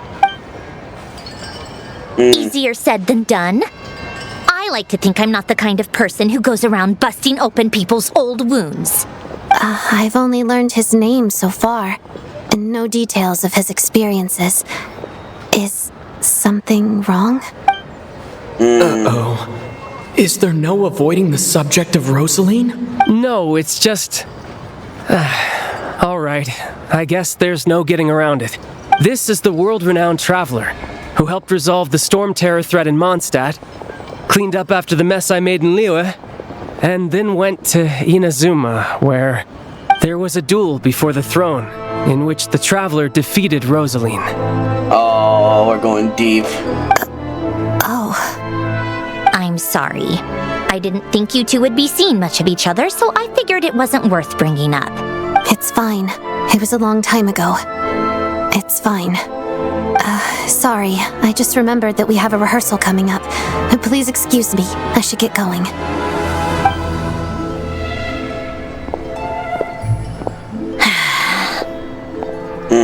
I've mentioned this to you before, remember? She was Rosaline's most valued subordinate. But they didn't actually get along. I think I heard that. Not that Rosaline was really the type of person to make friends, but death has a way of resolving a lot of conflicts. Don't let it weigh on you. Like she said, it was a long time ago. It's in the past now. Odette has a very different personality from Rosaline. Give her some time. I'm sure she'll work through it. Oh, by the way, where's Paimon? It's not like her to hide away. She hasn't been feeling well, so she's resting at Podvorier restaurant. I got a couple of my people to look after her while we were gone. Oh, right. Sorry to hear that. Poor thing. Reminds me of when Tonya was little. She really felt the cold back then. Used to get ill all the time. I felt so bad for her seeing her lying in bed, coughing. She was so mature for her age, though. Whenever someone came to visit her, she'd greet them with a smile and would never complain. I'm sure Paimon's a good kid, too. You're a little short on manpower, right? Let me have a couple of my people take over for yours. I'll send my most capable and reliable. They'll make sure Paimon can recover in peace. Well, that would be great. Your people are more qualified. Thanks. Hey, don't mention it. I'm sure you have things to do. Hopefully this takes a load off your mind. So no more accusing me of not being on your side, all right? Okay, yeah. One last thing, I just remember something. Oh, okay. Already? That was quick. Well, but he seems to know Paimon, though. I'm afraid I can't help you there. Our director's recent movements are confidential. Even we're not in the loop. If you hadn't told me, I never would have known he'd gone south. I assumed he'd been in Glupov this whole time. Oh, I see. Got it. Well, I guess I'd better go sort out Paimon's security situation. I have some other work to catch up on at Glupov anyway. Me too. I have an incident report to write up. Let's leave it there for now. Alright, sure thing. See you guys. I guess everyone's in a difficult position. But Tartaglia's right. I have things to do. Things I want to do. And things I ought to do. Yeah. To start with, I should ask Alyosha if he knows any way to help Svietlo Lydovka. Looks like we're going there. Alright.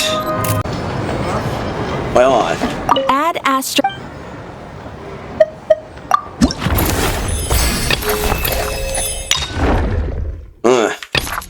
I see. What the heck? Alright. Add Astro. Oh yeah, well, I want to see Snezhnaya.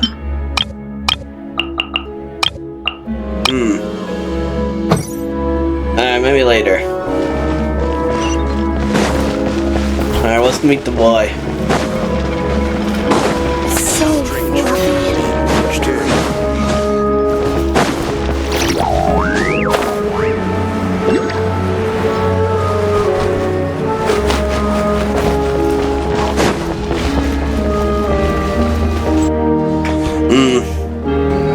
How strange. This sword seems to be vibrating of its own accord.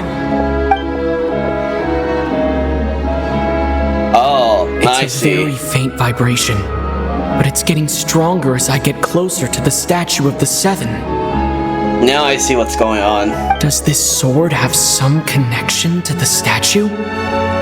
But all it does is vibrate, even when I touch it.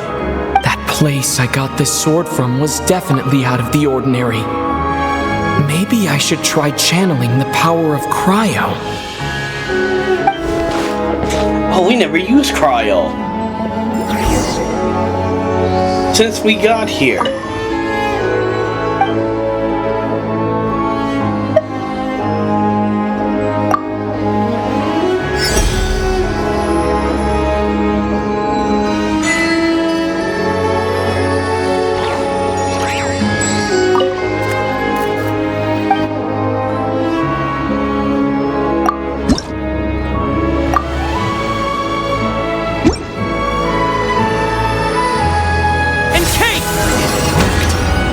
There really is something special about this sword.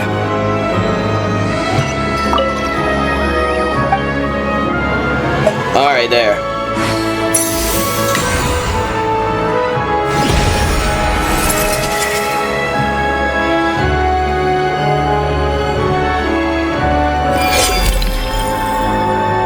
Oh, okay, that's how it does.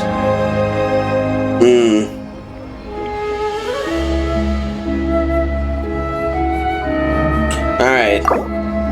Now I know what we gotta do. I don't really understand what just happened, but I'm pretty sure this sword just got a little more powerful. I'll have to try the same thing again when I come across another statue of the Seven. In the meantime, I'd better go find Alyosha.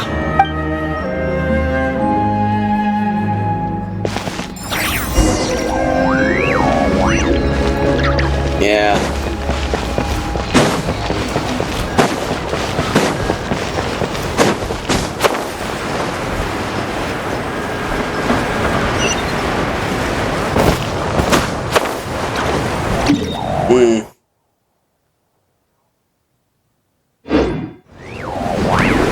Another statue over there too.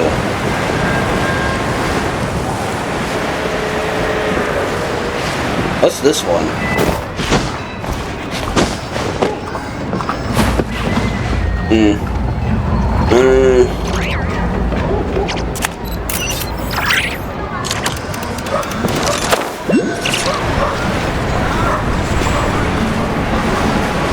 Oh, found another one. I kind of like the design of that. Alright, hold on, let me do an upgrade real fast. Let me get this. Oh, I want to cook something. It won't let me do it. Alright, hold on. Yeah, nope.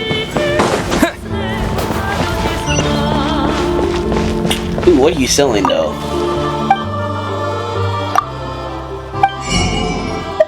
Yeah. Oh, they're selling honey. Alright, I guess that's new.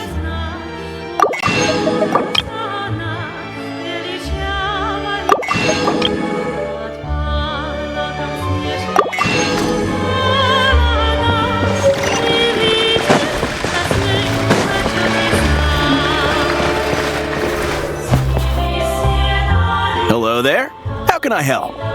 Yeah, we're looking for someone. Ah, sure thing. Give me a second, I'll go fetch him for you.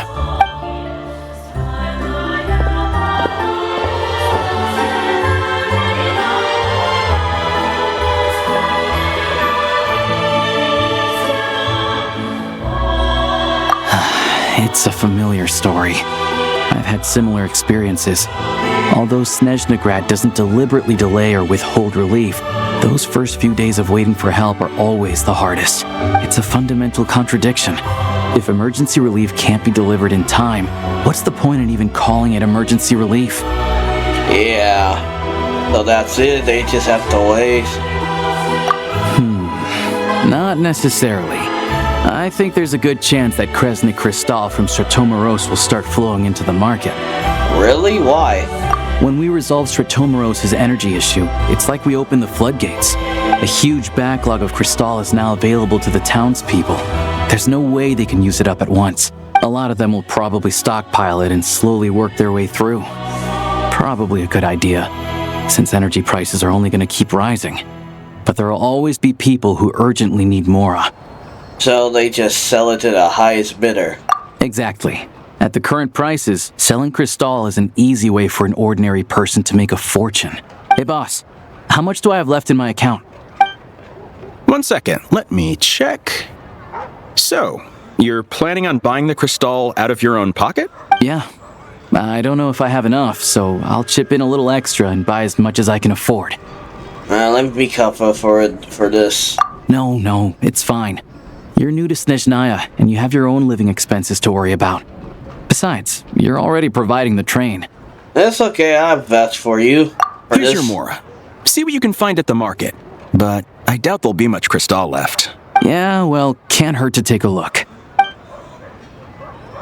Let's see. Huh? What? Odette's doing here? What's Odette doing here? Oh. Oh, Alyosha and... hello. Hello. I didn't realize you two knew each other. Yeah, we kind of teamed up. Yeah, I take on some odd jobs in the city to supplement my hunting income. Sometimes I work as a cleaner or prop hand at the theater where Odette is one of the big stars, so I've met her a few times. When the weather's as bad as this, it's better for a hunter to adapt than to keep looking for game. Yes, and we sometimes need extra help. Yeah, this got awkward. Too awkward. Wait, why is the atmosphere so awkward? I thought things went pretty smoothly in Sviatlo-Lidovka. So, what brings you here, Miss Odette? Looking for some new props? No. After I got back to the theater, I couldn't stop thinking about the situation in Sviatlo-Lidovka. It bothered me so much I couldn't focus on my dancing. So I decided I'd come here and see if there's anything I can do. You too, I presume. I suppose that's why you're here. I didn't feel comfortable expressing my true opinions in front of the Harbingers.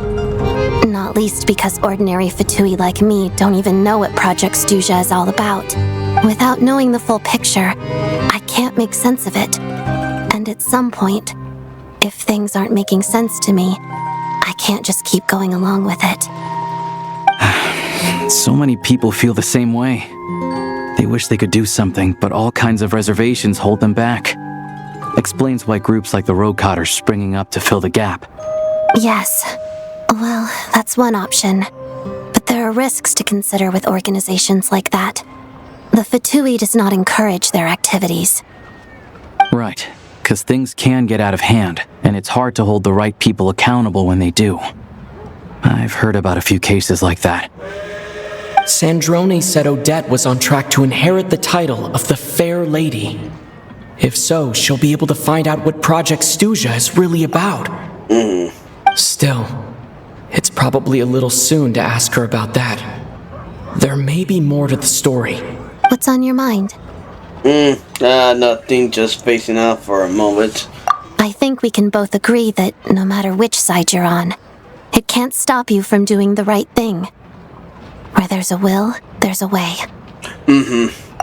I know what Rosaline did while she was abroad. You made the right decision, so no hard feelings. So, what's your plan? Oh, we were gonna buy some crystal. I heard there's some on the market right now. Funny. I had the same idea. In that case, let me pay. I can claim it back as mission expenses. The real issue here is that government relief is behind schedule. Surely it makes more sense for the state to cover these costs than for us to pay out of our own pockets. True. It's a huge expense after all. Thanks for helping.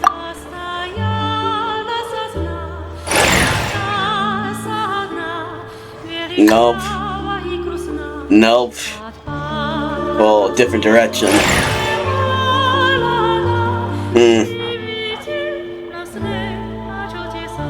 Let me see.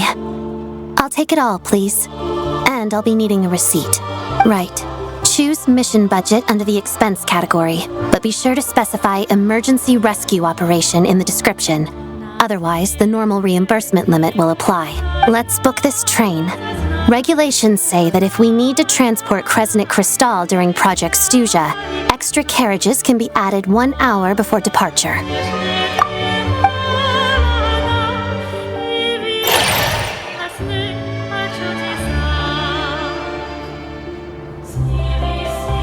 That should do it.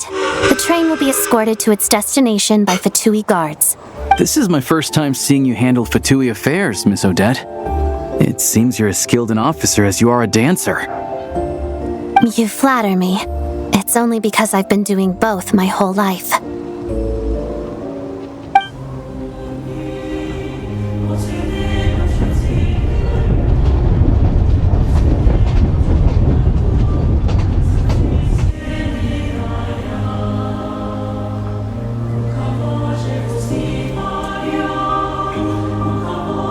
So I'm glad we're in the safe hands. We're in safe hands.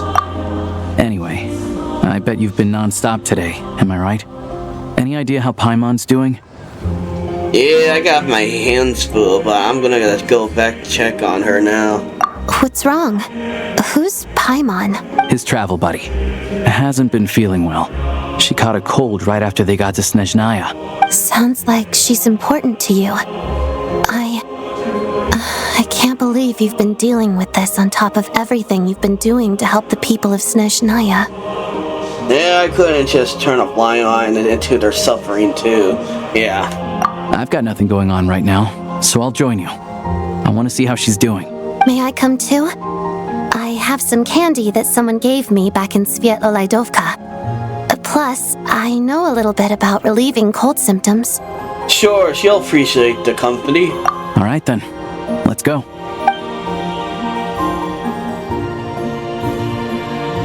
I still don't know what the deal is between these two, but at least the tension seems to have vanished. A good sign, hopefully. Yeah.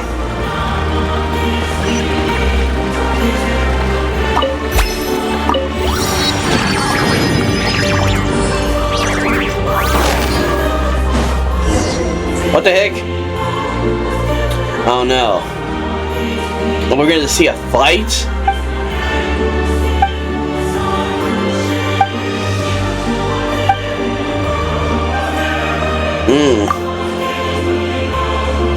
Ho ho.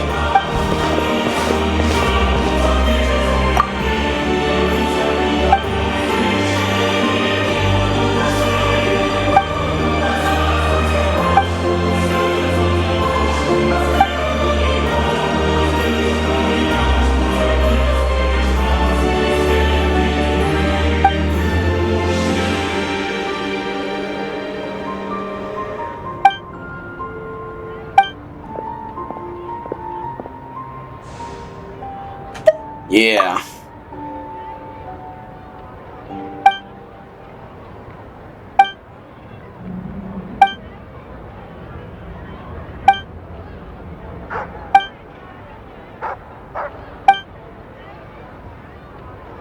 Alright, am I allowed to draw my sword as well?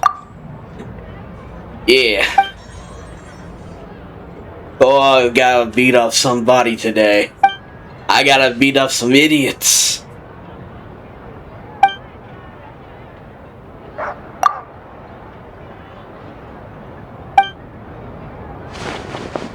I see. In that case, I got this.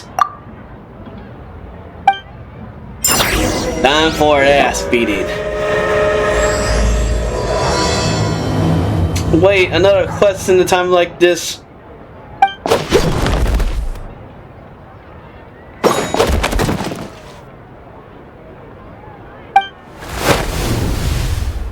Ooh. This is interesting.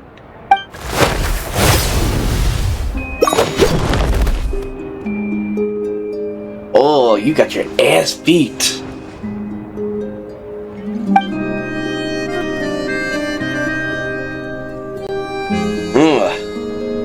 Someone's watching us.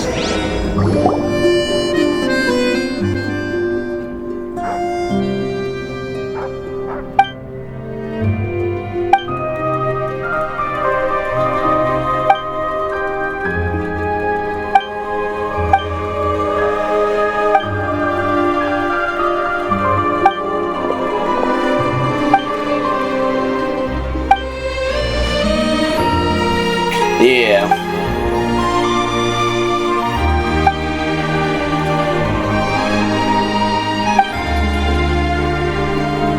The what now?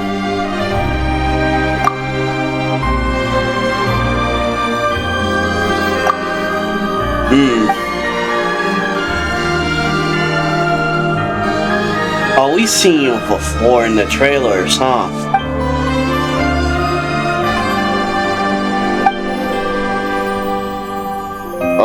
Oh, now it's mad.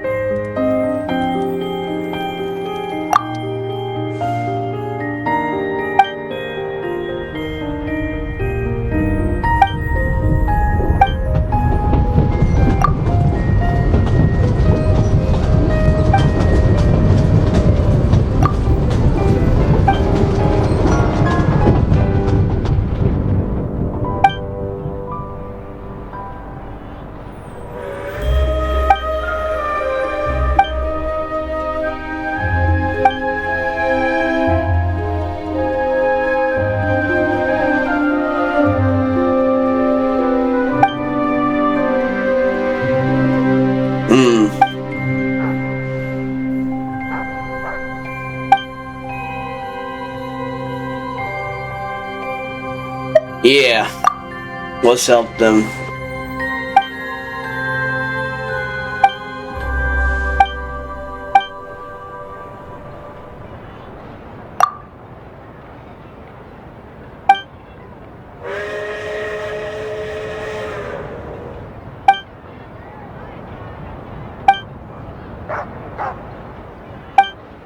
Yeah, alright.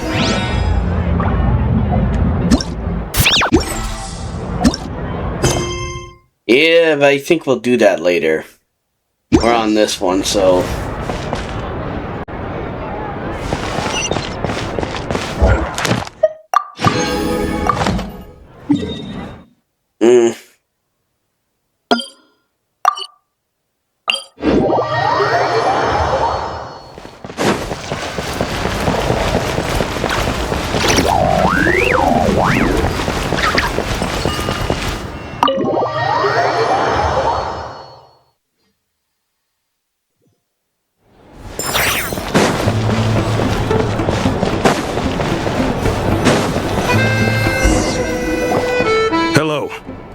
Sorry, but there's a sick person recovering in this room. Can I help you? Yes, we're the ones of Paimon's companions. What happened? It's okay, no need to worry. Oh, please, excuse me. Are you the Traveler? Could I take a quick look at your Adventurer Handbook? Master Childe said I should verify your identity. Here. Ah, it's really you. Sorry for the inconvenience. We're under strict orders from Master Childe to keep this room well guarded. At the same time, we can't interfere with Podvoye Restaurant's business. that would only seem all the more suspicious and draw unwanted attention to this room. Besides myself, a few of my colleagues are stationed in and around the restaurant, in plain clothes, of course. Rest assured, you're in safe hands. I didn't expect such a high standard of protection. Well, Master Childe handpicked us for this special assignment. We're not about to let anything go wrong. Anyway, I won't keep you any longer. Please, head inside.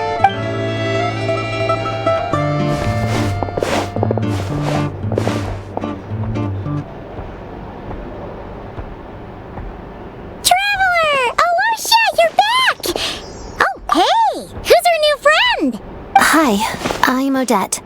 The Traveler and I crossed paths a few times. Yeah, she's a member of the Tui, but she's solid. We can trust her. Another friend from the Fatui, huh? You're practically a member yourself by this point. How are you feeling? Paimon's definitely on the mend. We should be back to our usual travels in a few days' time. Seems like that doctor was right. It's just... Paimon's limbs are still feeling a little chilly. I have just the thing. Oh, what you got? Whoa! What's this? Is that a flame inside an ice cube? Wait, is this real ice? How's it not melting? Yeah. And how does the fire keep on burning? That is interesting. All keen observations. You're right. This is called core ignis. Core ignis. Whenever I've caught a cold in the past, I found I recover much more quickly if I place this by my bed. You're welcome to borrow it. Awesome! Wow! It's so nice and warm! Oh, it's like magic. Your name was Odette, right? How did you two meet again? Looks like she's in pretty good spirits. That's a relief. Any progress with your investigation yet?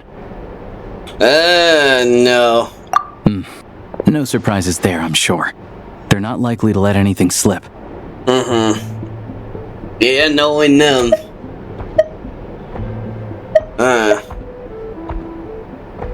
Yeah. The Rokot, huh?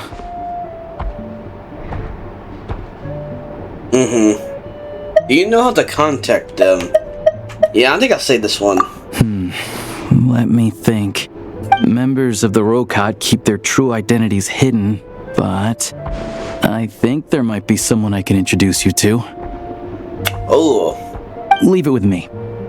Meet me at the Korolevskiy Troupe tomorrow, and I'll tell you how it goes. Would anyone like a drink? I'm gonna head to the bar. Paimon will have... maybe some hot milk? Yeah. Paimon's in the mood for something warm. Enough with the secret chat, you two. Let's catch up properly in a minute. Paimon wants to know everything that's happened today. Yeah, alright, yes ma'am. It'll be kinda like tabletop troupe. No reason why listening to a story can't be an adventure.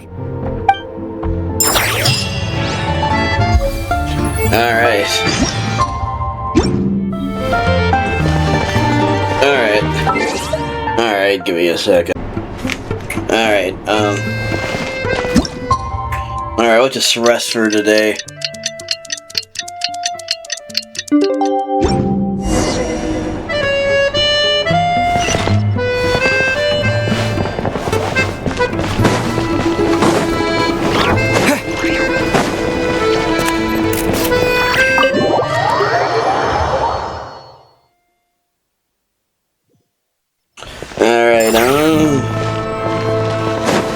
Where do we go from here?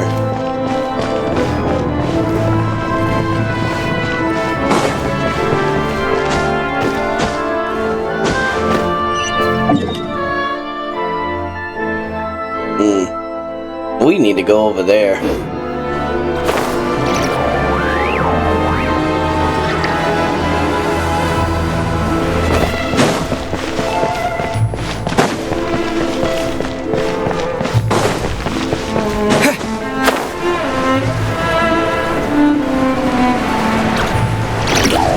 Are you serious? Another guy drunk? Man. Man, how many of you been drinking?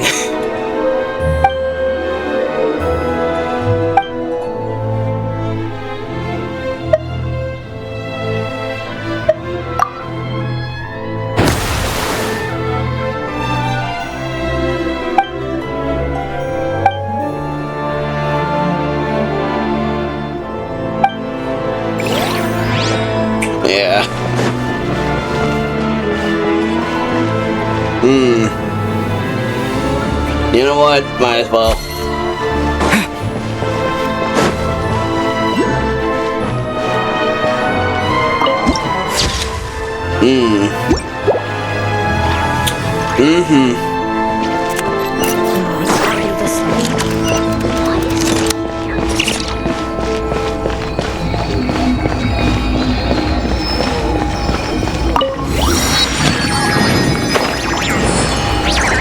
How you grab that damn thing?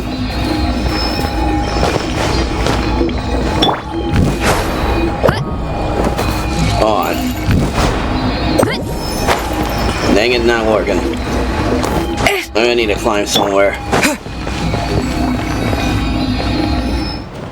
Ah, you made it. I've got some tickets, and I managed to set something up with the Rokot. It'll have to wait until after the show, though. Happy to stay and watch? I doubt you've seen the Korolevskiy troupe on stage before. Of course, no problem. Thank you for sorting everything out. Yeah, we need more information about all this. Pleasure. Here, this is the way in.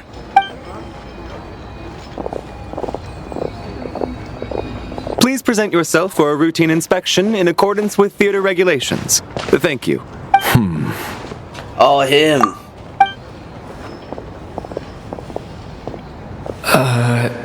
Is that guy with the fatui?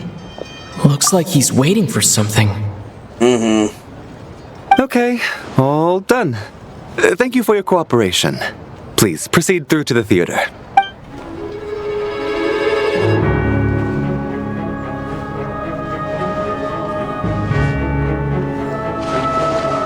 What's up? Everything okay? I wasn't expecting such strict security here. Snezhnaya's business and political leaders are always passing through here, so it makes sense that security's tight. Ah, I see. Still, it's a little unusual to see the Fatui's Armory Palace guard here. You saw him, right? The guy right at the back. Strong, silent type. His name's Valeriy. Valeriy? He's part of the Special Assignments Battalion, but I only ever see him here for one thing. To look for a guy named Mitya. Mitya? Who's that? Supposedly a researcher, though he never seems to put much time in at the office. The theater is one of his favorite places to hang out when he's playing hooky from work. Oh, is he that guy with the blue hair then? But that's not for us to worry about. Let's go. The show's about to start.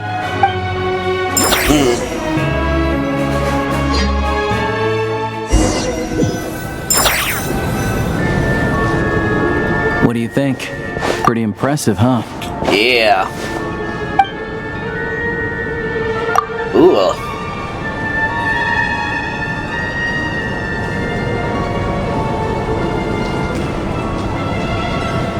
Never mind, yeah. Oh, the one in Fontaine? I hear it's iconic. Never seen it for myself, though. Here we are, just in time. Sorry, coming through. Yeah, sorry. Coming through. Excuse us. If you're gonna show up late, keep your mouth shut. What's his problem? Whatever. No point arguing with people like that. Look, there she is. That's who I'm introducing you to later. She's the lead singer of the troupe, Vodyanitsa. Oh yeah, we get to see her in action. Yeah.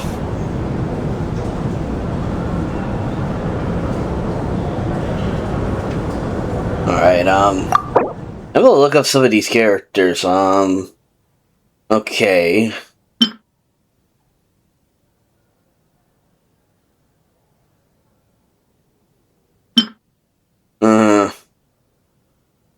I'm surprised I didn't take you guys.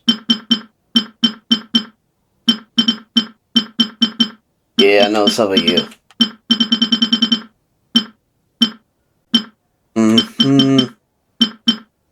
And we know some of you guys.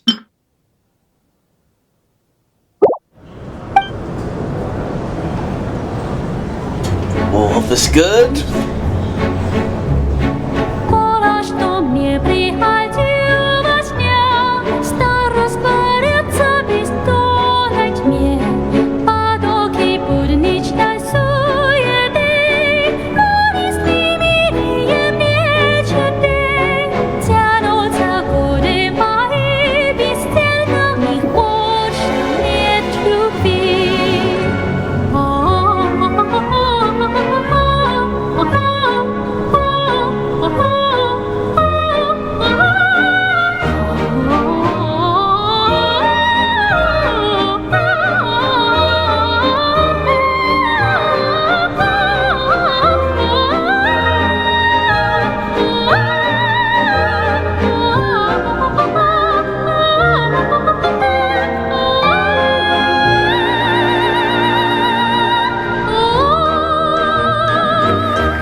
Ooh, that was nice right there.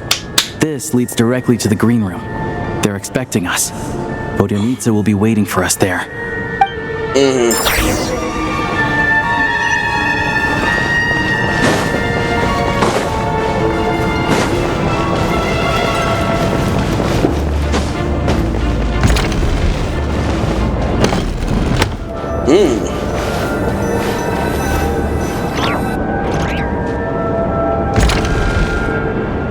Hey there. Excuse me. Can you believe it? I am so mad right now. Come in. Oh, it's you two. Hey, I was expecting to see you here. Huh? You know each other? Oh, wait. Is this who you were telling me about? The one you met yesterday and couldn't stop thinking about? Yep. I never said that. Yes, you did. Why are you denying it? It was right before I went on that rant about the moody factory owner. Oh, I remember it so clearly. Might I ask what brings you two here? Oh, I just brought him here to see the show. And when it finished, he was full of praise for Vodyanitsa's performance. So I thought I'd try my luck, see if we could get the chance to chat for a bit. Maybe get an autograph? You work here. You of all people ought to know that's against the rules. It's not what the green room is there for. Oh, what's the big deal? Come on, don't be shy. I can give you an autograph. You can take a picture too if you want. Oh, they're really doing good with the animation here with her. Do as you please. I finished all my shows for the day. I'll leave you to chat.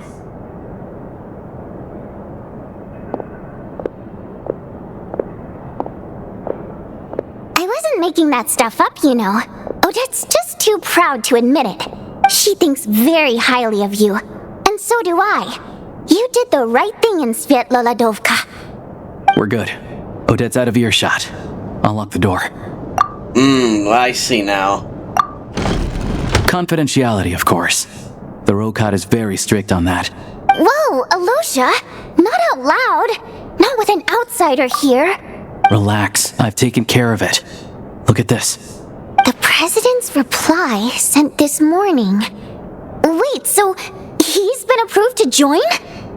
As in me. You told me last night that you wanted to get intel from the Rokot. Unfortunately, Rokot intel is only available to members. Oh, I see now. But ever since you set foot in Snezhnaya, we've been working together. I've seen the way you work, your character, and your motives. Everything about you is perfectly in alignment with what we're trying to achieve in the Rokot. So I figured I might as well cut to the chase. I wrote a letter to the president explaining your situation, including just the right amount of detail. His approval came very quickly. Of course, it's still your decision whether you want to join or not. We'll respect your choice. So I'm guessing you guys are both members then. Well, assuming Odette was telling the truth and she didn't misjudge you, I guess we don't need to worry about you blowing our cover. Still, you gave me a real fright. I didn't know that's why you came looking for me. So, that stuff you said about admiring my performance, was that just because Odette was here? Did you actually mean it? No, I meant every word of it. I love your singing. Yeah. Now you're talking. That's what I like to hear. Anyway, let me give you a quick rundown of how things work. Like I said, the Rokot is a covert organization, and we hide our identities. Members typically don't meet in person or even know each other's identities. This helps us maintain a high level of independence and secrecy. Because of this, members are basically free to decide their methods without constraints, so long as the outcome of any activity doesn't violate the organization's principles. After all, we don't have any ostensible contact with each other. This way, if anything goes wrong, no one else will be implicated. Beyond the freedom to choose how you operate, it's also your choice whether to act at all. We have plenty of members who have yet to take any action. In short, joining the Rokot in and of itself won't place any restrictions on your activity in Snezhnaya. There's a code of conduct you can read if it interests you. But basically, as long as you don't plan on using your anonymity to go around doing evil, you'll be fine. I tried reading it 5 or 6 times. Never made it all the way through. Even the most lackluster script makes for more interesting reading. Sounds good to me. I'm in. Great. Then I'll go grab an official application form. Be right back.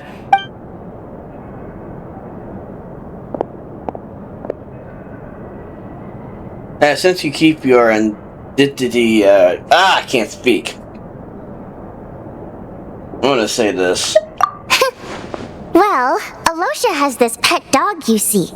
His name's Tagarin, and this one time, Alyosha brought him backstage. Tagarin took quite a liking to me, so I played with him for a little bit and fed him some treats. Then, the Rokot was out on a mission one day, and even though we were all in disguise, Tagarin recognized me right away. Just a coincidence, really. We didn't report it to the higher-ups, though, to avoid dealing with the fallout.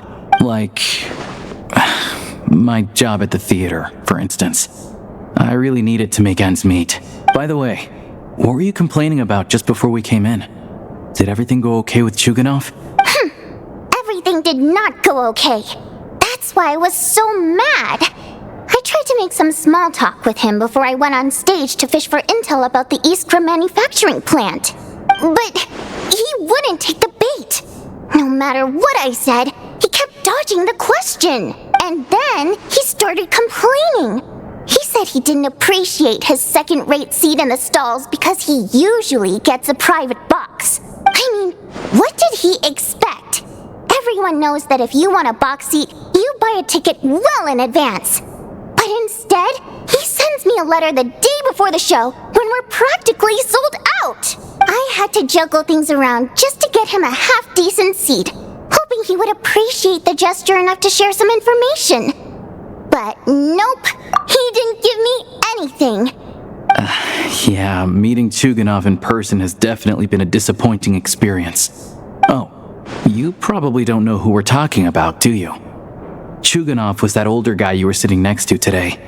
I'm sure he didn't make a great first impression on you either. Oh, that guy? Really? To the citizenry, he's a family man and a kind boss. But our interactions with him tell a very different story. It's one thing to ask for a favor, but he acts like it's his right. He always expects special treatment. Take the ticket situation, for instance. I've actually gotten him a private box in the past. But not only was he not even grateful, now he's acting like I've sold him short this time. Not to mention that he's never paid for a single one of his tickets. That sounds really outrageous. And another thing, if he's such a big family man, why doesn't he bring his wife and daughter to see the show once in a while? I've never seen them here, not even once. Calm down, Vodyanitsa. If you won't do it the easy way, we'll have to try the hard way. But first things first. Here's your application form. Go ahead and fill it out. Alright.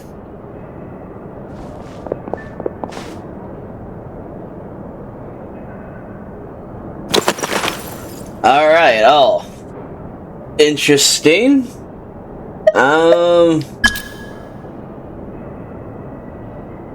Huh. You know what? We gotta have to use a fake name for this one. Moon?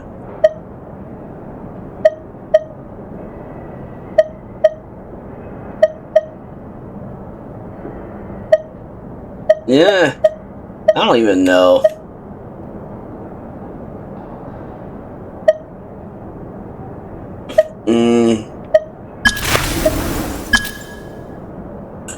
Human, what kind of code name? You know what? The 12th.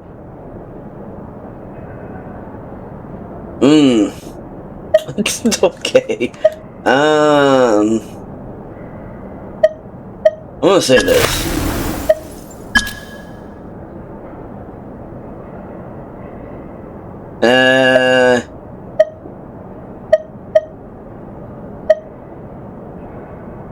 I need a hard time, Tom.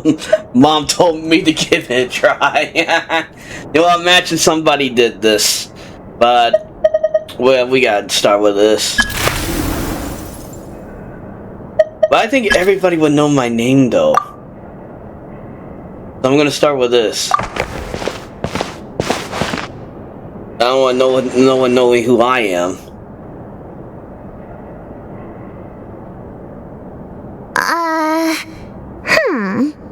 Looks like I'll need to make a few little tweaks here and there. But other than that, you're good to go. We'll hold on to this for you. Oh, dang it. Alright. Now that we're officially Rokot comrades, I can tell you. Chukhanov is the target of our current operation. Recently, we've done some recon work at the Iskra manufacturing plant, which pretty much confirmed that their energy consumption is way beyond the legal limit. All we need now is some direct evidence to present to the Veche, so we can demand that they shut the plant down. That way, the Kresnik crystal can be allocated to where it's needed most. I was hoping he might let slip during one of our chats, but he's too tight-lipped. We'll have to find another way. I'm meeting another regular theater goer tonight, Mitya. Mitya? Yeah, he also mentioned him too. But Valeriy is here too, and he's probably looking for Mitya, so he may end up being a no-show. Don't you worry. He must know how to dodge Valeriy, or he wouldn't be showing up on time for every performance. Mitya is a renowned energy expert. Although we can't get any direct evidence of the excessive energy consumption at the plant, we can accidentally let the information slip to him. The authorities should take someone like him seriously. So if he starts raising questions about energy use at the Iskra manufacturing plant, there will be a proper investigation. Also, we're not allowed on site, but he has clearance. So all we need is his cooperation. Yeah, he might know about the inside of the story of Project Studa. Yeah, so that's the other thing we're trying to figure out. Though I think we're far less likely to make any progress on that front. Still, I hear that Mitya is a bit of a chatterbox. So, who knows? Maybe if we catch him in the right mood, he'll let something slip. What do you think? Sound like something worth your time? Definitely, I'd love to join you. Okay, in that case, you guys find a seat somewhere nearby. Pretend you're a couple of buddies there to eat, and keep your ears peeled for useful information. He's a huge fan, so I doubt he'll have his guard up around me. But you two need to be convincing. If he suspects anything at all, he might stop talking. Sure. Don't worry. We'll make a believable pair of buddies. I'm sure we can manage a bit of friendly chit-chat. Perfect! You've sold me already. Now, help me tidy this room up a bit before we head out. Alright. Okay. What needs tidying? Oh. Everything! Okay. Alright, start cleaning. Alright,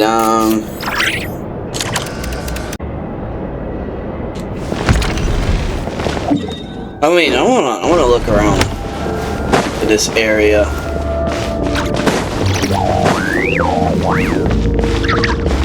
Dang it.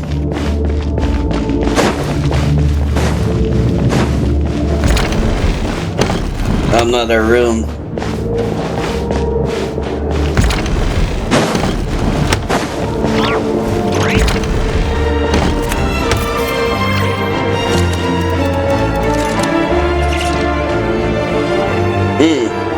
Looks like they're practicing. Yeah.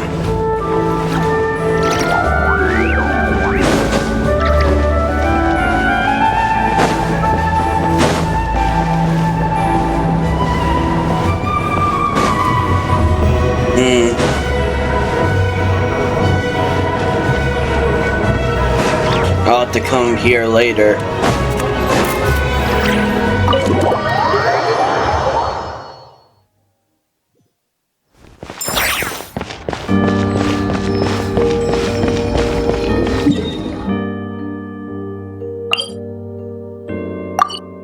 They're inside somewhere? Oh.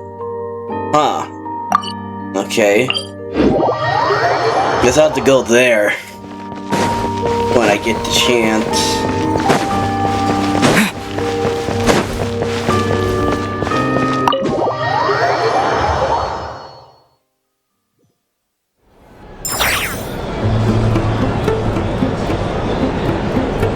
We come here often, so we shouldn't stand out. Let's sit here. Now, it's up to Vodyanitsa. Let's see how the conversation goes.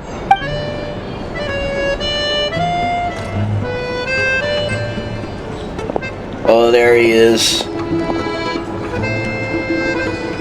Mr. Mitya! Over here! Over here! Oh, sorry. I got a little held up on my way here. Now we have even less time than we planned.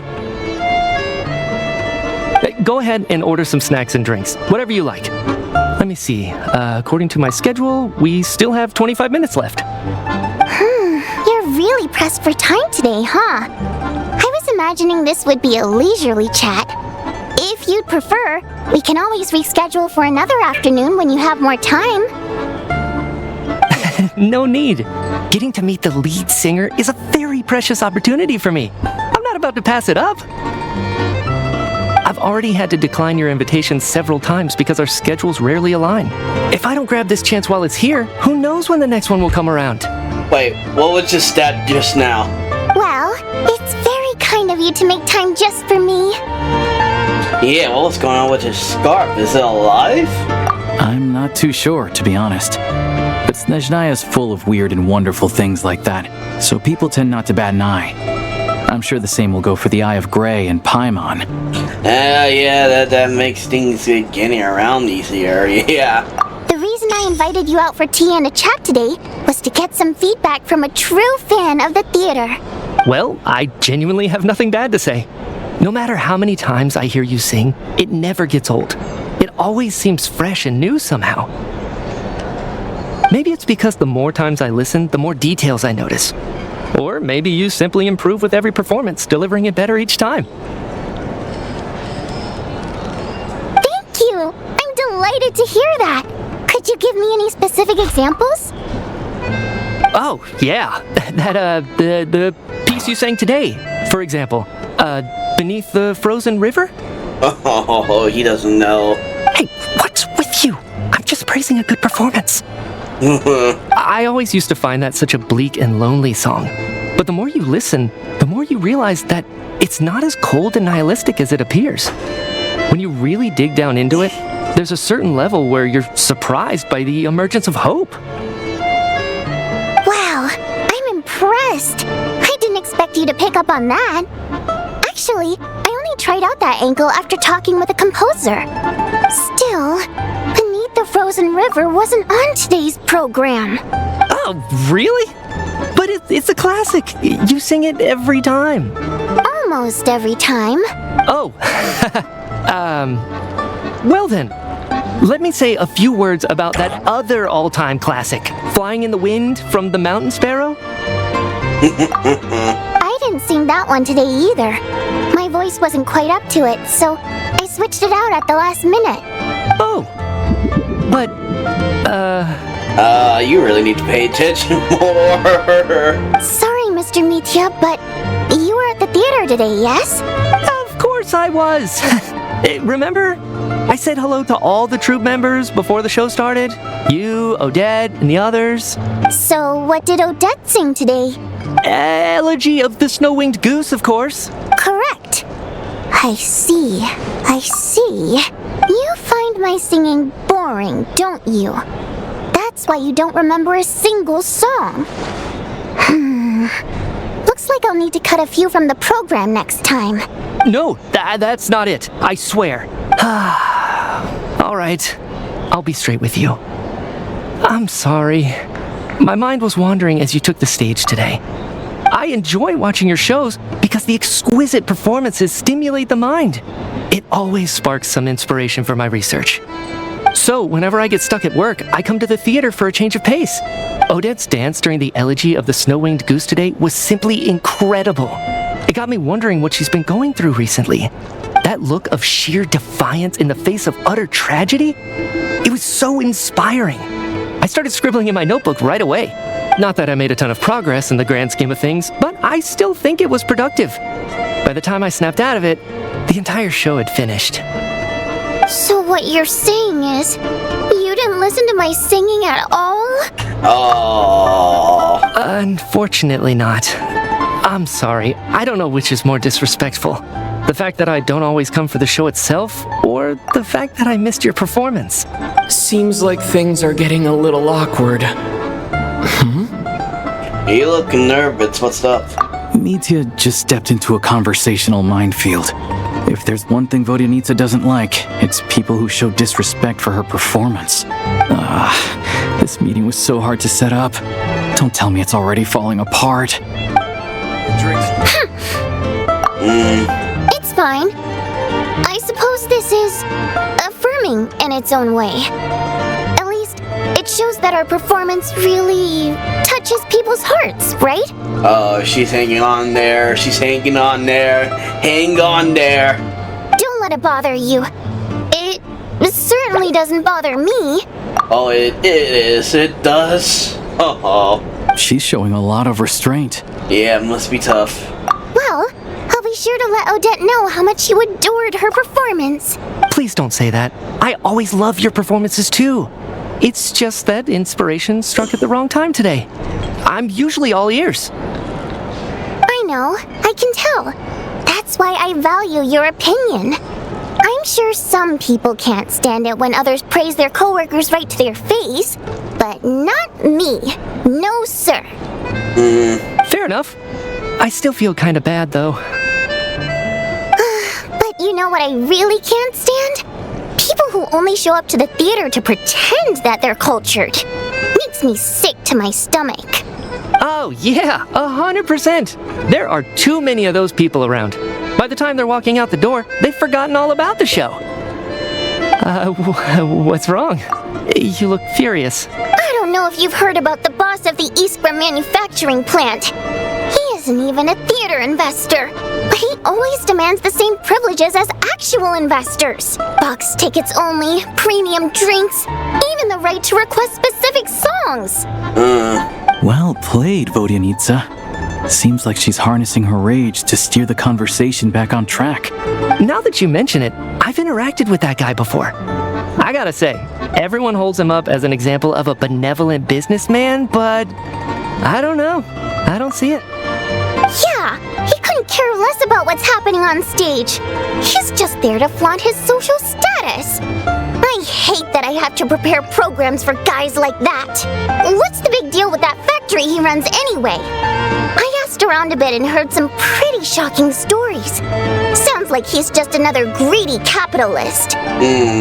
Oh, really? Yep, the things people are saying are pretty damning. Low wages, insanely long working hours, equipment running around the clock. And as if that that's not bad enough. He also strictly forbids his employees from giving any kind of interview. Project Stuja has now been extended so many times, we're at the point where crystal rations for the common folk are barely enough to survive on. Yet he even wants to get his greedy hands on them just to boost his own profits. If the rumors are true, he's in serious violation of the law. Interesting. So you've heard about it too? What? So it's really true? Who knows? I've only heard the same rumors you have. But there's no smoke without fire. The Rooster's been coming down on us hard lately, demanding that we track and trace every single batch of crystal. My coworkers in the Department of Energy have been tearing their hair out over it. The Rooster? I didn't realize he cared that much. Yeah. Even though there are no restrictions on crystal trading, the poor will wind up freezing to death if we let the rich buy as much as they want. That's clearly unfair. Looks like we'll need to arrange an investigation into the Iskra manufacturing plant as soon as possible. I never knew you kept up with current affairs beyond the theater, Miss Vodyanitsa. You really have a heart for the common person. Most Fae in your position have long been indifferent to the plight of humans. Well, those of us who choose to live in human cities are naturally going to pay attention to any significant upheaval. Isn't the Rooster a Fae himself? Wait, he's a Fae too? I'm just surprised to learn that even someone with as much experience as him is getting so stressed out over Project Stuja. What is the end goal of this project anyway? This is it. We're finally going there. Yeah. I'm sure Mitya can sense on some level that she's fishing for information. But since their conversation is so relaxed, he might just let something slip. It's stressing me out too. If I'd only made better progress with my research, things wouldn't have dragged on this long. Oh, so your work is related to Project Stuja? That's right. The Armory Palace needs a brand new energy source. Not the power of the Light Realm, and not elemental energy. Right now, the only thing that meets the requirements is the power contained within stellar linchpins. Stellar linchpins? But harnessing that power is costly. Each step of the process requires enormous amounts of Kresnik crystal. From extraction to quantification to attempts at conversion. Progress has been painfully slow, and the team is getting burned out as time goes by. Sometimes, I see people staring into space as if in a trance. Could it be that this new energy source has side effects? No, it doesn't affect us, because the energy is used for... Oh no. Man, he was about to say something. Okay, I got it. Stop choking me. Sorry, I can't talk about that. Dang it, we're almost there. I think we're all just exhausted. We've been working ourselves to the bone for so long with so little progress to show for it. It's no wonder people are struggling to stay motivated. Seems like I owe you an apology. I shouldn't have gotten so mad at you for not paying attention during the show. Don't worry about it. I count myself lucky, to be honest. I don't envy the people who work closely with the Tsaritsa herself. I'd much rather be in my current position. At least I don't have to shoulder any major responsibilities. So they're trying to develop a completely new kind of energy. Yeah. It's a shame we didn't get to hear more. Yeah. Man, I want to know! Yeah. Censored by a scarf. Who would have thought? Yeah. Oh, dear. It looks like my time is up. I'm afraid I have to leave. I'm so sorry. We ended up barely talking about the theater. That's okay. It was a pleasure chatting with you, really. Let's make up for it next time. Yeah, hopefully once the work pressure eases up a little, I'll be able to focus more on the performance, and then we'll have more to discuss. We touched on some confidential issues today. I'd be grateful if you could keep it between us. And here he goes. Could have gone worse. Nice job. Why was Mitya in such a hurry to leave, though? Ooh. Is that him? Sorry, routine inspection. Oh, is that, man, I can't say his name.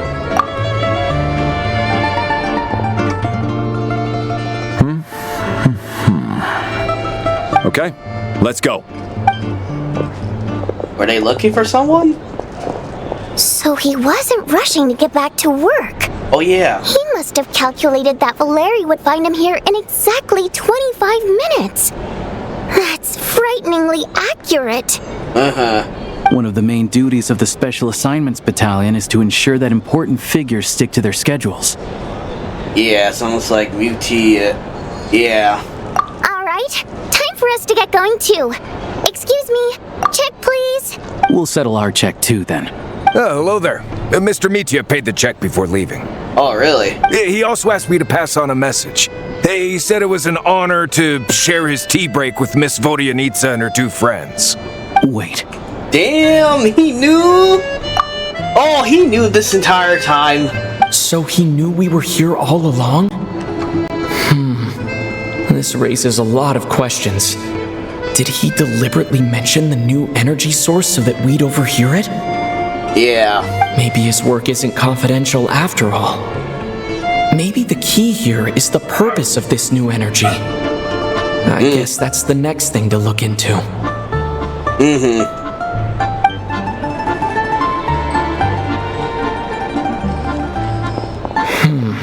Vodyanitsa and Alyosha have left. Time to head back and call it a day. Yeah. Alright, hold on.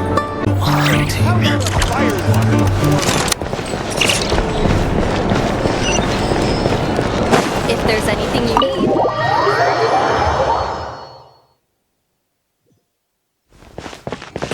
Oh, shoot, yeah. That doesn't make sense.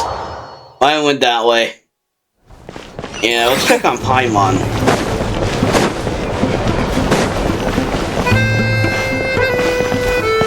Alright, Paimon.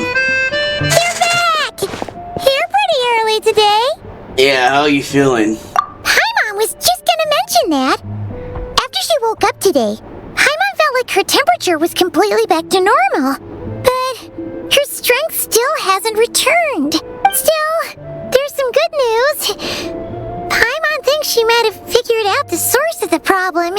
Oh, you did? It's like there's some kind of mysterious power affecting Paimon. Paimon's never felt this way before during any of her travels. She only started feeling this way since we arrived in Snezhnaya. Some kind of mystery power, you say? That's right. The Armory Palace needs a brand new energy source. Could that have something to do with this? What is it? You're making that face again. You know, the one you get whenever you have a light bulb moment? Alright, let me tell you what I found today.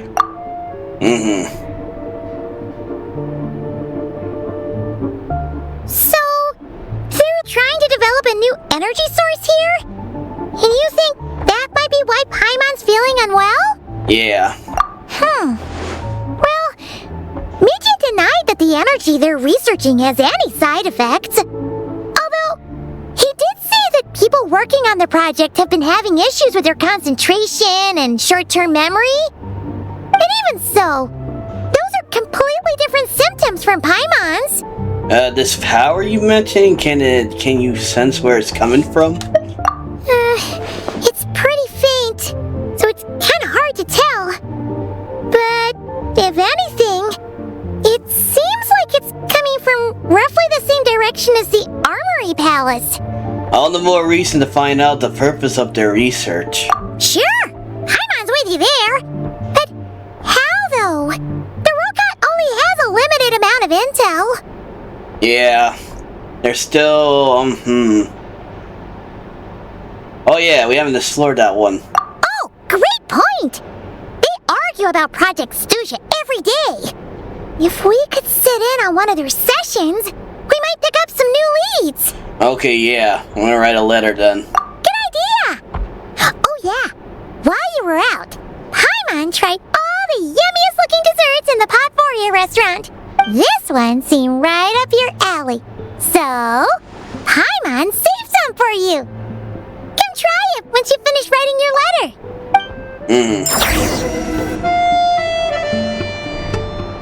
Alright. Sounds like Paimon went to sleep. Yeah, you need that rest. Alright. Wait, hold on. Yeah, too late now. I was gonna explore a little bit.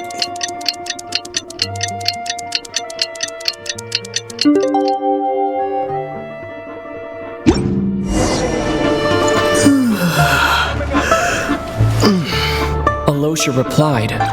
He says that we won't be able to speak at the Veche, but he can arrange for us to attend as visitors. Time to get ready. Then head to the Snezhnograd Veche. Alright. You're back!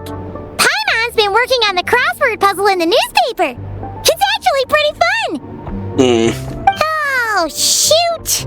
Paimon forgot the next word. Oh, she had it a moment ago. Think, Paimon, think. Alright, you got this. Alright, let's do our thing.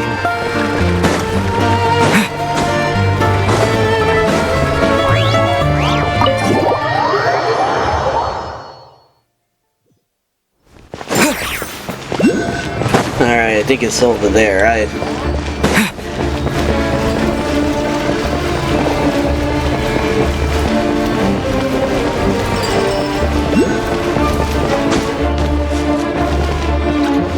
Oh, there she did.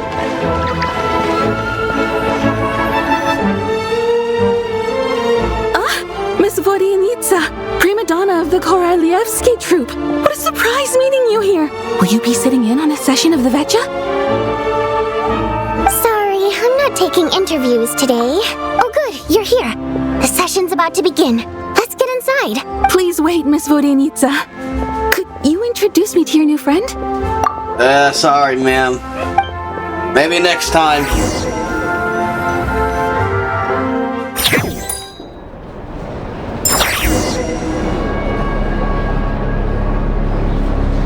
Alright, we gotta see this meeting. Oh, yeah.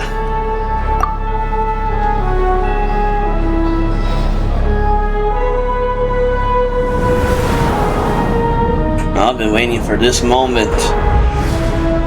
Oh, there he is. In summary, the energy management commitments made for the outgoing period have been delivered upon. Furthermore, both the production and consumption of Kresnik Crystal show clear signs of stabilizing.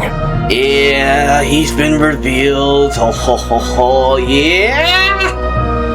The relevant agencies have assessed the present circumstances and determined that the status quo can be sustained until the next period. For detailed statistics, I would refer you to the industry reports that have been distributed to all persons present. It should also be noted that while the recent blizzards have led to a significant increase in people's energy expenses, this is strictly a short-term phenomenon associated with a remotely located monster. Her Majesty the Tsaritsa is giving her full attention to this matter. We should have every confidence that it will be dealt with swiftly and conclusively. Oh yeah, I do see some of the Batui members. Yeah, all three of them. I don't see Alyosha though. Okay, maybe look, let me see. I don't, okay, I see us. But I really don't see Alyosha. A financial report on disaster relief is also present in this report, courtesy of Pantalone. There he is. They cover the same old ground every single time. The rooster never seems to mind, but everyone else is getting tired of it. There's a general lack of trust. People aren't seeing any tangible benefits that affect them directly. Of course, none of that will be reflected in any of the reports on the table. Yeah, if it weren't for these hard copy documents, I could have at least made something up. I've been meaning to ask, why are you still here? I mean, I don't mind. Oh, don't mind me. I'm just out here trying to hit my interview quotas. Bring out the Kvass. Ever read it? Best-selling newspaper in town. If I remember correctly, you guys don't even have a sales permit. You have to sell from stalls on the street. Okay then, best-selling street stall newspaper in town. Still counts. Order! We will now open the floor to the representatives. If there are no further substantive issues to discuss, we will then proceed to a vote on this motion. Snezhnaya has a long tradition of treating members of the Fatui armed forces and their dependents favorably. But recent surveys shows that Fatui families in remote areas have access to 15% less crystal than the average civilian family in Snezhnograd. It's been said many times before, but it bears repeating now. There needs to be a clear and consistent rationale behind how crystal is allocated, or we will soon face immense public backlash. Perhaps you wouldn't need to keep repeating yourself if you would hear me out for once. I say again, true consistency exists only in principle. In the real world, fairness is relative. You appear to treat resource allocation as a simple function of production and population. So what about when the equipment used in production breaks down? Have you factored that into your equation? And do you even know how long it's been since Snezhnaya last conducted a census? If I knew the answers to questions like that, I'm sure I'd be a very wealthy man. And I doubt I'd be going by Childe.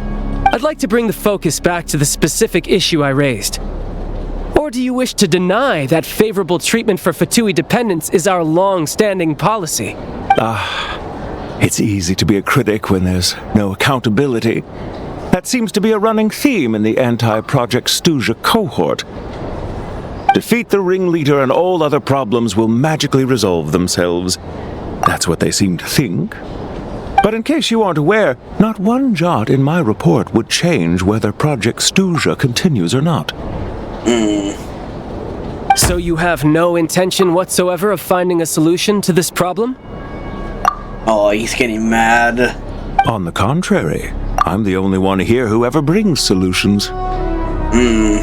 Childe opened by speaking up for the armed forces. Regrator struck back with style and a war of words ensued. What? Why? Our reporter was live on the scene to get the audience's reaction as it all unfolded. Who do you support?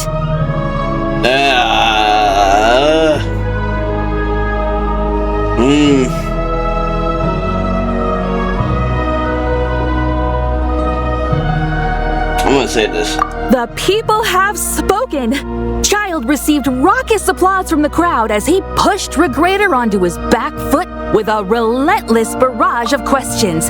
It had to be seen to be believed. Now you see why they don't have a sales permit. I see why. However this reporter wants to spin things, I haven't forgotten that Tartaglia was representing the Northland Bank when we first met in Liyue. So surely their relationship can't always have been this strained. You two are getting off topic. Let's focus on what the data is saying. Mr. Pantalone, may I speak on your behalf? Oh, please do.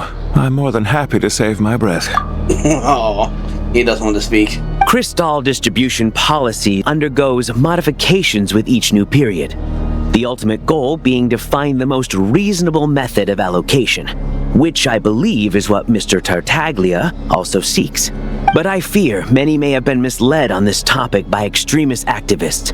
To clarify, Project Stuja is not the root cause of the problem. It is merely a framework for resource distribution.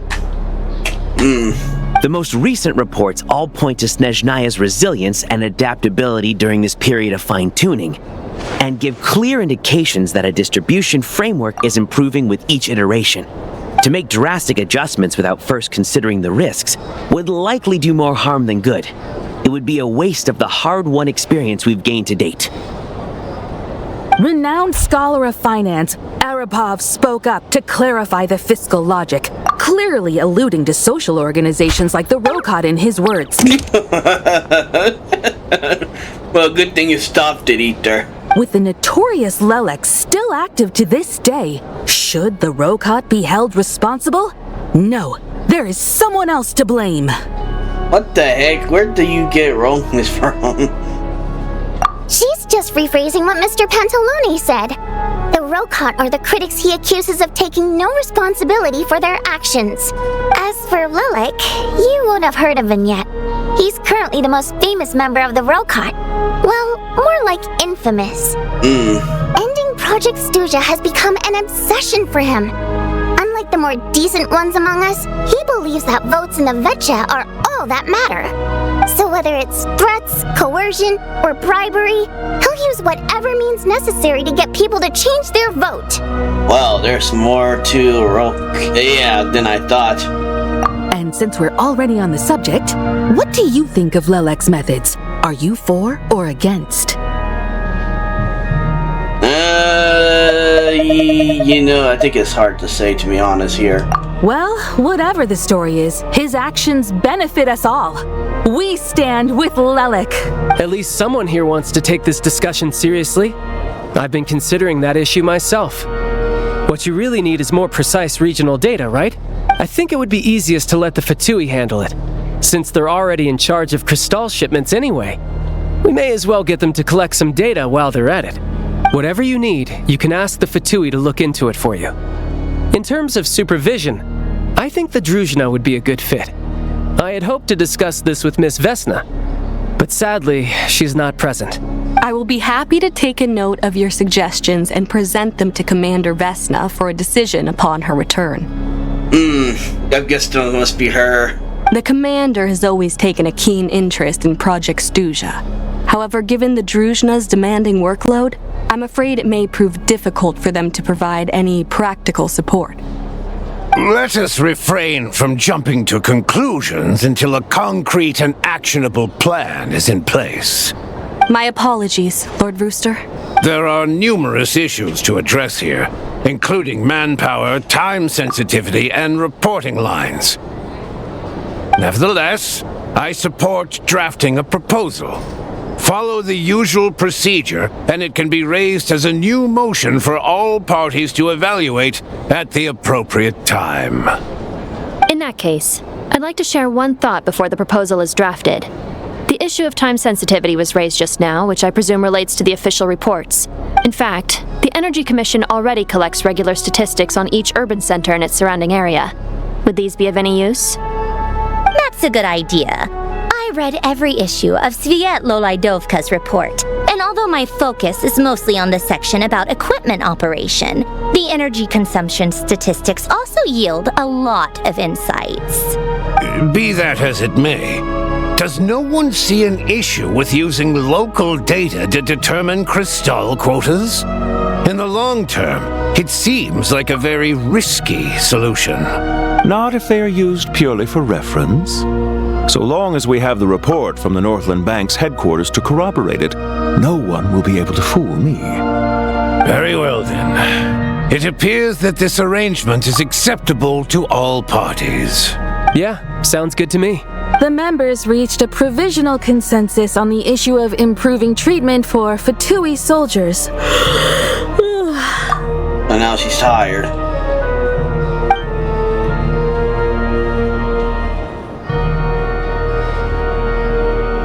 Today, the prima donna of the Korolevskiy troupe attended a session of the Snezhnograd Veche in the company of a dashing young man. The question on all our minds is, what is the true nature of their relationship? Write anything like that again, and I'm revoking your permission to interview the troupe. Got it?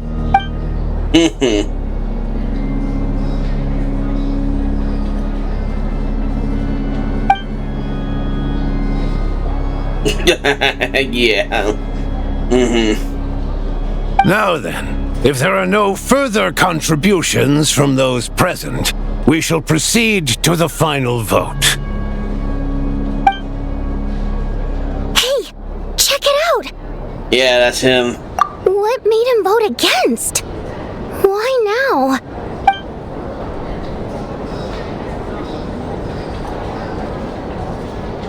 The votes have been tallied.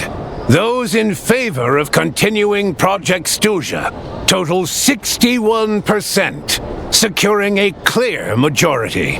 Dang. That was too close. The margin has shrunk yet again. Chuganov was a huge loss. I'll bet Lelek is behind this. I wonder how Pulcinella will respond this time. Chuganov. I see. Lelek strikes again. Yes, go, Lelek. Once Project Stuzha is defeated, our unwavering support at Bring Out the Kvass will finally pay off when we make our comeback. I can taste our victory already! In accordance with the result of this vote, Project Stuzha will remain in effect until the next Veche period. Finally, may I remind us all, we debate only for the greater glory and solidarity of our nation. May the aurora shine ever on, and the tundra always stand firm. The session is concluded.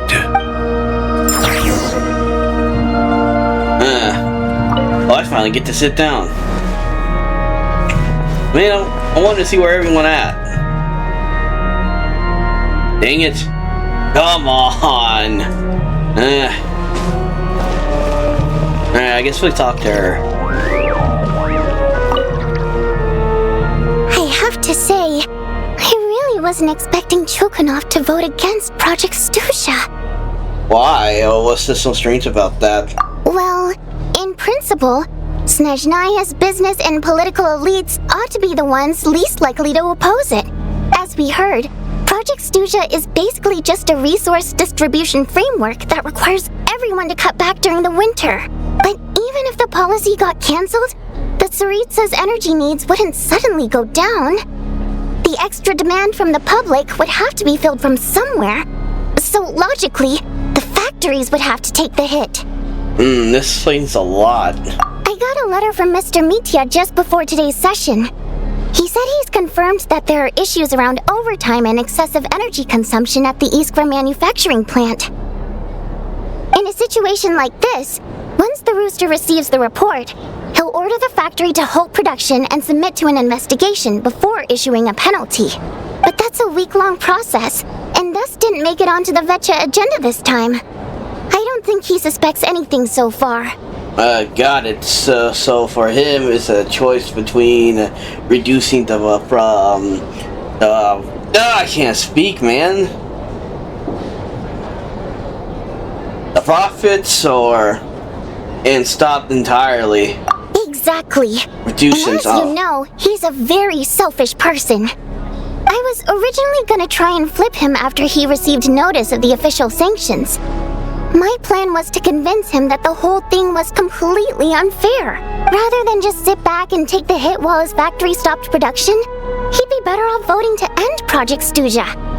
At least that way, no one else would be able to make any money either, because all the factories would suddenly have more limited energy to work with. But now, he's already voted against it, which means someone must have used more forceful means to change his vote.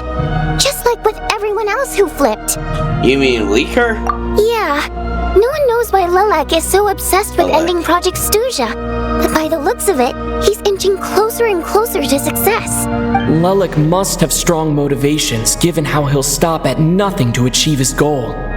Maybe he knows the full truth of Project Stuzha. Yeah. Maybe my next step should be to focus on him. All right. What are your plans for the rest of the day? Shall we head out? Hey, comrade. I noticed you were here during the debate. Yeah. I didn't take you for a political enthusiast. Greetings, Harbingers. I just happened to have some free time today, and my new friend here thought it might be fun to check out the Veche.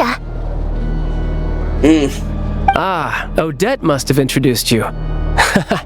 Looks like you two are getting along pretty well.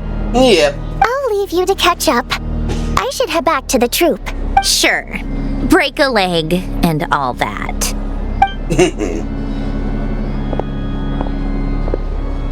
Thought it might be fun to check out the Veche, did you? Things are never that simple with you, Traveler.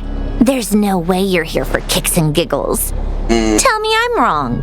Well, you're not wrong. Oh, yeah. To some, he's a captivating enigma. To others, he's the bane of their existence. No one ever thought that some anonymous nobody from the Rokot could cause such a stir. Is it okay for me to start digging around? Huh? You want to look into Leraing? Then I'm sure his days of anonymity are numbered. What do you think, Sandrone? Fine by me, I guess.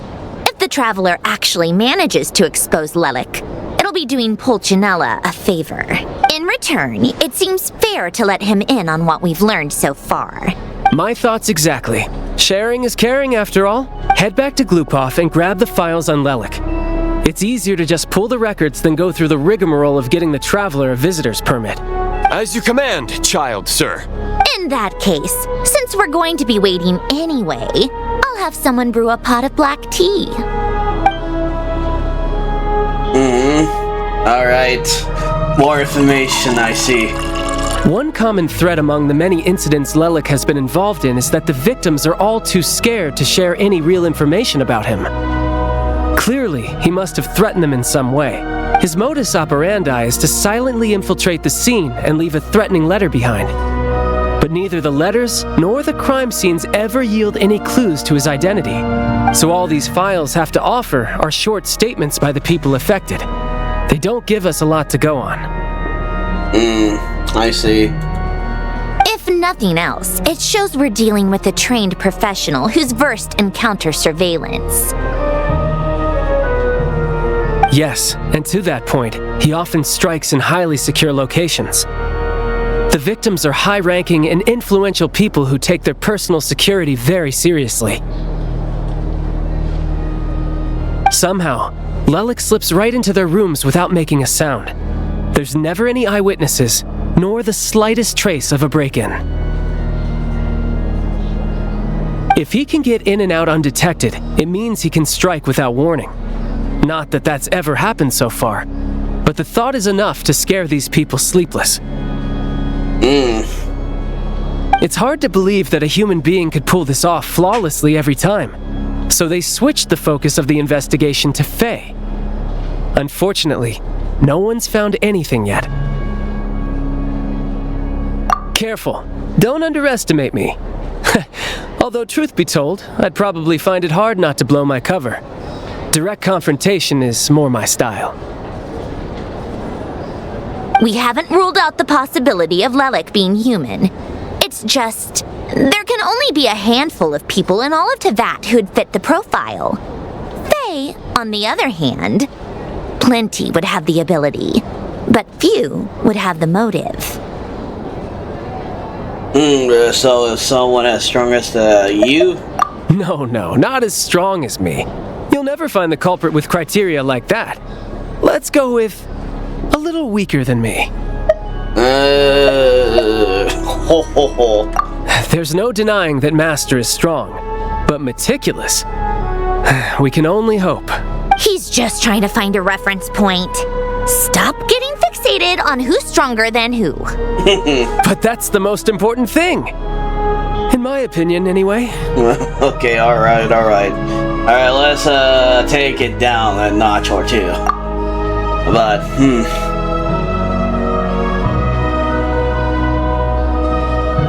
oh yeah. Odette? Yeah, that seems about right.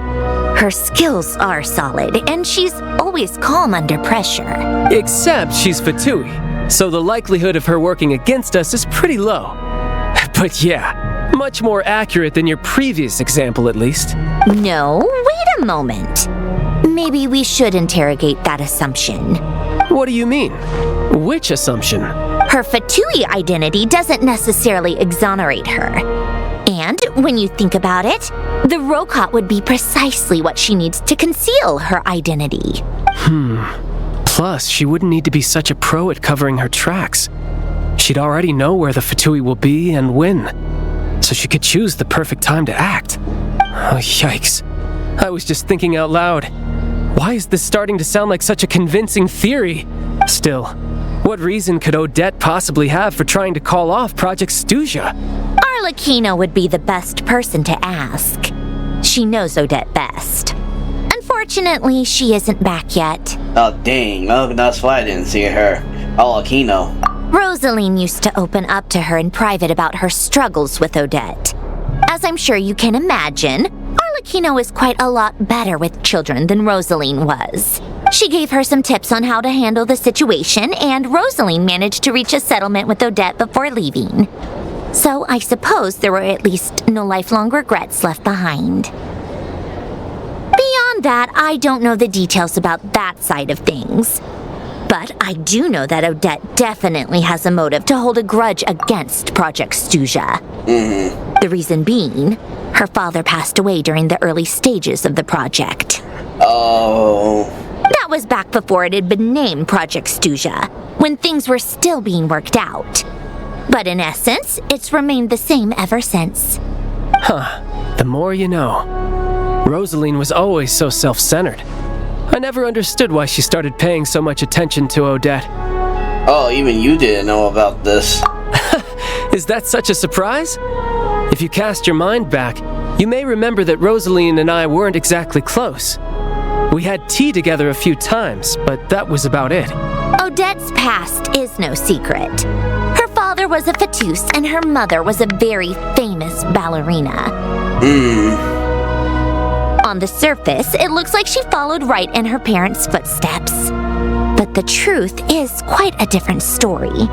After her father passed away on a mission, her mother was overcome with grief. She broke her leg during a performance and could never dance again. Odette was only interested in ballet at the time, but this tragedy left the family with both breadwinners gone. They could barely make ends meet. Per Capitano's policy, family members of Fatui who died in the line of duty had to be appropriately accommodated and provided with adequate assistance. So, regardless of how Rosaline may have felt about it, it fell to her to resolve the issue of Odette's family's livelihood. In the end, the solution they agreed upon was to have Odette join the Fatui. Right, because the alternative would have been a one-off compensation payment, I guess. In that sense, joining up was definitely the better option. Still, she must have had mixed feelings about it, right? If she doesn't even like the Fatui.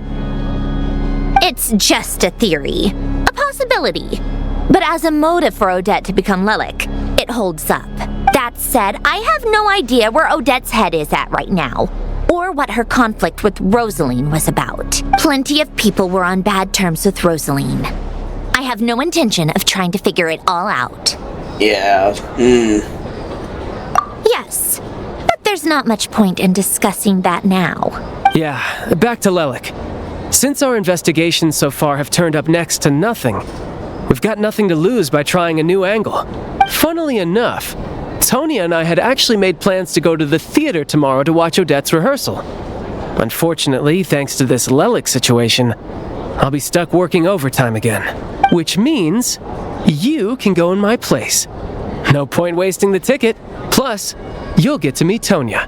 Yeah, it's been a while since we saw him. Spirit Seeker. Quite the classic ballet.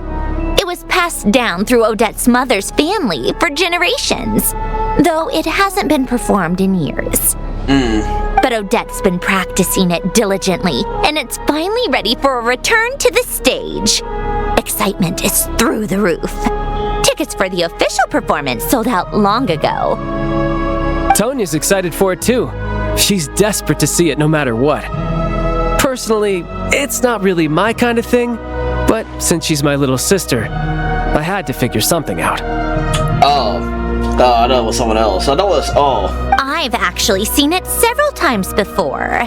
The story's pretty straightforward. The lead character follows a trail of clues left behind by a spirit, gradually recovering her memories along the way. It's a tale of love and regret. So not exactly reinventing the wheel, at least by today's standards.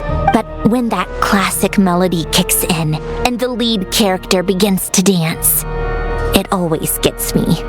It really is beautiful. Not an easy dance to do justice to, though. I know it's always been Odette's dream to perform this piece, but I'm not sure she's really ready. In that case, I think that even if she is Lelik, we should wait until her performance is over before we respond. Alright then. I'll let you take it from here, comrade. Yep, leave it till me. A lot to talk about now. Guess we'll have to go back. Let's get out of here.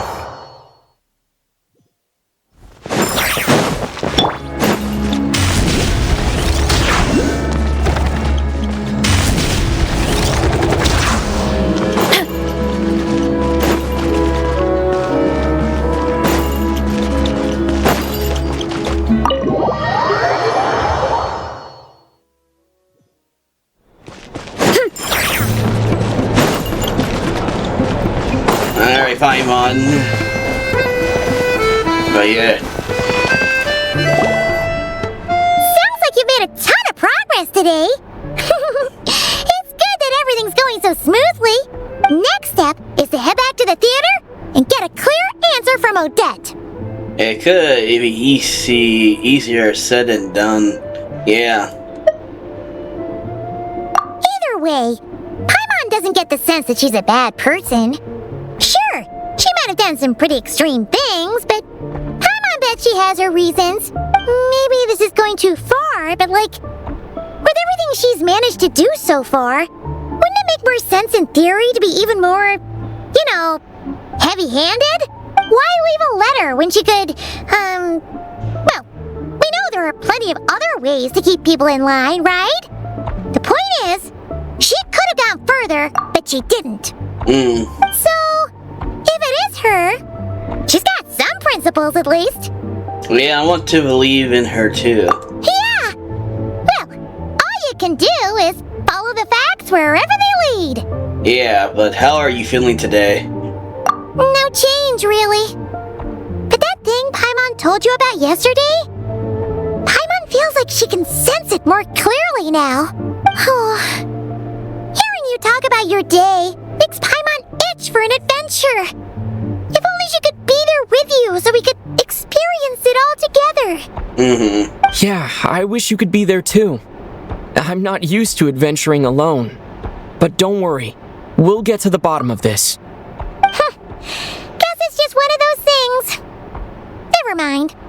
Paimon will behave herself and keep resting.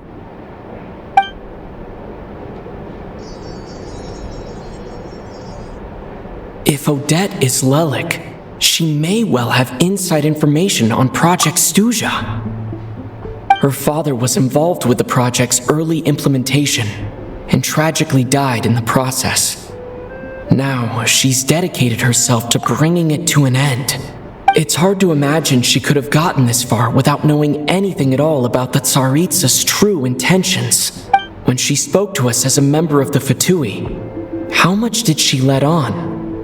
And how much was she hiding? Only time will tell. Maybe tomorrow, everything will be answered. Hey look! It's snowing! Could be a tough day ahead. Make sure you wrap up warm tomorrow. Alright, Paimon.